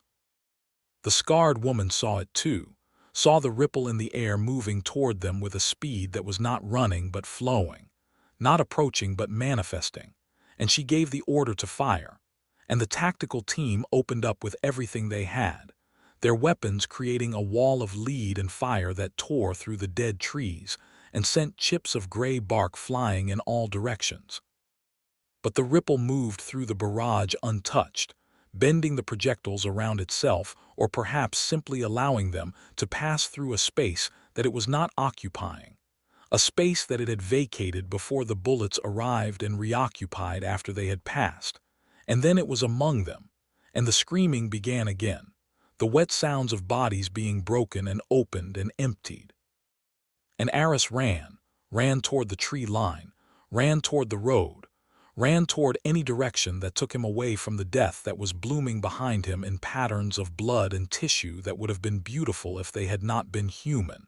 And he did not look back, did not dare to look back, because he knew that if he saw the yellow eyes again, if he met that ancient predatory gaze, he would stop running and open his arms and welcome the end the way Greer had welcomed it, the way all the victims welcomed it eventually, because there was only so much fear a human mind could contain before it broke, before it chose annihilation over terror, before it embraced the monster, rather than endure another moment of knowing that the monster was there. He reached the tree line and plunged into the dead forest, the gray branches clawing at his face and clothes, the dead leaves crunching beneath his feet with a sound that was deafening in the silence of the woods, and he ran until his lungs were burning, and his legs were trembling, and his heart was hammering against his ribs with a rhythm that suggested imminent collapse. And then he stopped, leaning against a dead trunk, gasping for air that seemed to resist his inhalation, and he listened for the sounds of pursuit, for the wet footsteps or the harmonic singing or the subsonic hum that would mark the Glimmer Man's approach. But he heard nothing, only the wind in the dead branches and the distant echo of gunfire from the facility and his own ragged breathing, and he allowed himself a moment of hope, a moment of belief that he had escaped, that the creature had been distracted by the tactical team, that it had found sufficient prey among the soldiers, and had no need to pursue a single fleeing scientist into the woods. And then he felt it, not as a sound or a sight but as a pressure against his skin, a cold spot in the air that was moving toward him, a region of thermal absence that was close enough now that he could feel the heat being drawn from his body, could feel the warmth of his own blood being siphoned away by the creature's proximity, and he opened his eyes and saw the yellow eyes floating in the air before him, suspended at the height of his own face, and he knew that the Glimmer Man had not been distracted, had not chosen other prey, but had been playing with him, allowing him to run, allowing him to hope, because the fear was sweeter when it was seasoned with hope, because the terror was more nourishing when it had been allowed to build, and now the creature was here, inches away, invisible and immense and ancient. And Aris felt his mind begin to fracture under the pressure of that gaze, felt the walls of his sanity beginning to crumble like the acrylic had crumbled, like the steel had crumbled, and he raised his hands in a gesture that was part surrender and part supplication, and he waited for the end. But the end did not come, not yet, and the yellow eyes blinked once slowly, and then they receded, moving backward through the dead trees, and Aris felt the cold pressure lift from his skin, felt the warmth return to his extremities, and he watched in disbelief as the ripple in the air moved away from him, back toward the Prism, back toward the facility where the sounds of gunfire had ceased and been replaced by a silence that suggested the tactical team was no longer capable of making sounds. And he understood with a clarity that made him fall to his knees in the dead leaves that the Glimmer Man was not done with him, was not letting him go, but was saving him for later, was keeping him alive as a reserve, as a snack to be consumed when the main course was finished. And that the creature's retreat was not mercy but economy, the cold calculation of a predator that had learned to manage its resources, to ration its prey, to extend the pleasure of the hunt across hours or days or weeks, rather than consuming everything in a single frenzy. Aris knelt in the dead forest and wept, not from pain or grief, but from the sheer overwhelming relief of being alive, of having survived another encounter with something that should not exist, and he wept until his tears ran dry, and his throat was raw, and his body was empty of everything except the animal instinct to keep breathing, to keep moving, to keep existing in a world that had suddenly become infinitely more dangerous than it had been when he woke up that morning, when he had been a physicist with a theory and a career and a future, and was now merely a survivor, a witness, a man who had seen the color of the air folding around him and had lived to tell about it. When he finally found the strength to rise, the sun was setting behind the dead trees, casting long shadows that seemed to reach toward him with fingers of darkness, and he stumbled back toward the prism, not because he wanted to return, but because there was nowhere else to go, no other direction that offered any possibility of safety or rescue or communication with the outside world, and because some part of him, the part that had written that paper 3 years ago, the part that had always known that the universe was stranger than the textbooks admitted, needed to see what the Glimmer Man had done, needed to understand the scope of the destruction, needed to gather data even in the midst of catastrophe because that was what scientists did. That was how scientists survived, by converting experience into information and information into understanding. He approached the facility from the side, circling around to avoid the main entrance where the bodies of the tactical team would be lying in the patterns that the creature had created, and he found a service door that had been left open by someone fleeing or entering, and he slipped inside and moved through corridors that were dim and silent and smelled of blood and ozone and something else, something that reminded him of the way the air smelled after a lightning strike, charged and expectant and wrong. The elevator was still at the main floor, its cage empty, its door open, and Aris ignored it, knowing that the shaft was the creature's highway, knowing that to enter the elevator would be to offer himself on a platter, and instead he found the emergency stairwell and climbed upward, past the lobby level and into the above-ground structure, past the offices and the laboratories and the living quarters, until he reached the top floor and found the communications room, a small chamber with a satellite uplink and a radio, and a computer that was still running, still connected to the network, still capable of transmitting a message to the outside world. He sat at the computer and typed a message, a report, a warning, a desperate plea for understanding and assistance, describing what had happened and what the Glimmer Man could do, and what it meant for the future of containment and research in human safety. And he transmitted the message to every address he could find in the facility's directory, to government agencies and research institutions and military commands, and then he sat back and waited for a response, waited for the cavalry to arrive, waited for someone to tell him that help was on the way, that reinforcements were landing, that the situation was under control. But no response came, and after an hour of silence he understood that the outside world was not coming, that the message had been received and filed and ignored, or perhaps had never been received at all. Perhaps the Glimmer Man had found a way to interfere with the communications, to bend radio waves the way it bent light and heat, to isolate the facility from the rest of the world so that it could hunt in peace, without interruption, without rescue. And Aris sat in the communications room and listened to the silence of the facility, the silence of a place that had been full of life and activity only hours before and was now a tomb, a monument to the hubris of thinking that the universe could be contained and studied and understood. And he knew that he was alone, that he would remain alone, that the Glimmer Man was still out there, still hunting, still feeding, and that when it finished with the easy prey it would come for him, would find him in this room with its yellow eyes and its invisible hands, and would consume him the way it had consumed Greer, the way it had consumed Chen. The way it had consumed everyone who had ever looked at it and tried to understand it, because understanding was the bait, was the trap, was the thing that drew the curious and the arrogant and the brilliant to their deaths. And Aris Thorne was all of those things, curious and arrogant and brilliant. And he had written the paper that had predicted the Glimmer Man's existence, and now he would pay the price for that prediction, would become another data point in the creature's endless study of humanity, another meal in the feast that had been going on since before the first human had looked up at the stars and wondered what was looking back. But the creature did not come, not that night, and Aris sat in the communications room until dawn, until the artificial light of the facility was supplemented by the gray glow of sunrise through the narrow windows.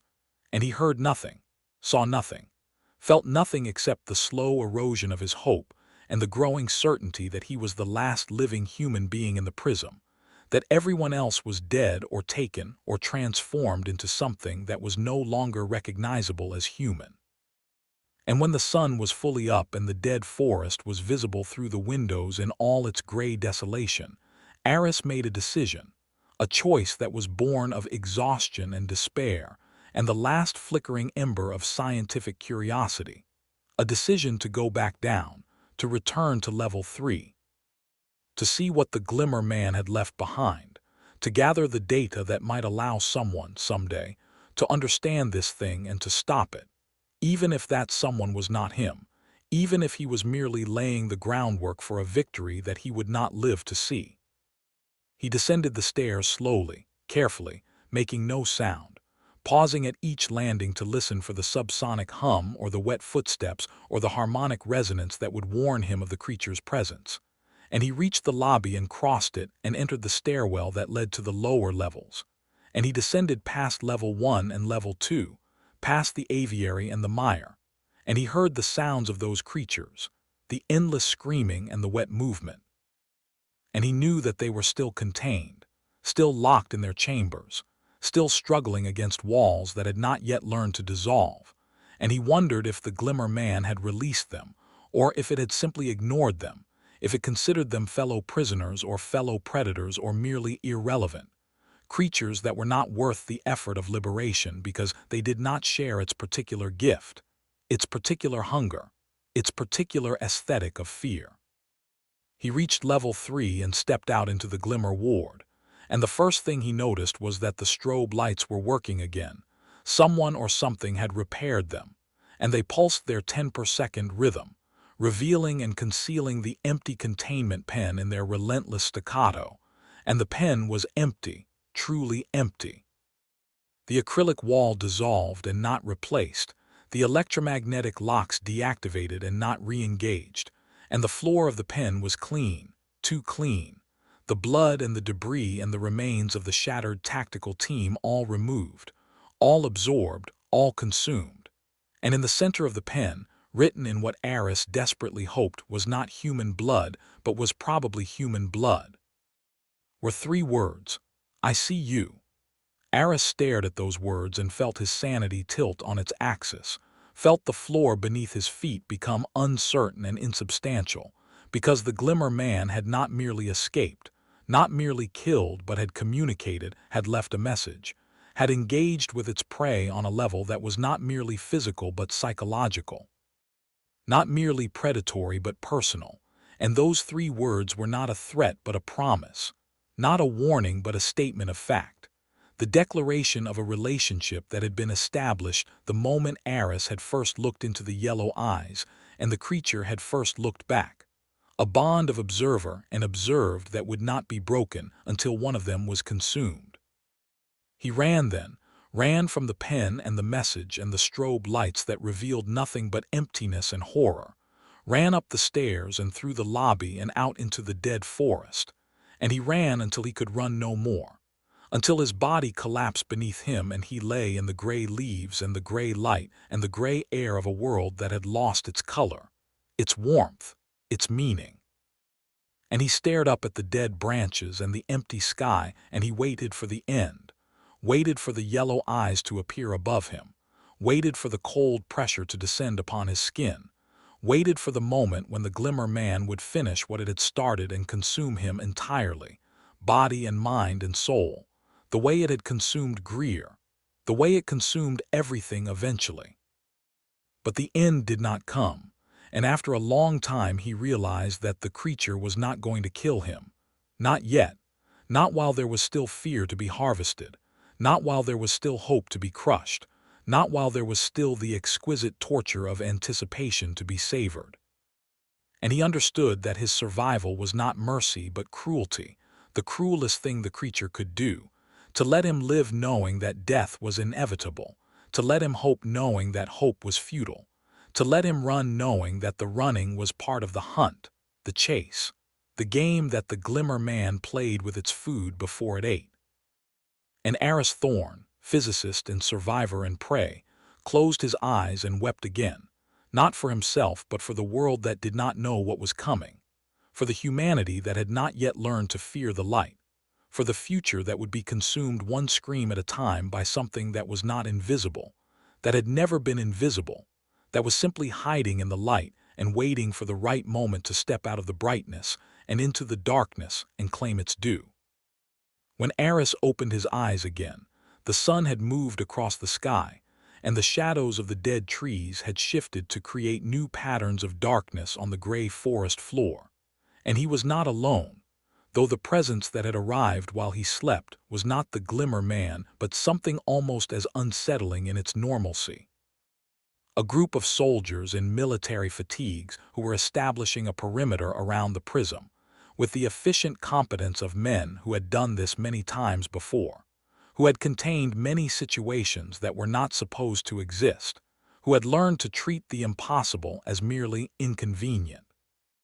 The soldier who shook him awake was young, maybe 22, with a face that had not yet learned to hide its emotions behind the mask of professional neutrality, and his eyes were wide with a mixture of fear and awe as he looked at Aris, at the blood that caked his clothes, at the 1,000-yard stare that had replaced the focused intelligence of the physicist who had arrived only days before. "Dr. Thorne?" the soldier asked, his voice tentative, as though he were not sure whether the man he was addressing was still capable of speech, still capable of understanding, still capable of being human. And Aris nodded slowly, the movement of his head feeling like it required gears and pulleys that had rusted from disuse, and he tried to speak but his throat was too dry, his voice too cracked, and the soldier helped him to his feet and handed him a canteen of water that Aris drank in greedy gulps, the liquid spilling down his chin and onto his chest, mixing with the blood to create patterns that looked, in the gray light, like maps of territories that had never been surveyed, countries that existed only in the fever dreams of dying men. "We received your transmission," the soldier said, and he was guiding Aris toward a temporary command center that had been erected near the facility entrance, a cluster of tents and vehicles and communication equipment that hummed with the energy of organized panic. "A team is en route from Quantico, but we're the advance unit. Private security contracted to the facility, and we need you to tell us what we're dealing with before the main force arrives."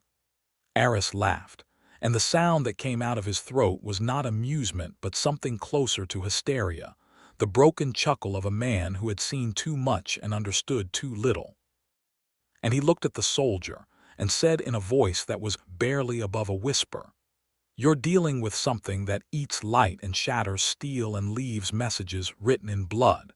And if you think your guns and your perimeters and your advance units are going to make any difference at all, then you haven't been paying attention to the transmissions from inside that building, because everyone who thought they could handle it is dead, every single one, and the thing that killed them is still in there, still hunting, still waiting for someone to make the mistake of thinking they understand it." The command tent was crowded with equipment and personnel, the air thick with the smell of coffee and sweat and fear, and Aris was seated in a folding chair and given a blanket and more water and a protein bar that he did not eat, could not eat, because his stomach had contracted into a knot of terror that would not accept food, would not accept comfort, would not accept anything that might suggest that the world was still a place where human needs mattered. The man in charge was a colonel named Hendricks, a heavy-set man in his 50s with a graying mustache and eyes that had seen too many conflicts in too many countries, eyes that were trying very hard to apply the frameworks of military engagement to a situation that had no precedent in any manual of tactics or strategy. "Dr. Thorne, I need you to be specific," Hendricks said, his voice gravelly with the effort of maintaining authority in the face of something that defied authority. "We have thermal imaging, motion sensors, acoustic monitoring, and a full squad equipped with experimental detection gear. We need to know the subject's weaknesses, its vulnerabilities, the things that hurt it or slow it down or stop it." Aris looked at Hendricks and saw the desperation in the man's eyes, the need for a target, for an enemy that could be engaged and defeated, and he shook his head slowly, the movement feeling like it was happening underwater, in the same thick atmosphere that had pervaded the facility from the moment he arrived. "It doesn't have weaknesses, Colonel," Aris said, and his voice was flat, devoid of emotion, the voice of a man who had burned through all his emotional reserves and was now operating on pure informational output. "It doesn't have vulnerabilities because it's not a biological entity in any sense that your weapons are designed to engage. It bends light around itself, which means it's invisible to the naked eye. It bends heat around itself, which means it's invisible to infrared. It bends sound around itself, which means it's invisible to acoustic detection. It can vibrate at frequencies that shatter any material you put in front of it, and it can move through spaces that should be sealed, and it can climb surfaces that should be unclimbable, and it can do all of these things not because it's strong or fast or intelligent in any way we can understand, but because it exists in a different relationship to physics than we do.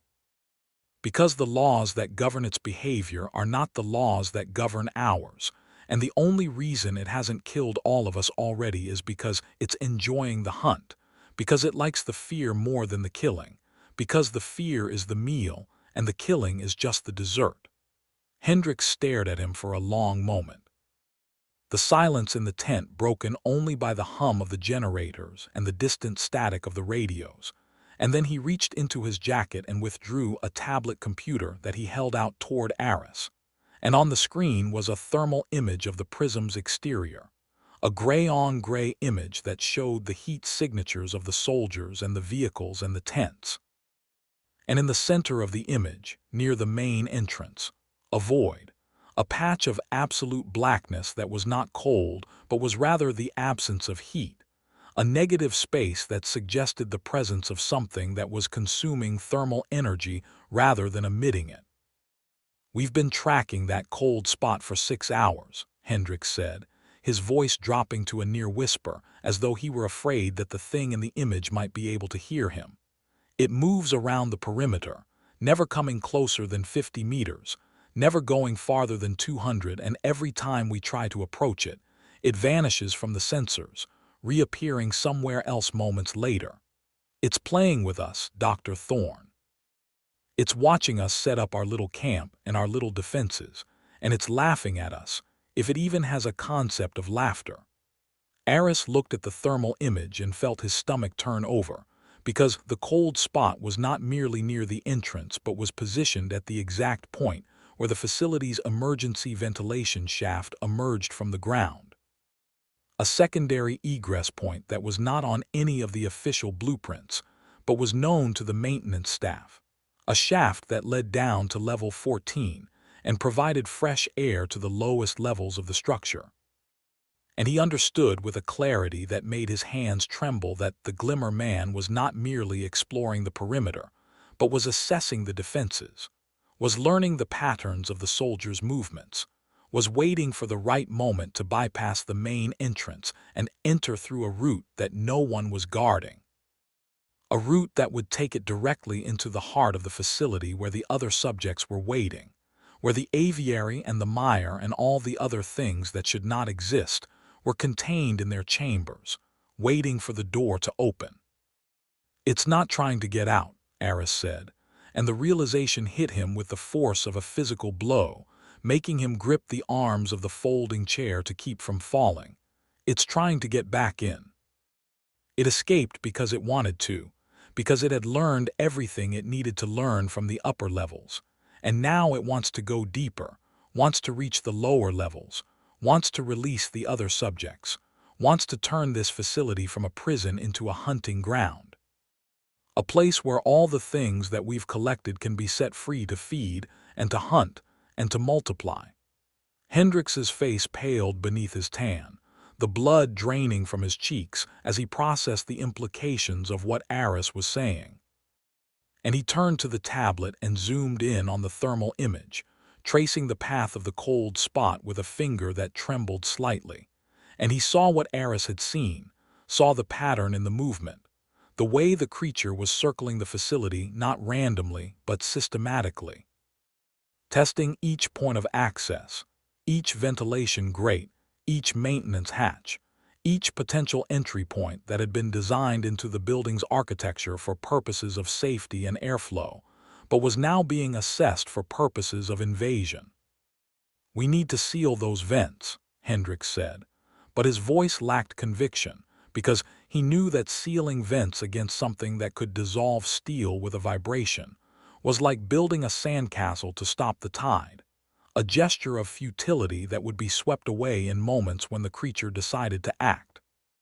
"Seal them with what?" Aris asked, and he heard the edge of hysteria creeping back into his tone, the desperation of a man who had run out of solutions and was now merely pointing out the impossibility of every solution that others proposed. "Concrete. It'll vibrate through concrete, steel. It'll sing through steel, titanium, ceramic. Whatever you put in its path, it'll find the frequency that makes it liquid, and it'll walk through it like it's walking through fog." The only thing that ever contained it was light, high-intensity strobe light that overwhelmed its ability to refract everything. And even that was temporary. Even that was just a courtesy it was extending to us while it learned our routines, our patterns, our weaknesses. Hendrix was silent for a long moment, staring at the thermal image of the cold spot that was even now moving toward another ventilation grate, circling and assessing and learning. And then he turned to Aris with an expression that suggested he had reached a decision, a calculation of risks and benefits that had produced a result he did not like but could not avoid. "You said it feeds on light," Hendrix said, his voice carefully neutral, "that it uses light to power its camouflage, to maintain its refraction. What if we could use that against it? What if we could create a light source so intense, so overwhelming that it couldn't resist it, couldn't bend it, couldn't consume it fast enough?" Aris thought of the strobe lights in the Glimmer ward, of the way the creature had moved toward the glass when they discussed it, of the way it had pressed its invisible palms against the acrylic as though trying to absorb the light through the barrier, and he felt a flicker of something that might have been hope, might have been the first ember of a plan, a strategy, a gambit that would not defeat the creature but might contain it, might lure it, might trap it in the one thing it could not resist. "A lure," Aris said, and the words came out slowly, carefully, each one tested for weight and meaning before being released. "A specialized light source, something in the ultraviolet spectrum, something so intense that it would draw the creature like a moth to a flame. And if we could lead it back to the containment pen, back to the Glimmer ward, we could trigger the electromagnetic seals manually. Seal it inside before it realizes it's been trapped." Hendrix nodded, the gesture mechanical, the movement of a man who was agreeing to a plan not because he believed in it, but because it was the only plan that had been offered, the only alternative to sitting in the dead forest and waiting for the creature to finish its assessment and begin its assault. "We have UV beacons," Hendrix said, "military grade, designed for signaling aircraft in hostile environments, output in the 300 to 400 nanometer range, intense enough to cause retinal damage in humans if viewed directly."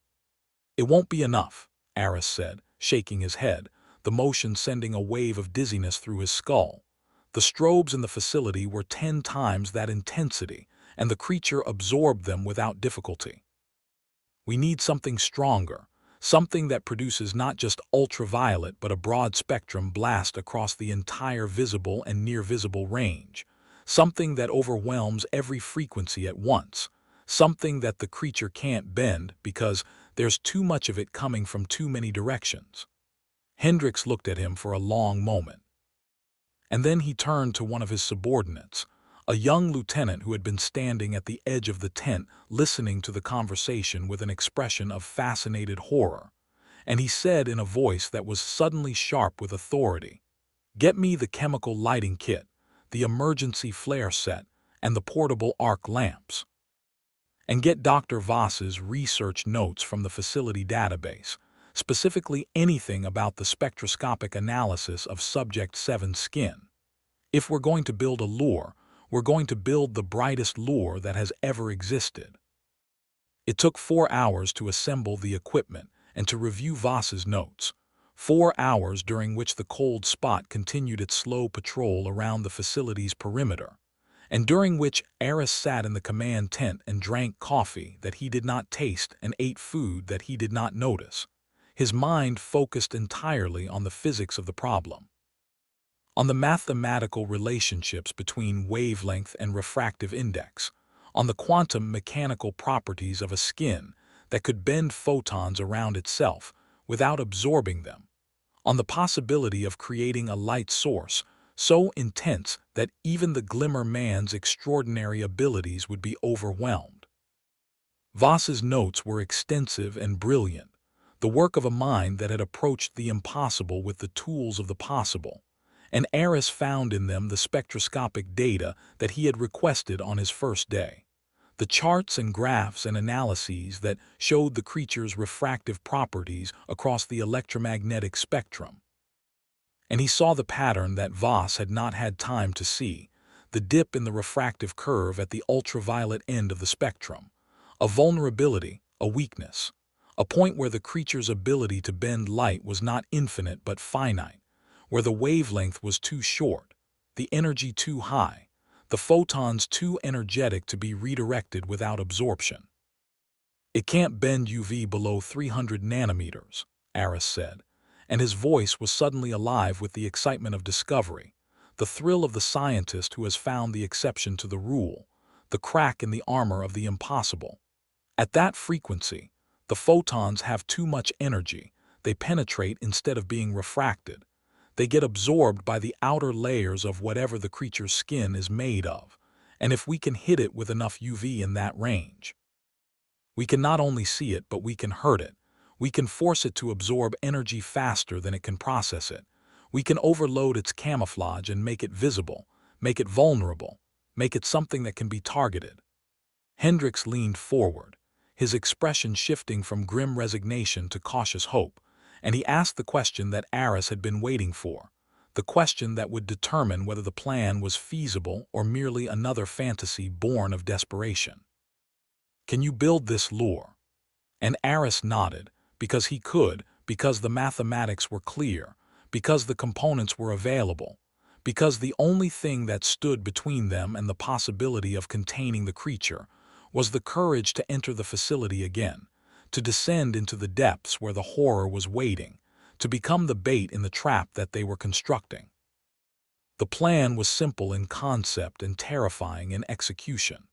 Aris would carry the UV beacon, a modified arc lamp that produced a concentrated beam of ultraviolet radiation in the 200 to 300 nanometer range, supplemented by high-intensity flares that would provide visible light to guide his path through the facility's darkened corridors. He would enter through the main entrance, descend to level 3 via the emergency stairwell, and make his way to the Glimmer ward, where the containment pen was still open, the electromagnetic seals still deactivated, the acrylic wall still dissolved. He would activate the beacon and wait for the creature to approach, and when it entered the pen, drawn by the irresistible brightness of the UV light, he would trigger the manual seal controls, which had been rerouted to a portable switch that he would carry with him, and the pen would close, trapping the Glimmer Man inside with a wall of energy that it could not penetrate, a field of electromagnetic force that would hold it until a more permanent solution could be devised.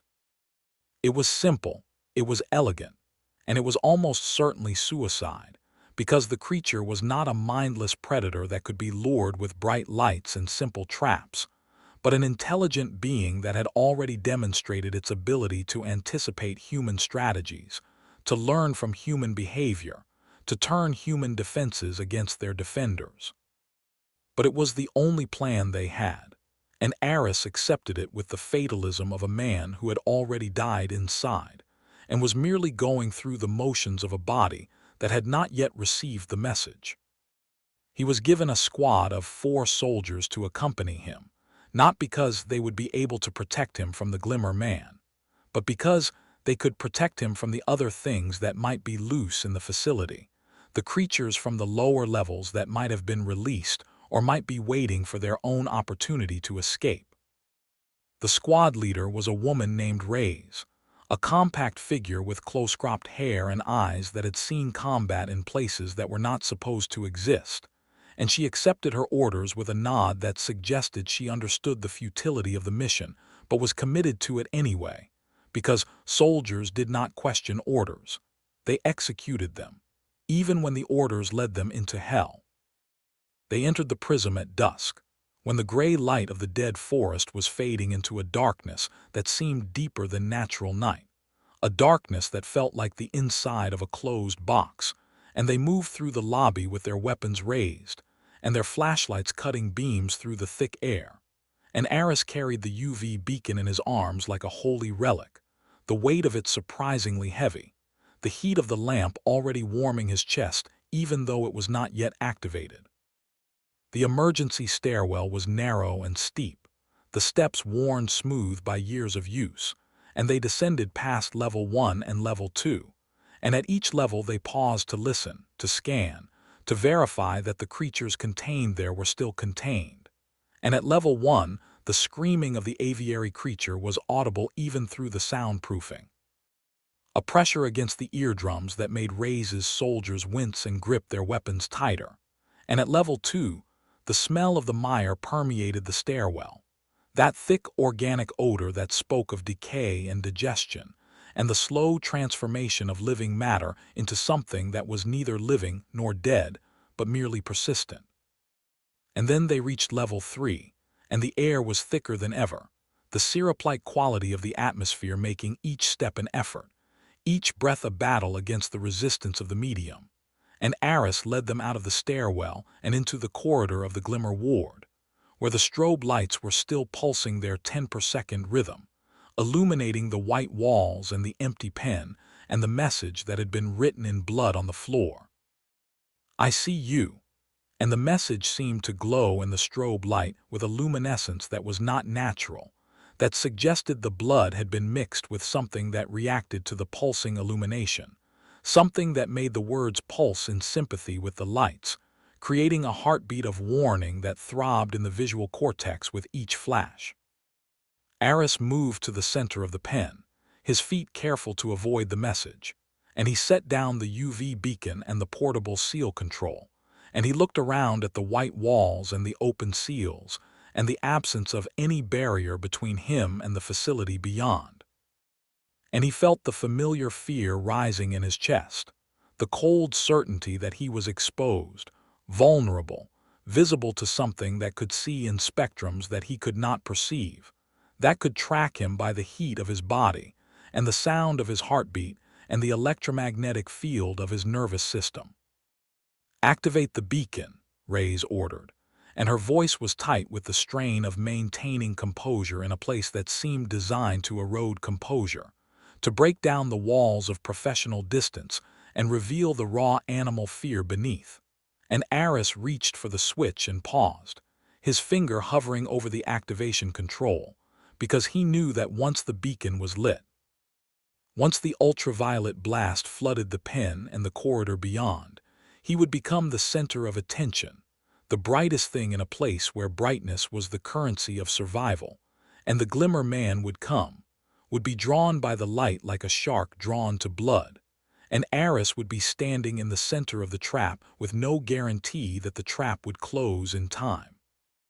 But there was no other choice, no other path, no other option that did not end in death or worse, and he pressed the switch and the beacon roared to life. A blast of invisible ultraviolet that made his skin tingle and his eyes water even through the protective goggles he had been given. A flood of radiation that transformed the white walls of the pen into a blaze of reflected energy that was visible only as a shimmering distortion in the air, a heat haze effect that made the room seem to ripple and flow like water. And in that ultraviolet blaze, Aris saw something that he had not seen before, something that the strobes had never revealed, something that the visible spectrum could not capture. The outline of the Glimmer Man, not as a shimmer or a distortion but as a solid shape. A humanoid form with too many joints and too few features, standing in the corner of the pen where the acrylic wall had been, watching him with eyes that glowed not yellow but a deep, bruised purple in the UV light, eyes that were ancient and patient and utterly inhuman. "It's here," Aris whispered, and his voice was barely audible over the hum of the beacon, but Rays heard him, and her soldiers heard him, and they raised their weapons and tracked toward the corner where Aris was looking. But they could see nothing, their eyes unaided by the UV goggles that Aris wore, and they fired anyway, their bullets tearing through the empty air and embedding themselves in the wall behind the spot where Aris could see the creature standing, and the Glimmer Man did not flinch, did not move, did not react to the gunfire in any way, because the bullets were passing through it, not harming it, not even touching it, and Aris understood that even the UV light was not revealing the creature's true form, but merely its interaction with the ultraviolet radiation, the way it absorbed the high-energy photons in its outer layers, and that the thing he was seeing was not the thing itself, but only its shadow, its reflection, its footprint in a spectrum that it had not yet learned to bend completely. "Stop firing," Aris shouted, and his voice cracked with urgency.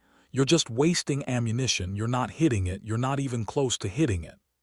The soldiers ceased fire, their weapons smoking in the humid air, their faces pale and sweating, and Aris turned his attention back to the creature, which was still standing in the corner, still watching him with those bruised purple eyes, and he realized that it was not approaching the beacon, not moving toward the light as they had expected, but was waiting, was assessing, was studying this new development with the same careful deliberation it had applied to every other human strategy. "It's not coming," Aris said, and he heard the despair in his own voice, the crumbling of hope that had been barely held together by the prospect of a plan, a solution, a way out. "It's not interested in the UV, or maybe it's too smart to be lured. Maybe it knows it's a trap. Maybe it's waiting for us to make the next move, to reveal the next part of our strategy so it can counter it." Rays swore, a sharp economic word that cut through the hum of the beacon, and she gestured to her soldiers to retreat toward the stairwell, to fall back to a defensive position, to regroup and reconsider. But before they could move, Aris saw the creature shift, saw its outline blur and reform in a different corner of the pen, closer now, close enough that he could see the details of its surface, the way it was covered in a material that looked like scales but were not scales, like crystals but were not crystals, a tessellated pattern of tiny refractive elements that caught the UV light and scattered it in directions that made the creature seem to shimmer even when it was standing still, to vibrate even when it was motionless. And then it moved, not toward the beacon but toward the wall of the pen, toward the place where the electromagnetic seals were embedded in the concrete. And Aris understood with a sickening certainty that the creature was not trying to escape the pen but was trying to disable the seals, trying to ensure that even if Aris triggered the manual controls, the electromagnetic field would not engage, the barrier would not form, the trap would not close. "It's going for the seals," Aris screamed, and he lunged toward the portable control, his finger finding the trigger switch, and he pressed it before the creature could reach the seal mechanism. And for a moment, a fraction of a second, the electromagnetic field engaged, a wall of invisible force that sprang up around the pen and trapped the Glimmer Man inside. And Aris saw the creature's outline flare with ultraviolet brilliance as the field interacted with its refractive skin, saw it throw its invisible arms wide in a gesture that might have been rage or might have been laughter. And then the field died, the power cut out, the seals failing with a shower of sparks that rained down from the ceiling and sent the soldiers scrambling for cover. "The power lines," Reyes shouted, and she was pointing at the ceiling where a conduit had been torn open, the cables inside severed by something that had reached through the electromagnetic field as though it were not there. Something that had found the physical infrastructure that supported the field and had destroyed it with a precision that suggested intimate knowledge of the facility's systems, knowledge that it could not have possessed unless it had been studying those systems for days, for weeks, for the entire duration of its captivity. And the Glimmer Man stepped through the dead field with the casual ease of a man stepping through a curtain, and the UV beacon was still blazing, and Aris could still see its outline, could still track its movements, could still watch as it flowed toward the stairwell, toward the soldiers, toward the escape route that they had planned to use. And he understood with horrible clarity that the creature had never been trapped, had never been contained, had never been anything but the hunter playing with its food, and that the electromagnetic field had been a joke that it had allowed them to believe in for just long enough to make the punchline sweeter. The soldiers opened fire again, their weapons creating a wall of lead that filled the stairwell with noise and smoke and the smell of cordite, and the Glimmer Man moved through the barrage untouched, its invisible form flowing between the bullets with a grace that suggested it could see the projectiles in slow motion, could calculate their trajectories, and avoid them with micrometer precision. And then it was among the soldiers, and the screaming began, the wet sounds of bodies being broken and opened and emptied. And Aris watched in horror as Reyes was lifted from her feet by invisible hands, her body twisted in a spiral that snapped her spine in 3 places, before she was thrown against the wall with a force that left a smear of blood and tissue in a pattern that Aris recognized. The same pattern that the creature had created with the first tactical team, the same aesthetic of destruction that it applied to every kill, the same signature that marked its work as deliberate, intentional, artistic. And then the Glimmer Man did something that Aris had not expected, something that went beyond the scope of its previous behavior, something that suggested a level of planning and foresight that was terrifying in its implications. It moved past the dying soldiers, past the stairwell, past the path that led to the surface, and it descended, not up but down, moving through the levels of the facility with a speed that suggested it knew exactly where it was going, exactly what it was looking for, exactly what it intended to do when it got there. "It's going to the lower levels," Aris whispered, and his voice was barely audible over the ringing in his ears and the wet sounds of Reyes' final breaths. "It's going to release them. It's going to open all the pens. It's going to turn this whole facility into a zoo where we're the exhibits and they're the visitors." He knew he should run, should flee, should take the stairwell upward and burst through the main entrance and run into the dead forest and keep running until his legs gave out and his heart stopped. But some part of him, the scientist, the observer, the man who had written the paper that predicted all of this, compelled him to follow, to track the creature's descent, to witness what it was doing, and to document it for whoever might survive to read the report.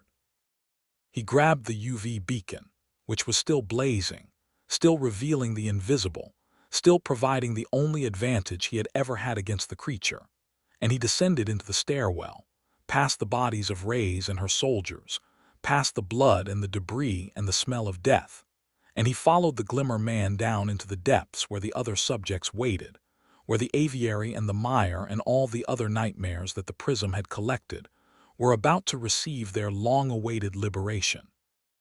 Level 4 was empty, the containment chambers there holding specimens that were dangerous but not intelligent, biological anomalies that thrashed in their cages, but did not plan, did not scheme, did not wait. And the Glimmer Man passed through this level without pausing, its invisible form creating a wake of disturbed air that Aris could follow like a hunter tracking a deer through tall grass.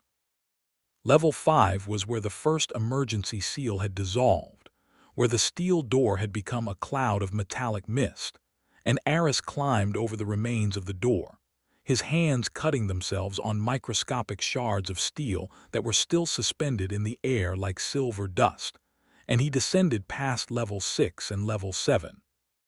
And at each level, he heard the sounds of containment being breached, the sounds of locks dissolving and barriers failing and creatures emerging from their prisons with cries of liberation that were not human, but were unmistakably joyful. The sounds of beings that had been waiting for this moment for years or decades or centuries, and were now finally free to hunt, to feed, to play. Level 8 held something that Aris could not see, could not hear, could not smell, but could feel, a presence that pressed against his mind like a weight against his temples, a psychic entity that did not need physical form to be dangerous, and he felt it touch his thoughts as he passed. Felt it rummage through his memories like a thief going through drawers, and he slammed his mental doors shut with a force that left him nauseous and dizzy. And he kept moving, kept descending, kept following the Glimmer Man because there was no other direction that made any sense, no other path that did not lead to death or worse. Level 9 and Level 10 were flooded with a cold that burned the lungs, and Aris saw the frozen entity in its block of ice. But the ice was cracking, the thermal patterns of the creature inside shifting as it responded to the electromagnetic disturbances that the Glimmer Man was creating, and Aris did not stay to watch the ice break, did not wait to see what emerged from the thaw, but kept moving, kept following, kept descending into the hell that the Prism had become.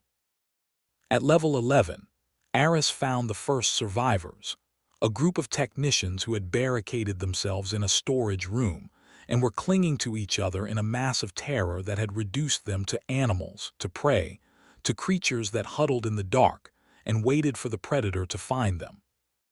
"Don't go down," one of them whispered when Aris asked what they had seen.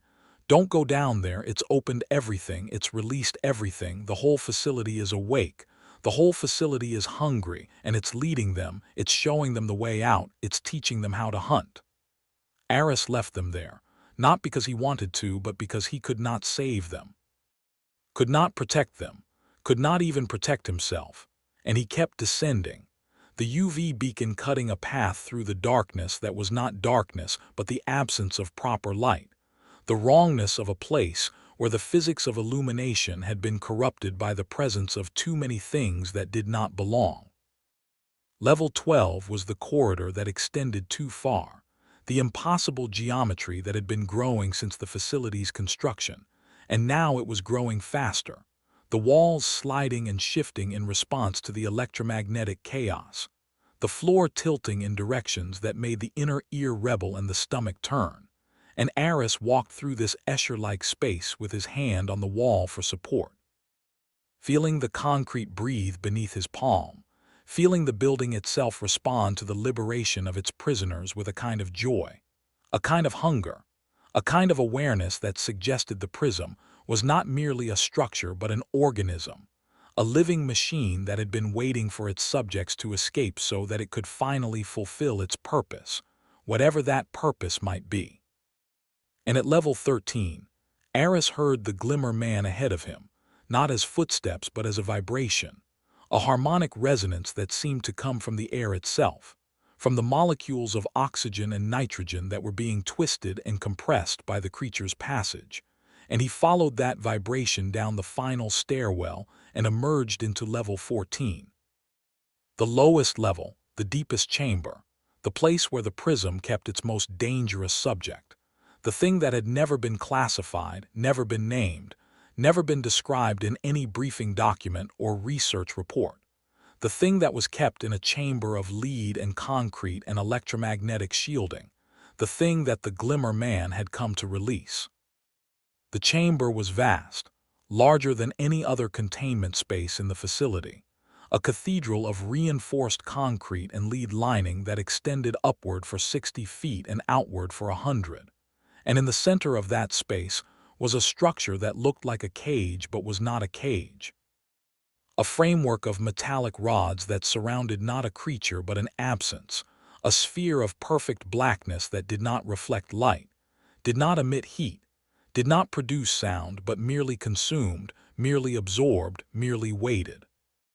The Glimmer Man stood before this sphere, its invisible form revealed by the UV beacon that Aris still carried, and it extended one of its too many jointed limbs toward the blackness.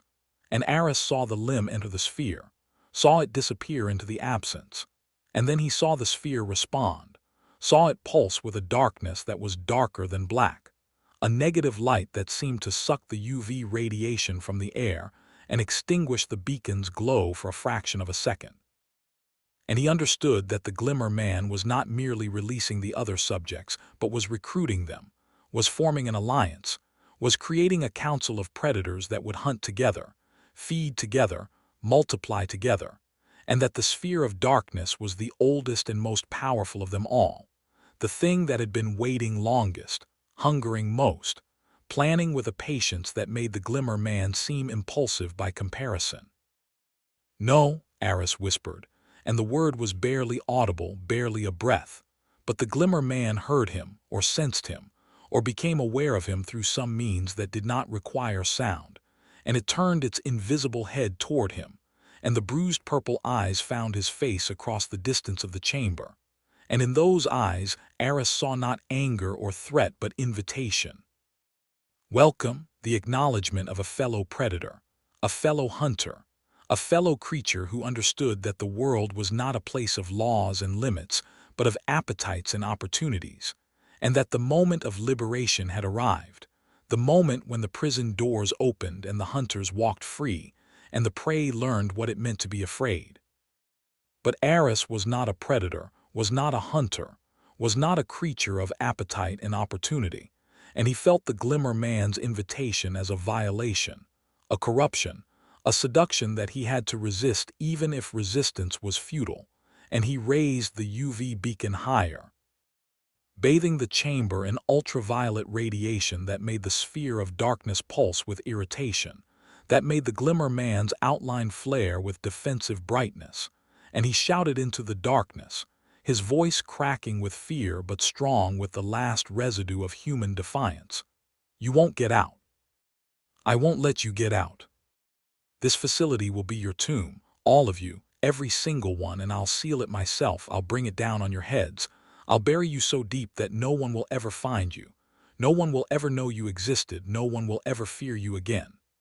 It was an empty threat, a bluff, a desperate gamble with no cards and no chips, but the Glimmer Man did not know that, or perhaps it did know and did not care, because it was already moving, flowing past Aris and up the stairwell, leaving the sphere of darkness behind, leaving level 14, leaving the depths for the surface. And Aris understood that the creature had gotten what it came for, had made its alliance, had recruited its army, and was now leading the charge upward, toward the main floor, toward the exit, toward the dead forest and the military camp and the world beyond, where the hunting would be easy and the prey would be plentiful, and the fear would be fresh and sweet and endless. And Aris followed because there was nothing else to do, no other option, no other path that did not end in the same place, and because some part of him still believed, against all evidence, that there was a way to stop this, a way to contain the uncontainable, a way to turn the gambit around and make the hunter become the hunted. The ascent was worse than the descent, because now the facility was alive with the sounds of liberation, the screams and the wet movements, and the subsonic hums, and the psychic pressures that assailed his mind from every direction. And Aris climbed through levels that had become war zones, where the creatures that the Glimmer Man had released were already hunting the remaining staff, where the walls ran with blood, and the floors were slippery with the remains of human beings who had not moved fast enough, who had not hidden well enough, who had not understood quickly enough that the world had changed and the old rules no longer applied. He passed level 12 and level 11 and level 10, and at each level the chaos was greater, the death more widespread, the survivors fewer, and he did not stop to help, did not pause to mourn, did not even slow his pace to avoid stepping in the things that covered the floors. Because the Glimmer Man was ahead of him, always ahead, leading the charge, showing the way, and if Aris lost sight of that ultraviolet outline, he would be lost in the facility forever, wandering through the dark until one of the other creatures found him and added him to the feast. At level 7, he encountered a group of soldiers who had been sent down from the surface to secure the lower levels, and they were firing at something that Aris could not see, something that moved in the darkness beyond their flashlight beams, something that laughed with a sound like breaking glass, and Aris shouted at them to run, to flee, to follow him toward the surface. But they did not hear him, or could not hear him, or were already too far gone in their own private hells to respond to anything as mundane as a human voice, and he left them there, left them firing into the darkness, left them to be consumed by the thing that was laughing, and he kept climbing, kept following, kept pursuing the invisible leader of the invisible army that was about to burst into the world above. At level 5, Aris found the secondary maintenance ladder, the route that he and Rays had not taken, the narrow shaft that led directly to the surface bypassing the main stairwell and the elevator, and he hesitated because the Glimmer Man had not taken this route, was still climbing the main stairs, was still leading its army upward through the corridors where the soldiers waited, and if Aris took the ladder, he might reach the surface ahead of the creature, might warn the colonel, might trigger the emergency protocols that would seal the facility forever. But if he took the ladder, he would lose sight of the creature, would lose track of its position, would not know when it emerged or where it emerged or what it did when it reached the outside world.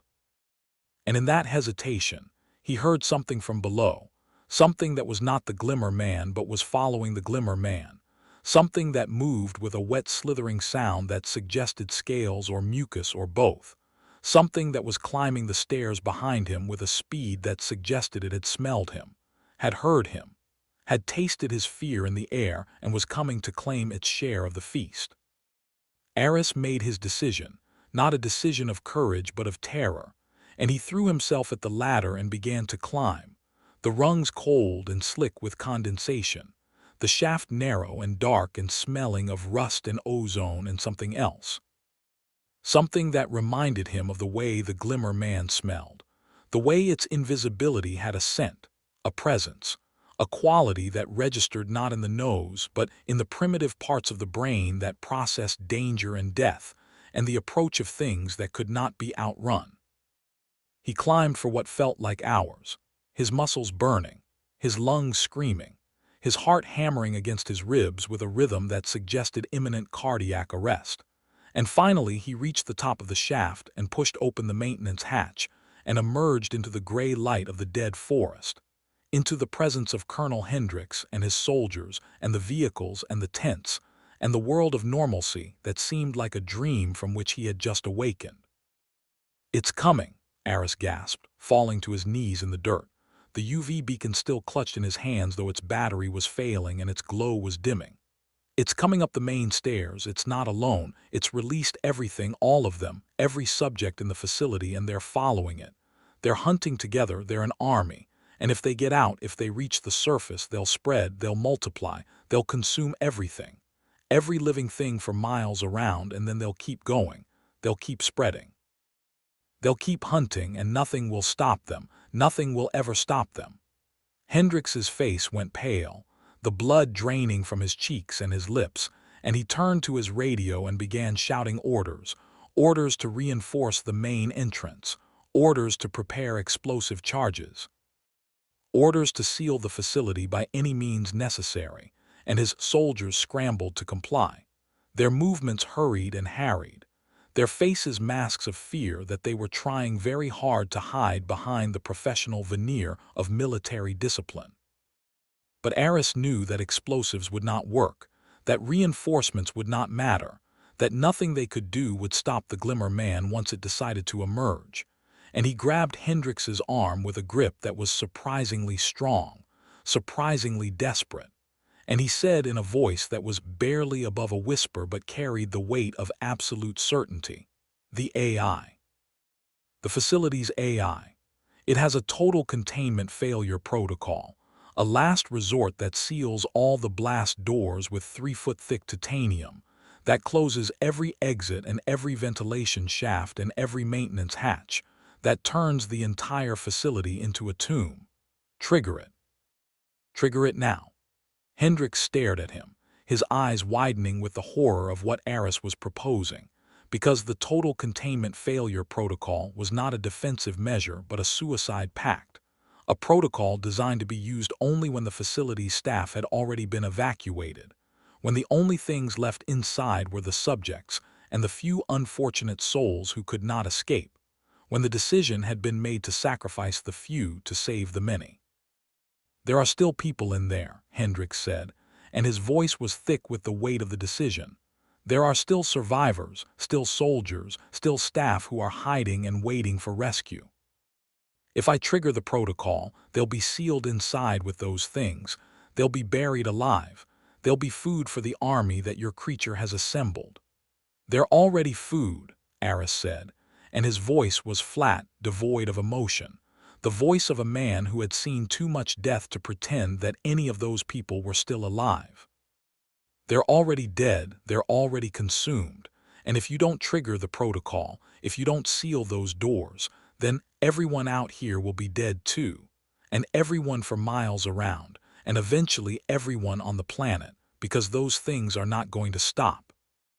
Colonel, they're never going to stop. They're going to hunt and feed and multiply until there's nothing left to hunt and nothing left to feed on. And then they're going to wait for more prey to evolve, wait for more civilizations to rise, wait for more scientists to build more facilities and capture more creatures, and make the same mistakes that we made.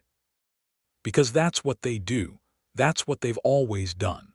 That's what they'll do until the sun burns out and the earth freezes, and the last photon of light is bent around their invisible forms and swallowed into the darkness that they've become."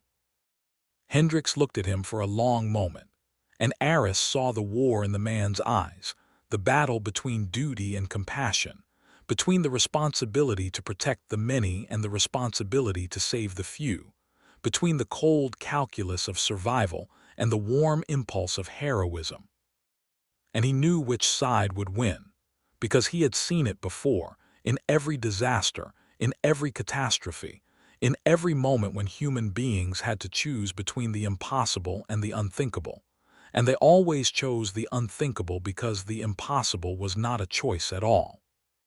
"Trigger the protocol," Hendrix said, and his voice was barely audible, a whisper that seemed to be swallowed by the thick air of the dead forest, and his subordinate, the young lieutenant who had been standing at the edge of the tent, nodded and turned to the portable terminal that controlled the facility's systems.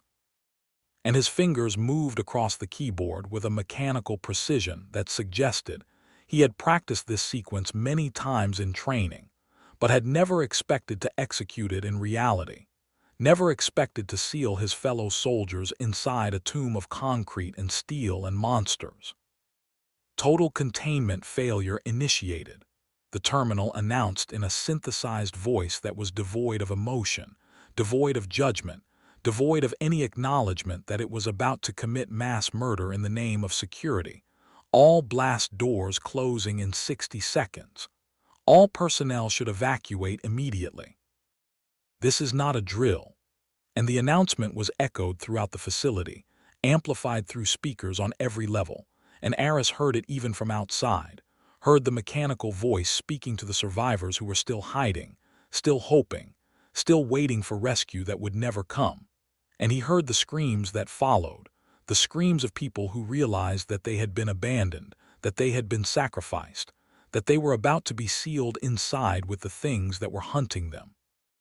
And he felt those screams like physical blows against his chest, each one a condemnation, each one a judgment, each one a reminder that he had survived and they had not, that he was standing in the gray light of the dead forest while they were dying in the darkness of the facility, and that the difference between them was not courage or skill or virtue, but only luck, only chance, only the random distribution of fear and opportunity that had placed him at the maintenance ladder while placing them in the corridors where the creatures hunted. The blast doors began to close, massive slabs of titanium and concrete that slid shut with a rumble that shook the ground, that sent vibrations through the dead trees, and made the gray leaves fall in a cascade of ash-like debris. The main entrance was the last to close, the largest door, the most heavily reinforced, and Aris watched it slide shut with a slowness that seemed deliberate, that seemed designed to give the people inside one last chance, one last glimpse of the outside world before the darkness swallowed them forever. But the Glimmer Man was not inside, not anymore, and Aris saw the ripple in the air that marked its passage through the narrowing gap, saw the distortion that flowed between the closing doors with a speed that suggested it had been waiting for this moment, had planned for this moment, had known that the humans would seal the facility and had positioned itself to take advantage of the closure, to escape at the last possible second when the doors were almost shut but not quite, when the gap was narrow but not sealed, when the light from outside was dim but not extinguished. And in that final millisecond, in the fraction of a second before the doors slammed shut with a bone-shaking thud that echoed through the dead forest like a thunderclap, Aris looked back, looked into the gap, looked at the corridor beyond the closing door. And he saw the Glimmer Man standing in the center of the corridor, standing perfectly still, its invisible form revealed by the last photons of outside light that passed through the gap. And for the first time, Aris saw it clearly, truly clearly, not as a shimmer or a distortion or an ultraviolet outline, but as a solid, physical presence, a humanoid shape with skin that looked like liquid glass and eyes that glowed yellow even in the dying light. And the creature was not snarling, not attacking, not rushing toward the gap to escape, but was simply standing there, watching him with a look of haunting intelligence, of ancient patience, of satisfaction that transcended the immediate moment and spoke to a plan that extended far beyond this facility, far beyond this forest, far beyond the lifetime of any human being who might witness it. And then the doors slammed shut, and the corridor was gone, and the facility was sealed, and Aris stood in the silence of the dead forest with his heart hammering, and his breath coming in ragged gasps, and the image of those yellow eyes burned into his retinas like afterimages of the sun. He stood there for a long time, waiting for the sound of the doors sealing to fade, waiting for the ground to stop trembling, waiting for his heart to slow to something approaching a normal rhythm. And around him the soldiers were celebrating, were cheering, were embracing each other with the relief of men who had survived a catastrophe that should have killed them all, who had sealed the monster in its tomb and lived to tell the tale.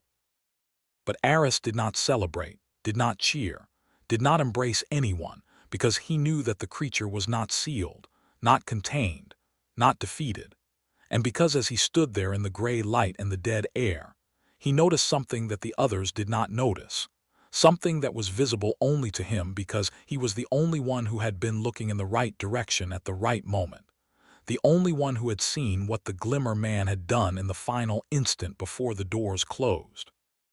He had seen the creature's hand, its too-many-jointed limb, extend toward the gap, had seen something detach from that limb and fly through the narrowing space, something small and shimmering and alive, something that had passed through the gap before the doors sealed, and had landed in the dirt of the dead forest not 10 feet from where Aris now stood. And as he looked at that spot, as he stared at the patch of ground where the thing had landed, he saw a slight shimmering ripple in the air, a distortion that was not heat haze and not wind-blown dust, but was unmistakably the same kind of shimmer that marked the Glimmer Man's passage, the same kind of refraction that bent light around an invisible form. And he realized with a horror that made his knees buckle and his vision tunnel that the Glimmer Man had not escaped the facility alone. had not emerged as a single entity but had reproduced, had divided, had left a part of itself behind, a fragment, a seed, a child, and that the creature standing in the corridor had been the parent, the original, the thing that had allowed itself to be sealed so that its offspring could be free, could be loose in the world, could begin its own hunt, its own feeding, its own slow expansion into the territories beyond the dead forest. And as Aris stared at the shimmering ripple in the air, as he watched it move slowly toward the tree line, toward the road, toward the world of humans who did not know what was coming, who could not see what was already among them, he understood that the Glimmer Man had won, had always been going to win, had played a game whose rules were written in epochs rather than seconds, and that the sealing of the facility was not a victory but a delivery, not a containment but a dispersal. The moment when the predator released its young into the wild to learn and to grow and to multiply, and that the world would never be safe again, would never be free of the shimmer and the yellow eyes and the creatures that hid in the light and waited for the moment when the observer became the observed, when the scientist became the subject, when the man who had come to study the monster became the monster's greatest creation, its most successful experiment, the one who had carried its seed out of the prison and into the paradise of unlimited prey. Aris opened his mouth to scream a warning, to tell Hendrix and the soldiers and the world that the danger was not sealed inside the facility but was here, now, moving through the dead forest with a speed that was not running but flowing, not approaching but manifesting, but no sound came out, because the shimmering ripple had reached the tree line and had paused, and from the direction of the trees, from the shadows of the dead branches, 2 points of yellow light had appeared, 2 eyes that glowed with the same ancient patience and haunting intelligence that Aris had seen in the facility corridor. And those eyes were looking at him, were watching him, were waiting for him to make the next move, to reveal the next part of his strategy so that the creature could counter it, could learn from it, could use it to become stronger, smarter, more efficient in its hunting. And Aris understood that the game was not over, that the hunt was not finished, that he was not the survivor but the target, not the victor but the prize, and that the Glimmer Man, or its offspring, or whatever fraction of the original now stood in the dead forest watching him with yellow eyes, was not going to kill him. Not yet. Not while there was still fear to be harvested, still hope to be crushed, still the exquisite torture of anticipation to be savored. The creature blinked once, slowly, deliberately, and then the yellow eyes vanished, and the shimmering ripple moved deeper into the forest, and Aris was left alone in the gray light with the knowledge that he had not escaped, had not survived, had merely been granted a reprieve, a postponement, a temporary extension of the game that would continue until he was consumed, until he was absorbed, until he became another message written in blood on a white floor, another voice on a recording describing the color of the air as it folded around him, another whisper in the darkness saying, "It's not invisible. It's just hiding in the light." And somewhere in the dead forest, somewhere in the thick air and the gray light and the shadows that moved with purposes of their own, the wet footsteps sounded again, heavy and deliberate and closer now, much closer, and Aris Thorne closed his eyes and waited for the end, knowing that the end would not come quickly, knowing that the Glimmer Man had all the time in the world.